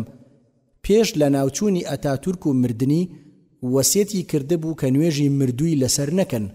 لەم بارەیەوە کەسە نزیکەکانی خۆی ناکۆچیان تێکەوت. هەندێکیان بۆ چوونیان وەها بوو کە دەستور ڕێگە نادات نوێژی لەسەر بکرێت. هەندێکی تریان بە پێویستیان دەزانی لەم بابەتەدا دەستور تێبپەڕێندرێت و نوێژی مردووی لەسەر بکرێت. لە کۆتاییدا یەک لە بەندۆڵەکانی کەمال ئەتاتورکیان پێشخست و نوێژی لەسەر کرد و بەرپرسیارەتی ئەو تاوانە قێزەونەی لە ئەستۆ گرت. لە کۆنەوە متەنەبی وتوویەتی: وكم ذا بمصر من المضحكات وإن كان في شأنه كالبكاء. منیش دەڵێم چەندین بابەت لە تورکیا جێگای پێکەنین و ئازار و لە ناوبەری میلەتن. سەرنج بدەن و ورد ببنەوە. پەروەردگار چەند جوانی فەرمووە ومكروا مكرا ومكرنا مكرا وهم لا يشعرون فانظر كيف كان عاقبة مكرهم أنا دمرناهم وقومهم أجمعين فتلك بيوتهم خاوية بما ظلموا إن في ذلك لآية لقوم يعلمون وأنجينا الذين آمنوا وكانوا يتقون سورة النمل آية 53 واتە ئەو تاوان بارانە فرتوفێڵیان ئەنجامدا ئێمەش پیلانێکمان سازاند بۆ لەناو بردنیان کە ئەوان ئاگیان لێ نەبوو سابن وا ڕەوبیر بکەرەوە بزانە سەر ئەنجامی پیلان و کەتن و فێڵەکەیان چۆن بوو بێگومان ئێمە بەوانیشەوە هۆزەکەیانمان پێکرا لەناو بردن بەهۆی زەمین لەرزەوە ئەوەش خانووەکانیان دەیان بینی کاول و چۆڵن لەبەر ستەمونە حەقیان بەڕاستی لەوەدا بەڵگە هەیە لە سەردەسەڵاتی خوا بۆ گەلێک بزانێ و پند وەربگرێت ئەوانەش کە بڕوایان هێنا بوو پارێزکار بوون ڕزگارمان کردن کۆتایی وآخر دعوانا أن الحمد لله رب العالمين سبحانك اللهم ربنا وبحمدك أشهد أن لا إله إلا أنت أستغفرك وأتوب إليك وصل اللهم وسلم وبارك على سيدنا محمد وعلى آله وصحبه وسلم سبحان ربك رب العزة عما يصفون وسلام على المرسلين والحمد لله رب العالمين لا بريك لم يجوج لك لا برا سطودة ئەم پاشکۆیە ڕاستەوخۆ لە کتێبی فەرهەنگی بانخوازانی ئەندازیار عوسمان وەرگیراوە پێشەکی هەروەک چۆن گشت پێغەمبەران سەلامی خوایان لێبێت دوژمن و ناحەزیان هەبووە ئاوەهاش پێغەمبەری خۆشەویستمان صلی الله عليه وسلم هەر لە یەکەم ڕۆژی هاتنیەوە دوژمن و ناحەزی بۆ پەیدا بووە و بە هەموو جۆرێک دوژمنایەتیان کردووە سابەڵک و بە خەیاڵی خاویان نوری خوا بەفوو بکوژێننەوە هەروەک خوای گەورە دەفەرمێت وكذلك جعلنا لكل نبي عدوا من المجرمين وكفى بربك هاديا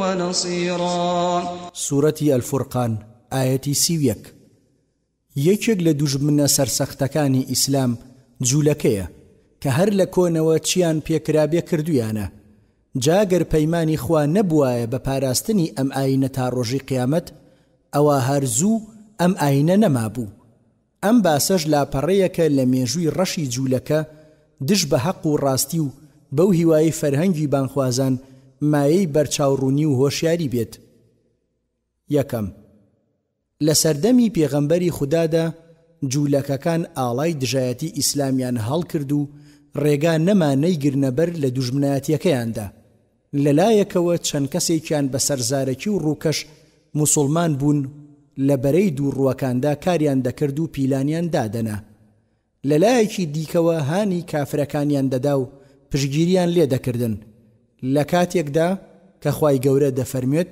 الذين آتيناهم الكتاب يعرفونه كما يعرفون أبناءهم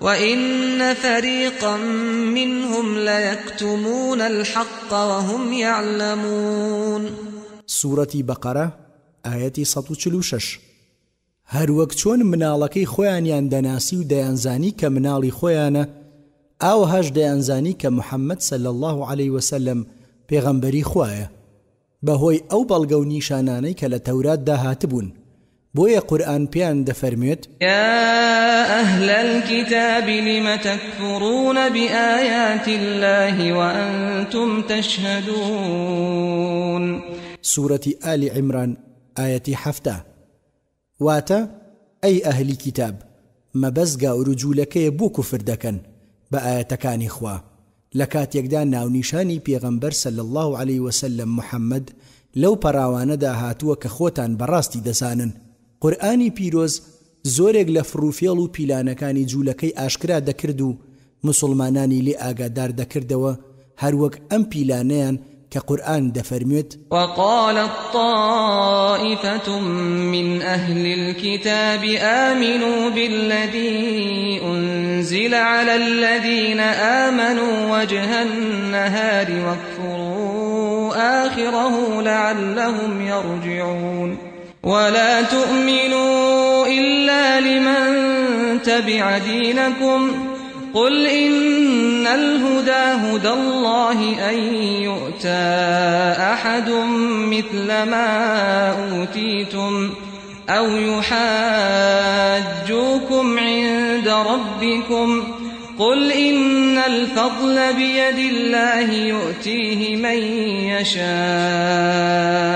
والله واسع عليم يختص برحمته من يشاء والله ذو الفضل العظيم. سورة آل عمران آية 72 بۆ 74 واتە دەستەیەک لە خاوەننامە بە یەکتریان وت سەر لە بەیانیان بەفێڵ بڕوا بێنن بەو قورئانەی کە نێردراوەتە خوارەوە بۆ ئەوانەی کە مسڵمان بوون و دەمە و ئێوارە لێ پەشیمان ببنەوە بەڵکو ئەوانیش پەشیمان بکەنەوە و ئەم قسەیە بانهێنی ناوخۆمان بێت و کەس لێتانی نەبیستێ مەگەر هاودینەکانمان. بەڵێ مەبەستی جوولەکە ئەوە بوو تازە مسڵمانەکان تێک بدەن و چەواشیان بکەن. کاتێ بەیانیان جوولەکەکان مسڵمان دەبوون مسڵمانان بە گشتی و تازەکانیش زۆر دڵخۆش دەبوون و دەیانوت دیارە ئاینەکەمان زۆر ڕاست و تەواوە بۆیە ئەوە تا جوولەکەکانیش مسڵمان دەبن. و کاتێ ئێواران پەشیمان دەبوونەوە گومان دەکەوتە دڵی تازەکانەوە و دەیانوت دیارە ئاینەکەمان کەم و کوڕی و ناتەواویەکی هەیە بۆیە جوولەکەکان پەشیمان دەبنەوە. ئەی محەممەد پێیان بڵێ بەڕاستی ڕێنمونی هەر ڕێنمونی خوایە و ئەو فروفێڵەی کە دەیکەن لەبەر ئەوەیە کە پێتان گرانە هاوشێوەی ئەوەی دراوە بە ئێوە لە نامە و پێغەمبەرێتی بدرێت بە کەسانی دیکە یان مسڵمانان کێشە و دەمەقاڵێتان لەگەڵ بکەن و بۆڕتان بدەن بەهۆی ئەو نامەیەوەی کە لە لای خواوە بۆیان هاتووە. پێیان بڵێ بەڕاستی فرستادەیی بەهرەیە و خوا ڕەحمەتی پێپایانە و دانایە دەیدا بە هەر کەسێک بیەوێ وەخوا خاوەنی فەزلی گەورە و بێ ئەندازەیە. ڕۆژێک لە سەرەتای ساڵی 14هەمی کۆچیدا پێغەمبەری خوا صلی الله علیه وسلم لەگەڵ 10 کەس لە هاوڵانی دەچن بۆ گەڕەکی بەنی نەظیر بۆ کارێک بەڕواڵەت جوولەکەکان پێشوازیەکی گەرم و گوڕیان لێ دەکەن و پێغەمبەری خوا صلی الله علیه وسلم داوای چیان لێ دەکات ئەوان بەڵێنی پێدەدەن و ڕازی دەبن. بەڵام لە ژێریشەوە ڕاوێژی کوشتنی دەکەن و دەڵێن هەرگیز هەلی وامان بۆ هەڵ ناکەوێت. یەکێکیان دەنێرن لە سەربانەوە بەردێکی گەورە بدات بەسەریدا. لەو کاتەدا خوای پەروەردگار بە سروش پێغەمبەرەکەی ئاگادار دەکاتەوە و لە ئەنجامی ئەمەدا پێغەمبەری خوا لە ناوچەکە دەریان دەکات. فێڵ و پیلانی جوولەکە لە سەردەمی پێغەمبەردا صلی الله علیه وسلم ئەوەندە زۆرە چەندەها پەڕاوی دەوێت کە زۆربەی لە پەراوەکانی ژیاننامەی پێغەمبەردا صلی الله علیه وسلم باس کراون. 2 لە سەردەمی عومەری کوڕی خەتابدا لاپەڕا 114 لەم سەردەمەشدا وەکو پێشتر جوولەکە بەردەوام بوون لە ئاژاوەچێتی و خراپەنانەوە. بۆ نمونە ئەبوو لؤلؤەی مەجووسی کە غوڵامی مغەیرەی کوڕی شوعبە بوو لە مەدینەدا خەریکی ئاسنگەری و دارتاشی بوو. ڕۆژێک هاتە لای عومەر ڕەزای خوای لێبێت و شکاتی کرد لە مغیرە لەسەر مەسەلەی پارە و دەستکەوت. عومەریش پێی فەرموو دەستت ڕەنگینە و دەستکەوتت باشە لەخوا بترسە و چاک بە لەگەڵ مغیرەدا. ئەبوو لؤلؤە بە تووڕەییەوە ڕۆیشت و وتی دادگەریەکەی هەموو کەسێکی گرتووەتەوە من نەبێت. ڕۆژێک عومەر ڕەزای خوای لێبێت بە ئەبوو لؤلؤە گەیشت و لێی پرسی تۆ نەدوت ئەگەر بمەوێ ئاشێک دروست ئەکەم بە ڕەشەبا ئیش بکات؟ ئەویش بە تووڕەییەوە وەڵامی دایەوە وتی ئاشێکت بۆ دروست ئەکەم خەڵکی هەموو باسی بکەن. عومەر بەوانەی فەرموو کە لەگەڵی دابوون ئەو عەبدە هەڕەشەم لێ ئەکات. سەرنجام ئەبوو لؤلؤە و هورمزان کە بەدیلی هێنرابوون بۆ مەدینە پاشکانی فارسەکان و جوفەینە کە گاور بوو لەگەڵ کەعب الئەحبار کە جوولەکە بوو بە سەرزاری موسڵمان بوو هەستان بە دانانی پیلانێک بۆ کوشتنی عومەر و ئەوە بوو پاش ماوەیەک لە نوێژی بەیانیدا شەهیدیان کرد. لەم کارە ساتەشەوە بە ئاشکرا دەستی تاوانی جوولەکە ئاشکرا دەبێت کە هەردەم یا خۆیان یاخود بە بەشداری لەگەڵ کەسانی دیکەدا هەوڵی زیان گەیاندنیان داوە بە ئیسلام و مسلمانان.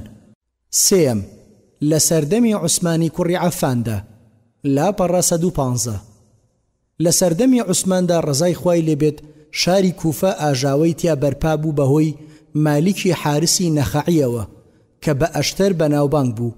والی کوفە سەعیدی کوڕی عاس و معاویە والی شام بە ڕێکوپێکی چارەسەری ئەو کێشەیەیان کرد. لە شاری بەسڕەش یەکێک لە بەنی عەبدولقەیس لەگەڵ کۆمەڵێکدا کەوتنە خراپەکاری.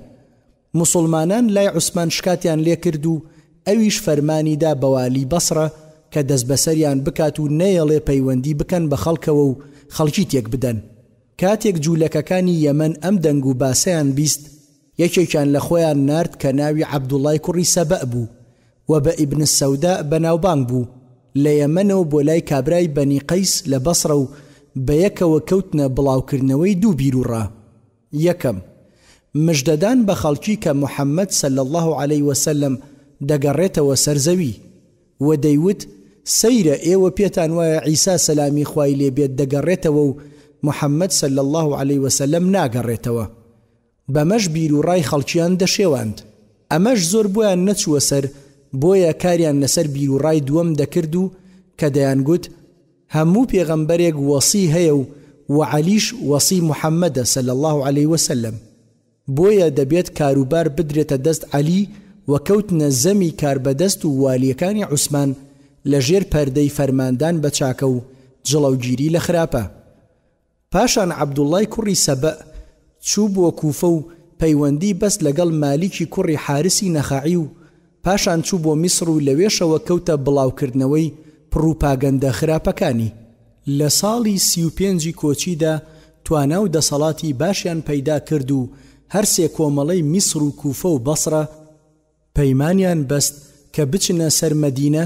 کاتێگەیشتنە دەوروبەری مەدینە داوای لابردنی عوسمانیان کرد. عوسمانیش ڕزای خوای لێبێ خەڵکەکەی کۆ کردەوە و ئەو پڕوپاگەندانەی کرابوون بە درۆی خستنەوە و یارانیش کە لەوێ ئامادە بوون گەواهیان بۆدا. اینجا ڕایگەیاند کە یارانی پێغەمبەر صلی الله عليه وسلم هەرچی بڵێن لە فەرمانیان دەرناچێت و خەڵکەکەش بەمە ڕازی بوون و هەر کۆمەڵەیە گەڕایەوە شوێنی خۆی. ئاژاوەچیەکان نامەیەکیان بە ناوی عوسمانەوە نووسی و خستیانە ناو ئەو نامانەی کە بە پۆستەدا دەنێران بۆ میسر کە تیایدا نووسرا بوو بۆ والی میسر کە سەرۆکی وەفدەکان بکوژێ لە کاتی گەڕانەوەیاندا.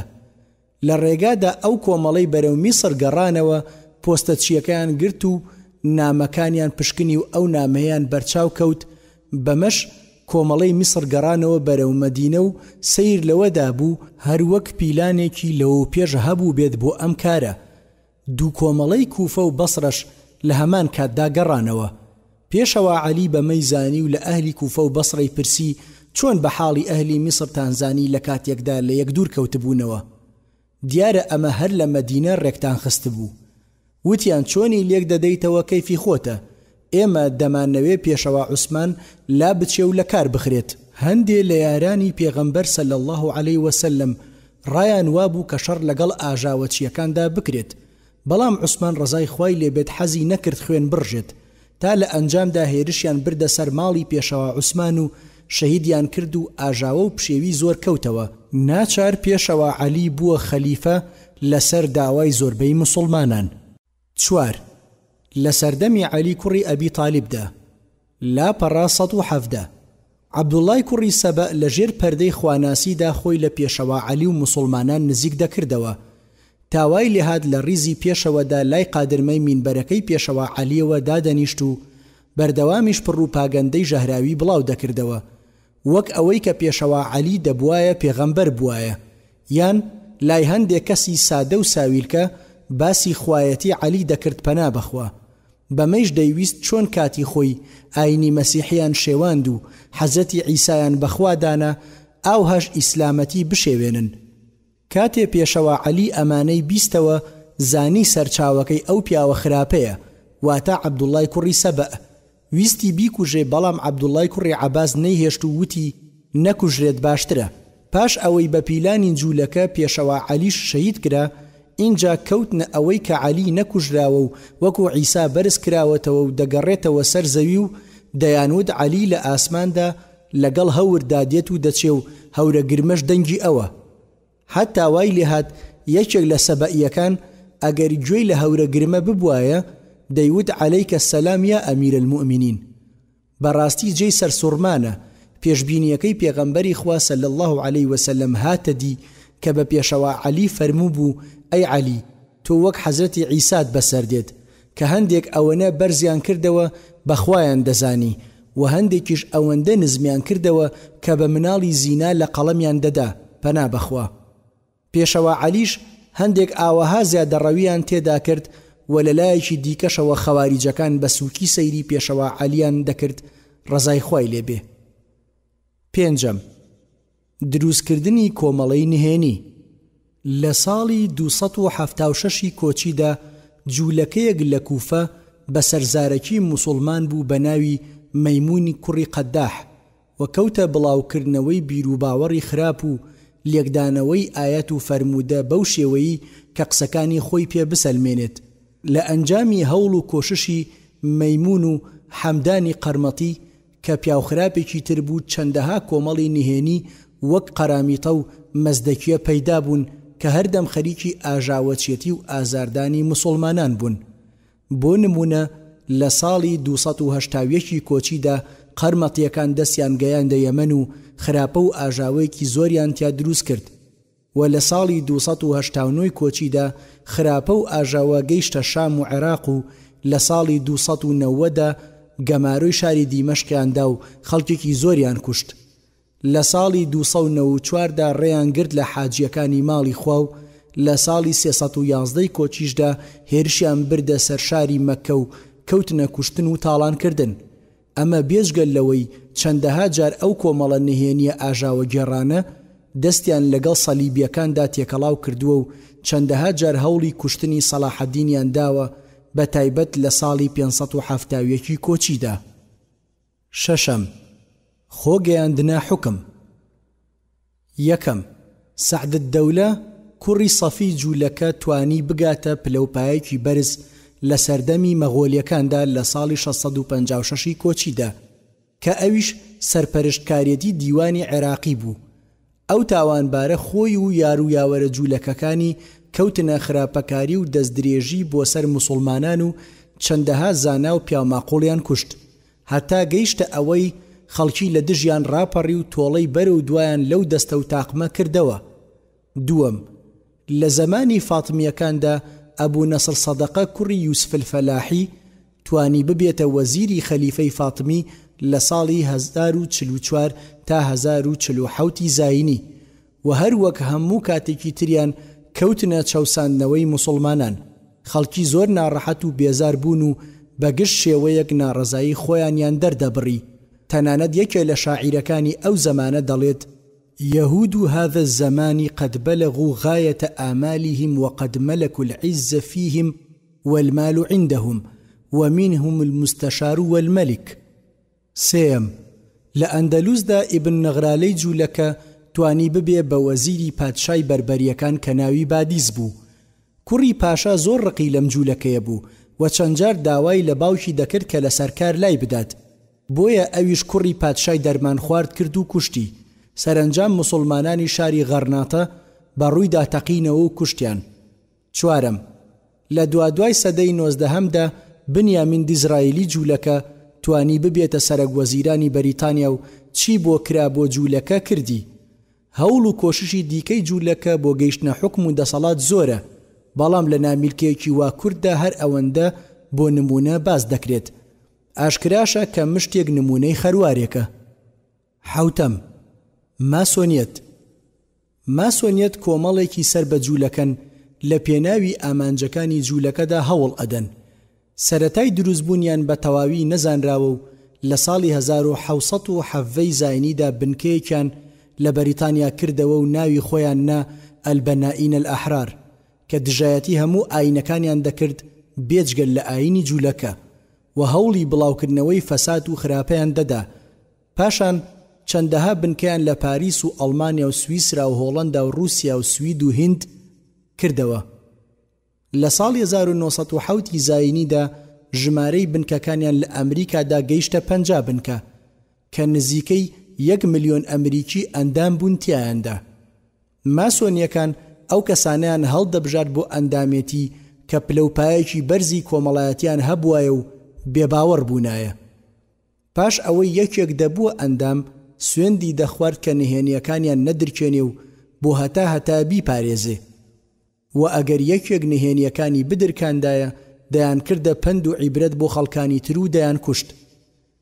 بۆ نمونە لە بەریتانیادا زۆر لە پۆلیسەکانی ئەو وڵاتە ئەندامن لەو کۆمەڵەیەدا و هەرچی لە ڕێی مەرامەکانی ماسۆنیەتدا بوەستێ دەیکوژن. هەروەک خوێنڕێژێکیان بە ناوی جاک 5 ئافرەتی تیرۆر کرد و لەسەر لاشەکانیان نامەیەکی بەجێ دەهێشت کە تیایدا نووسرا بوو ماسۆنیەت تۆڵە دەستێنێت لە هەموو ئەوانەی کە بە خەیاڵیاندا بێت زیانی پێبگێنن. زۆر لە سەرکردەکانی وڵاتان سەر بە ماسۆنیەت بوون وەک جیسکار دیستان و میتران و 15 سەرۆکی ئەمریکی. تەنانەت دۆلاری ئەمریکی لەسەر دیوێکی ختم الأعظەمی ماسۆنیەتی پێوەیە کە قوچەکێکە و چاوێکی لەسرە. 8. هەوڵی جوولەکە بۆ دەستگرتن بەسەر جیهاندا. لاپەڕە 121 جوولەکە خۆیان بە گەلی هەڵبژێراوی خوا دەزانن و گەلانی تریش وەک خزمەتکار و ژێردەستە سیر دەکەن. تەلمود کە پەڕاوێکی جوولەکەکانە هەر لە کۆنەوە پێیان دەڵێ گیانی جوولەکە جیاوازە لە گیانی خەڵکانی دیکە چونکە گیانی جوولەکە بەشێکە لە خوا هەروەک چۆن کوڕ بەشێکە لە باوکی. بۆیە پێویستە جوولەکە بەو پەڕی توانایەوە هەوڵ بدات کە گەلانی دیکە دەسەڵاتیان نەبێت و خۆی دەست بگرێت بەسەر جیهاندا و مرۆڤایەتی بکاتە خزمەتکاری خۆی. لە زۆربەی وڵاتاندا هەر لە کۆنەوە جوولەکە ئاژاوە و پشێوی ناوەتەوە و هەر کاتێکیش خەڵکانی ئەو وڵاتانە بە تاوانکاریەکانیان زانی بن تۆڵەیان لێ کردوونەتەوە. بۆ نمونە لە بەریتانیا کاتێک پادشا هێنری سێهەم بۆی دەرکەوت جوولەکە زێڕوزی و دەدزن لە دراوەکانی دەوڵەت و دوایی لە سکەی دەدەنەوە. لە ساڵی 1230 زاینیدا فەرمانی دەرکرد بۆ جوولەکە کە دەبێت سێیەکی داراییەکان بدەن بە دەوڵەت.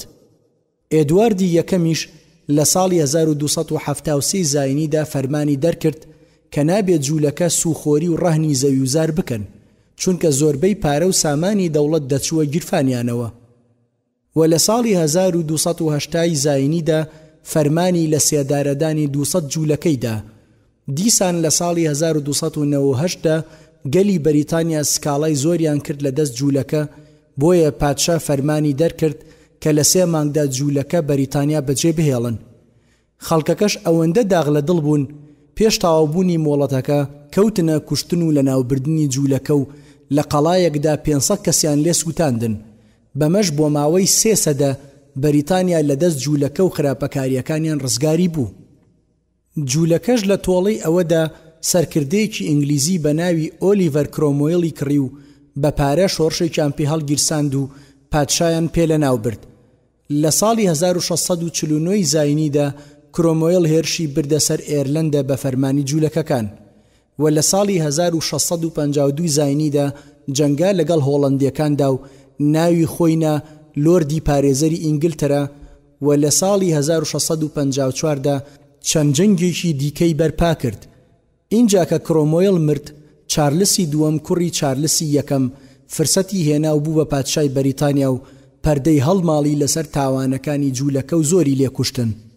لە فەڕەنسادا لە سەردەمی لویسی نۆیەمدا بەهۆی جوولەکەوە باری ئابووری فەڕەنسا تێکچوو. بۆیە فەرمانیدا کە سێیەکی قەرزی جوولەکەکان کە لای فەڕەنسیەکان بوو پێیان نەدرێتەوە و فەرمانیدا کە پەڕاوە پیرۆزەکانیان بسووتێنرێ. لە ساڵی 1321 زاینیدا فەڕەنسیەکان هێرشیان بردە سەر جوولەکەکان و ژمارەیەکی زۆریان لێکوشتن و تا ناوەڕاستی سەدەی 16 لە فەڕەنسادا سەریان هەڵ نەدایەوە. کابرایەکی جوولەکە کە ناوی یینکر بوو خۆی لە پادشا نزیک کردەوە تا بووە وەزیری دارایی و ئەوەندەی بۆی کرا ئابووری فەڕەنسای ڕووخاند و لەلایەکی دیکەشەوە جوولەکە شۆڕشی بەرپا کرد و لە ساڵی 1970دا پادشایان لە سێدارەدا بەمەش حەقی لە پادشا و فەڕەنسیەکان کردەوە. لە سەرەتای سەدەی 19دا ناپلیۆن ویستی سوودیان لێوەرگرێ، بەڵام خیانەتیان لێ کرد و ئەویش کەوتە گیانیان، وتی ئەمانە میکرۆبی مرۆڤایەتین. لە رووسیاش خەڵکی لە جوولەکە بێزار بوون. لە ساڵی 1881 و 1882 زاینیدا ژمارەیەکی زۆر جوولەکەیان لەناو برد. بۆیە جوولەکەش وەک تۆڵە سندن و تێکدانی رووسیا کەوتنە پلاندانان بۆ ڕووخاندنی قەیسەر و بانقی جوولەکەکان لە نیویۆرک زیاتر لە 20 ملیۆن دۆلاری بۆ ئەم کارە تەرخان کرد. بەهۆی کارل مارکس و ئەنگلس کە ماسۆنی بوون و بەهۆی هاوکارەکانیانەوە شۆڕشی ئۆکتۆبەر هاتە دی و بە ملیۆنەها کەسیان لە نەیارانیان کوشت و دەربەدەر کرد و زیاتر لە 30,000 مزگەوتیان ڕووخاند.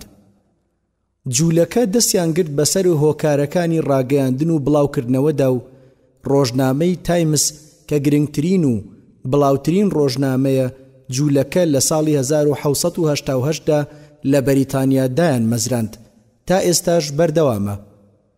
لە ئەمریکادا زیاتر لە 220 گۆڤار و ڕۆژنامە لە ژێر دەستیاندایە و لە فەڕەنساشدا زیاتر لە 36 ڕۆژنامە دەردەکەن و لە ئامارێکدا دەرکەوت کە زیاتر لە 819 گۆڤار و ڕۆژنامە بە چەندەها زمان لە جیهاندا دەردەکەن. کارگەکانی بەرهەمهێنانی فیلم لە جیهاندا هەر لە کۆنەوە بەدەست جوولەکەون، وەک کارگەی ئەلیخوان وۆرنەر کە هەر لە ئەمریکادا خاوەنی 530 شانۆن و 35 وەکالەتی فیلمیان هەیە لە جیهاندا.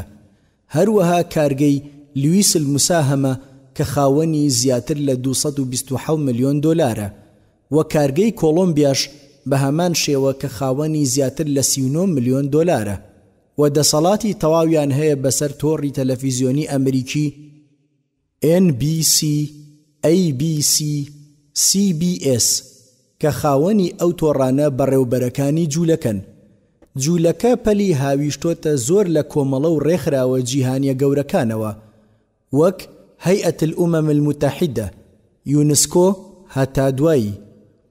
لە یەکێ لە بڵاوکراوە نهێنیەکانی کۆمەڵەی کاباڵای جوولەکەدا هاتووە کە دەڵێت نابینن چۆن مەسەلەی ڕەشپێستەکانی ئەمریکامان دروست کرد بۆ ئەوەی ڕەشپێست و سپیپێست سەرقاڵی یەکتری و نەیان پەرژێتە سەر ئیشوکار و بەرژەوەندیەکانی ئێمە. هاوڕێیان، هەندێک لە سیاسیەکانی ئەمریکا وتیان گوایە بۆیان دەرکەوتووە کە ئێمە دەستمان گرتووە بەسەر هەردوو حیزبەکەی ئەمریکادا، لەبەر ئەوە ویستیان حیزبێکی دیکە دروست بکەن کە دەستی ئێمەی نەگاتێ. بزانن ئەو حیزبە تازەیەش هەر لە ژێر دەسەڵاتماندا دەبێت. برایەن، چاک بزانن ئەوەی دەست بخاتە کارمانەوە وەک سیناتۆر دیس و سیناتۆر ماکارتی و سیناتۆر ئێستلاند و سیناتۆر وۆڵکەر و سیناتۆر فۆرستاڵی لێ دەکەین کە لە پەنجەرەی ماڵەکەیەوە لە ناومان برد. ئەوەش کە بە ماکارتیمان کرد پێویست ناکات باسی بکەین چونکە هەموو باش دەزانن. هاوڕێیان، دەستگرتنمان بەسەر هەڵبژاردنەکانی وڵاتەیە گرتوەکانی ئەمریکادا بە ئاشکرایی دەری دەخات کە چەندە کارمان کردوتە سەر کۆمەڵگای ئەمریکی. هەر کە پشتی یەکێک لە کاندیدەکانمان گرت ئیتر هاونیشتمانیەکان هەڵی دەبژێرن. لەوانەشە گەلی ئەمریکی هەندێ دوژمنایەتیمان لەگەڵدا بکات لە داهاتوودا، بەڵام هەر زاڵ دەبین بەسەریاندا و دەستەمۆیان دەکەینەوە بەهۆی دامەزراندنی دەوڵەتی ئیسرائیلی جیهانیەوە. و بزانن کە ئێمە زۆر نزیکین لە هێنانەدی ئەم ئامانجانەماندا و لە داهاتوویەکی نزیکدا دەبینە گەورە و دەسەڵاتداری زەوی و لە ژێر سێبەری ئاڵاکەماندا ئاشتی بڵاو دەبێتەوە، بۆیە لەگەڵماندا بیڵێنەوە هەر بژی ئومەتەکەمان. لەم ساڵانەی دواییدا گاورەکان هۆشیار بوونەتەوە و جم و جوڵیان تێکەوتووە، چەند کۆمەڵێکی وەک ئەلمیثاق، ئەسسەیف، سیلاح اللهیان دروست کردووە. ئەمانە ناڕەزایی دەردەبڕن و خەڵکی وریا دەکەنەوە لە مەترسی دەستگرتنی جوولەکە بەسەر حکوومەتی ئەمریکادا. ڕووخاندنی خەلافەتی ئیسلامی لاپەڕە 126. ئەو جوولەکانەی دەچوونە تورکیا و بە سەرزاری و ڕووکەش موسڵمان دەبوون پێیان دەوترا دۆنمە. لە شەڕی جیهانی یەکەمەوە خەریکی گۆڕینی تورکیان بەرەو ژیانێکی دوور لە خوای و بەرەڵایی. ئافرەتانیان هاندا بۆ فڕێدانی لەچک و دەیانوت حیجاب لە ئیسلامدا نییە و داوای تێکەڵبوونی کوڕووکچیان دەکرد لە زانکۆکاندا. ئەمانە دەستیان گر بەسەر و هۆکانی ڕاگەیاندندا و ئەحمەد ئەمین یاڵماز یەکێکە لە ڕۆژنامەچیەکانیان کە چەندەها گۆڤار و ڕۆژنامەی دامەزراند وەک ڕۆژنامەی حوڕیەت و ڕۆژنامەی یونایدن. لە ساڵی 1945دا سابحە سەرتەلی جوولەکەی ڕۆژنامەی تەنینی شویعی دامەزراند و کەوتە بڵاوکردنەوەی شویعیەت لە تورکیادا و لە ساڵی 1952دا ڕای کرد بۆ سۆڤێت. هەروەک گەلێک نووسەریان هەبوو وەک خالیدە ئەدیب کە باوکی جوولەکەی دۆنمە بوو کە لە ساڵی 1964دا مرد و لە تورکیا پەیکەری بۆ دروست کراوە. لە دواییەکانی دەوڵەتی عوسمانیدا مەحفەلی ماسۆنی دامەزرا بە ناوی مەحفەل شەرق العوثمانی و مامۆستای گەورەی مەحفەلەکە وەزیری ناوخۆ بوو و ئەندامەکانیشی جوولەکە دەوڵەمەندەکان و کۆمەڵەی ئیتیحادی و تەرەقی بوو.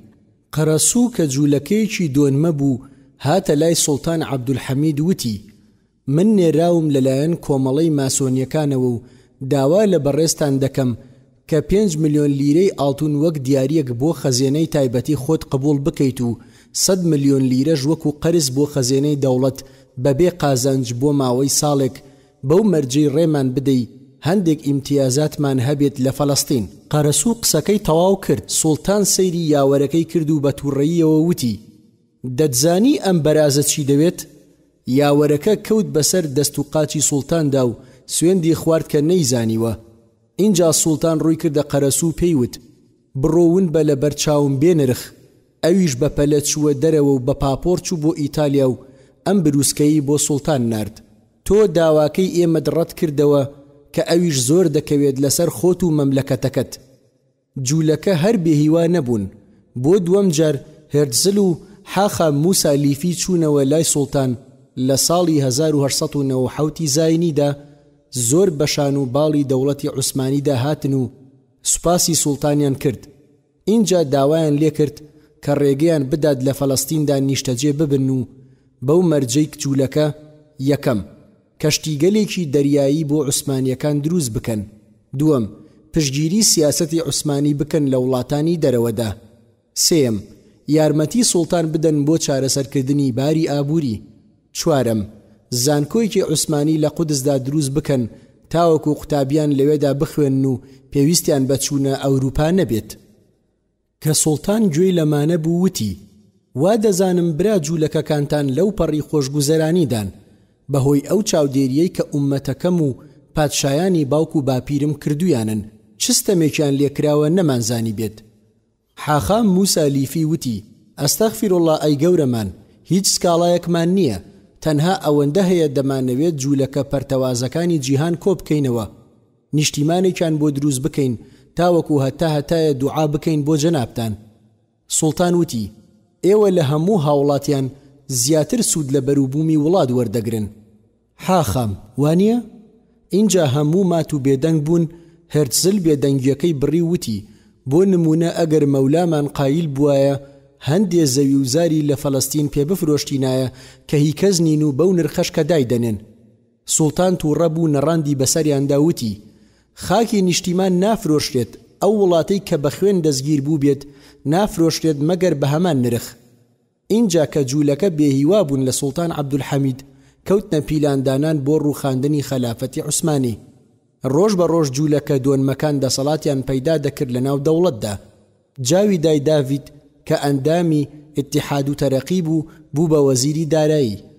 جوولەکە زۆربەی پیاوانی دەوری سوڵتانیان هەڵخەڵەتاند و بۆ مەرامی خۆیان بەکاریان هێنان وەک ئەنوەر پاشا و جەمال پاشا کە ئەم دوانە ڕۆڵێکی گرنگیان هەبوو لە ئینقیلابەکەدا. ئەم دوانە پاش ماوەیەک هاتنەوە هۆش خۆیان و هەستیان بە تاوانی خۆیان کرد بەرامبەر گەل و نیشتیمان و ئاینەکەیان. جارێک ئەنوەر پاشا بە جەمال پاشا دەڵێت جەمال دەزانیت تاوانمان چییە؟ پاش داخۆ حەسەتێکی زۆر وتی ئێمە سوڵتان عەبدولحەمیدمان نەناسی و بووینە ئالەتێک بەدەستی جوولەکەوە ماسۆنیەتی جیهانی بەکاری هێناین.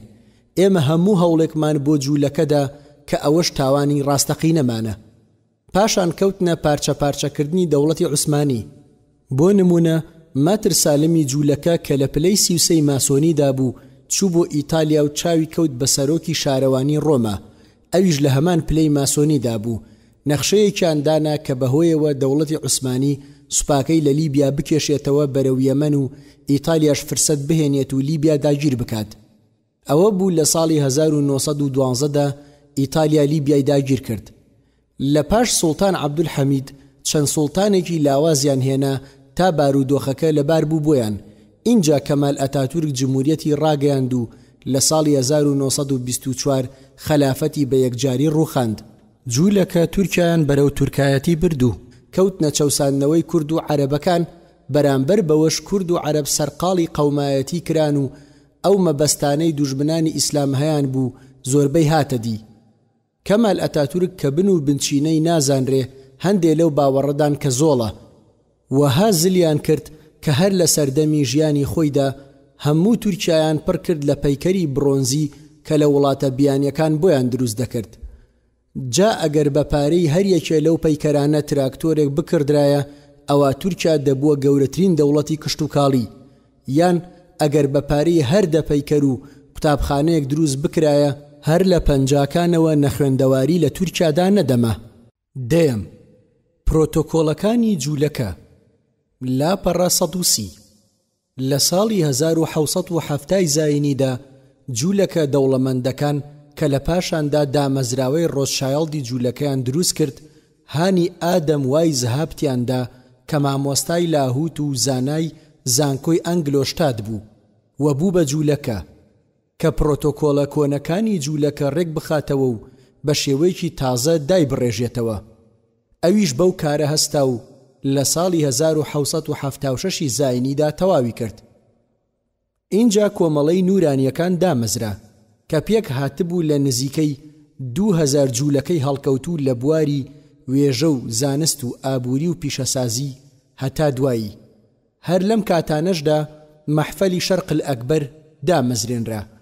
پاشان داوا کرا لە نووسەری ئەڵمانی تسفاک کە دەستنووسەکانی ئادەم وای زەهابت لە پەڕاوێکدا کۆ بکاتەوە. ئەویش کۆی کردەوە و ناوینە ئەلمەخطوطات الئەسڵیەت الوەحیدە. لە ساڵی 1984دا نوسخەیەک لەو نووسراوە نێردرا بۆ ئەو نورانیانەی کە ئادەم وای زەهابت ناردبوونی بۆ فەڕەنسا بۆ هەڵگیرساندنی شۆڕش تایدا. لە ڕێگادا هەورە بروسکەیەک دای لە هەڵگری نووسراوەکە و کوشتی. نووسراوەکە کەوتە دەست پیاوانی میری باڤاریا. جا حکومەتی باڤاریا کەوتە لێکۆڵینەوەی نووسراوەکە و مەحفەل شەرق الئەکبەریان داگیر کرد و کەوتنە پشکنینی. بەمەش چەند بەڵگەنامەیەکی دیکەیان بەردەست کەوت بۆیە حکومەتی باڤاریا مەحفەلەکەی داخست و لە ساڵی 1985دا کۆمەڵەی نورانیەکانی بە لە یاسا دەرچوو لە قەڵەمدا و پیلانە نهێنیەکانی ئاشکراکردن و لە ناو خەڵکدا ڕسوای کردن.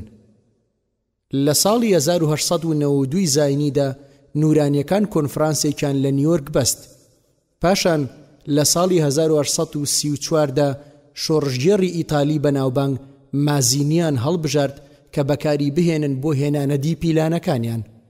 پاشان جەنەڕاڵی ئەمریکی ئەلبێرت پایکیان ڕاکێشایە ناو ڕیزەکانی خۆیانەوە و ئەویش زۆر بە چالاکانە کەوتە پیلاندانان لە ساڵی 1959 زاینی تاوەکو ساڵی 1970 زاینی.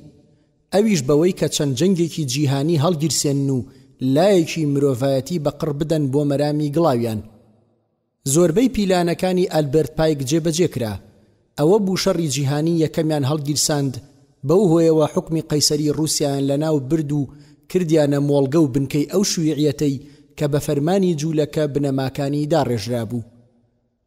پاشان شەڕی جیهانی دووەمیشان هەڵگیرساند و بەهۆیەوە ڕێیان بۆ خۆش بوو کیانێک لە فەڵەستیندا دامەزرێنن کە ئاشکرایە بە ملیۆنەها کەسی تیا کوژرا و جەرگی ملیۆنەها دایکی تێدا سوتا و ماڵی ملیۆنەها کەسی تێدا کاول بوو. بنکەی سەرکردایەتی جوولەکە تا کۆتایی سەدەی 18 لە شاری فرانکفۆرتی ئەڵمانیا بوو تا ئوسرەت ڕۆزشایڵد دروست بوو. پاشان کە حکومەتی باڤاریا ئابڕووی بردن بنکەکەیان گواستەوە بۆ سویسرا. لە ساڵی 1986 زاینیدا پاشان لە کۆتایی شەڕی جیهانی دووەمدا بنکەی سەرکردایەتیان گواستەوە بۆ شاری نیویۆرک لە ئەمریکا.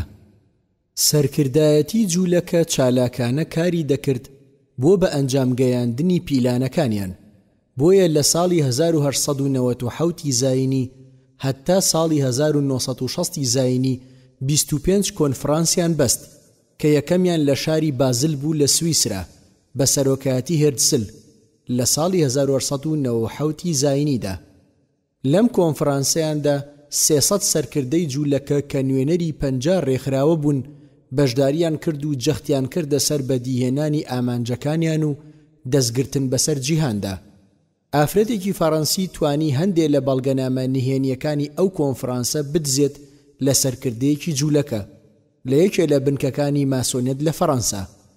لە سەرەتای سەدەی 20دا نوسخەی ئەو بەڵگەنامانە لە پاریسەوە گەیشتە رووسیا، پاشان کەوتە دەست ئەفسەری رووسی سێرجی نیلۆس کە ئەویش تا ساڵی 1930 زاینی وەری گێڕایە سەر زمانی رووسی و لێکۆڵینەوەی لەسەر کرد. پاشان نوسخەی رووسیەکەی لە رووسیا لە چاپدرا و هەر بەکەوتنە بازاڕیەوە لەلایەن جوولەکەوە هەمووی کۆکرایەوە سووتێنرا.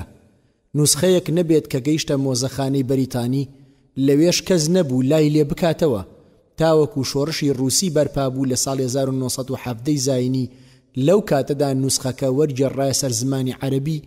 جوولەکە کە دەستی تاوانی ئاشکرا بوو بۆ جیهان کەوتنە خۆیان و بە هەموو لایەکدا بڵاویان دەکردەوە کە ئەوان بێبەرین لەو پرۆتۆکۆلاتە گوایە بەدەم ئەوانەوە هەڵبەسراوە. بەڵام ڕۆژگار سەلماندی کە ئەوانە هەمووی پیلانی ئەوانە دژ بە مرۆڤایەتیە و زۆریشی هات نەدی، وەک هەڵگیرساندنی دوو شەڕی جیهانی و هەڵگیرساندنی شۆڕشی فەڕەنسی و ڕووخاندنی قەیسەری رووسی و ڕووخاندنی خەلافەتی ئیسلامی هەتا دوایی دواوتە. بە کورتی و بە کوردی ئەوە لاپەڕەیەکە لە مێژووی ڕەشی جوولەکە کە ئاوێنەیەکی باڵانمایە و ئەمڕۆ زۆر ڕاستی تێدا دەبینین. ئەوەش کە ئەمڕۆ جوولەکە داوای ئاشتی دەکات، پیلانێکە بۆ هەڵخەڵەتاندن و چەواشەکردن. ئەگینا جوولەکە لە ساڵی 1990 زاینیدا کە بڕیاریاندا بە 50 ساڵ دەوڵەتی جوولەکە لە فەڵەستین دابمەزرێنن، لە ساڵی 1947 دا دایان مەزراند و لە هەمان ساڵدا کە بڕیاریاندا بە 100 ساڵ دەوڵەتە گەورەکان دابمەزرێنن کە دەکاتە 1997 زاینی. تا ئێستا و لەمە دواش کاریان بەردەوامە و کاری بۆ دەکەن. جا ئەم ڕاستیانە بڕوادار بێهیوا ناکات، چونکە کۆبوونەوەی جوولەکە لە شوێنێکدا و خراپەنانەوەیان لە سەرتاسەری جیهاندا بەرەو لە ناوچوونیان دەبات کە خۆشیان ئەمە باش دەزانن. مامۆستا ڕاشید لە محاضەرەیەکیدا دەڵێت پیرێژنێکی جوولەکەی دراوسێمان هەبوو لە ساڵی 1948 دا لە بەغدا کە جوولەکە دەوڵەتەکەیان دامەزراند. هەموو جوولەکەکان دڵخۆش بوون کەچی ئەو دەهاتە ماڵی ئێمە و دەگریا و لێمان دەپرسی بۆچی. دەیوت ئێمە لە پەراوەکانماندا باس کراوە، کاتێکە کۆبووینەوە لە فەڵەستین لە ناو دەبرین.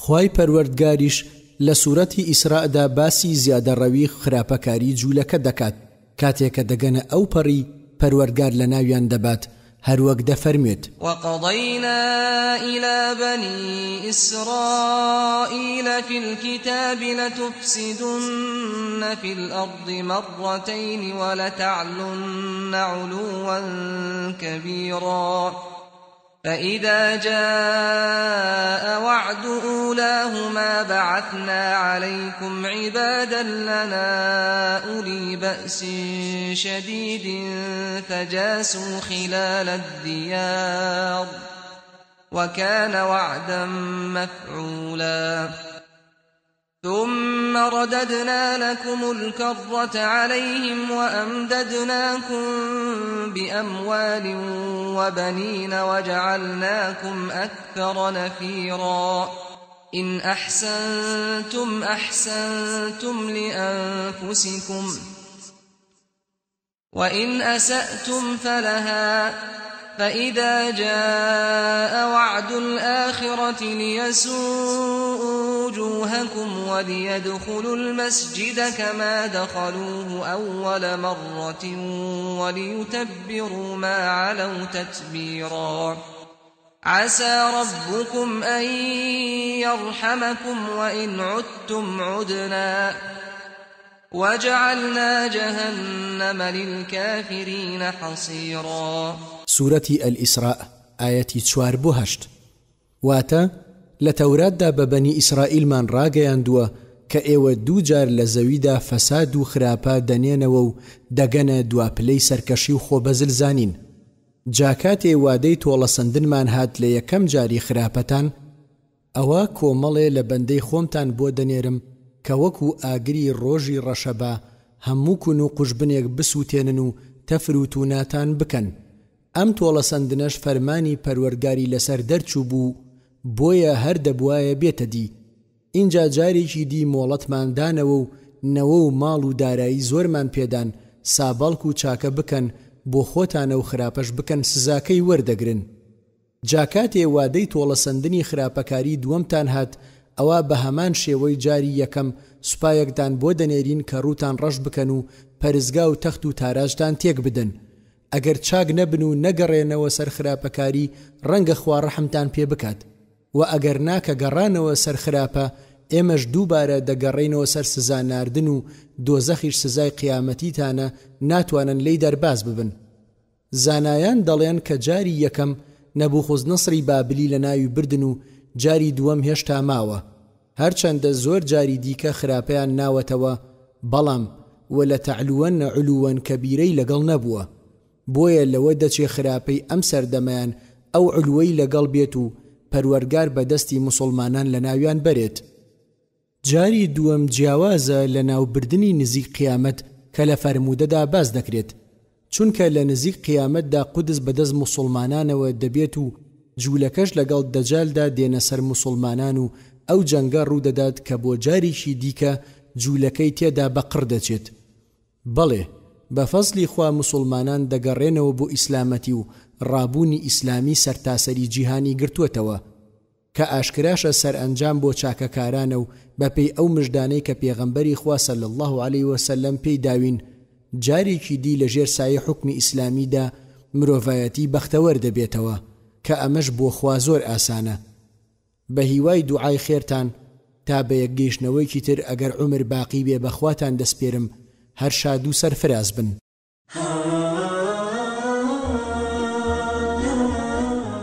بسم الله الرحمن الرحیم. کتێبخانەی دەنگی ڕۆشنایی.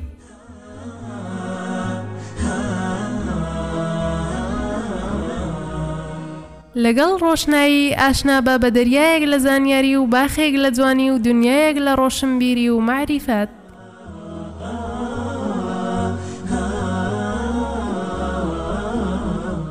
لە کتێبخانەی دەنگی ڕۆشنایی بیسەری پەرتووکە دانسخەونە بەکامبا لە بوارەکانی ئاینی و کۆمەڵایەتی و زانستی و ئێعجازی و دەرونی و پەروەردەی ئافرەتان و منداڵان و گەنجان و فکری و ڕۆشنبیری گشتی.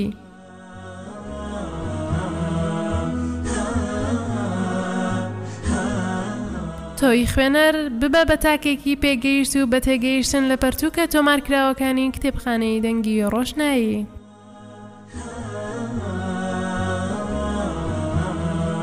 کتێبخانەی دەنگی ڕۆشنایی.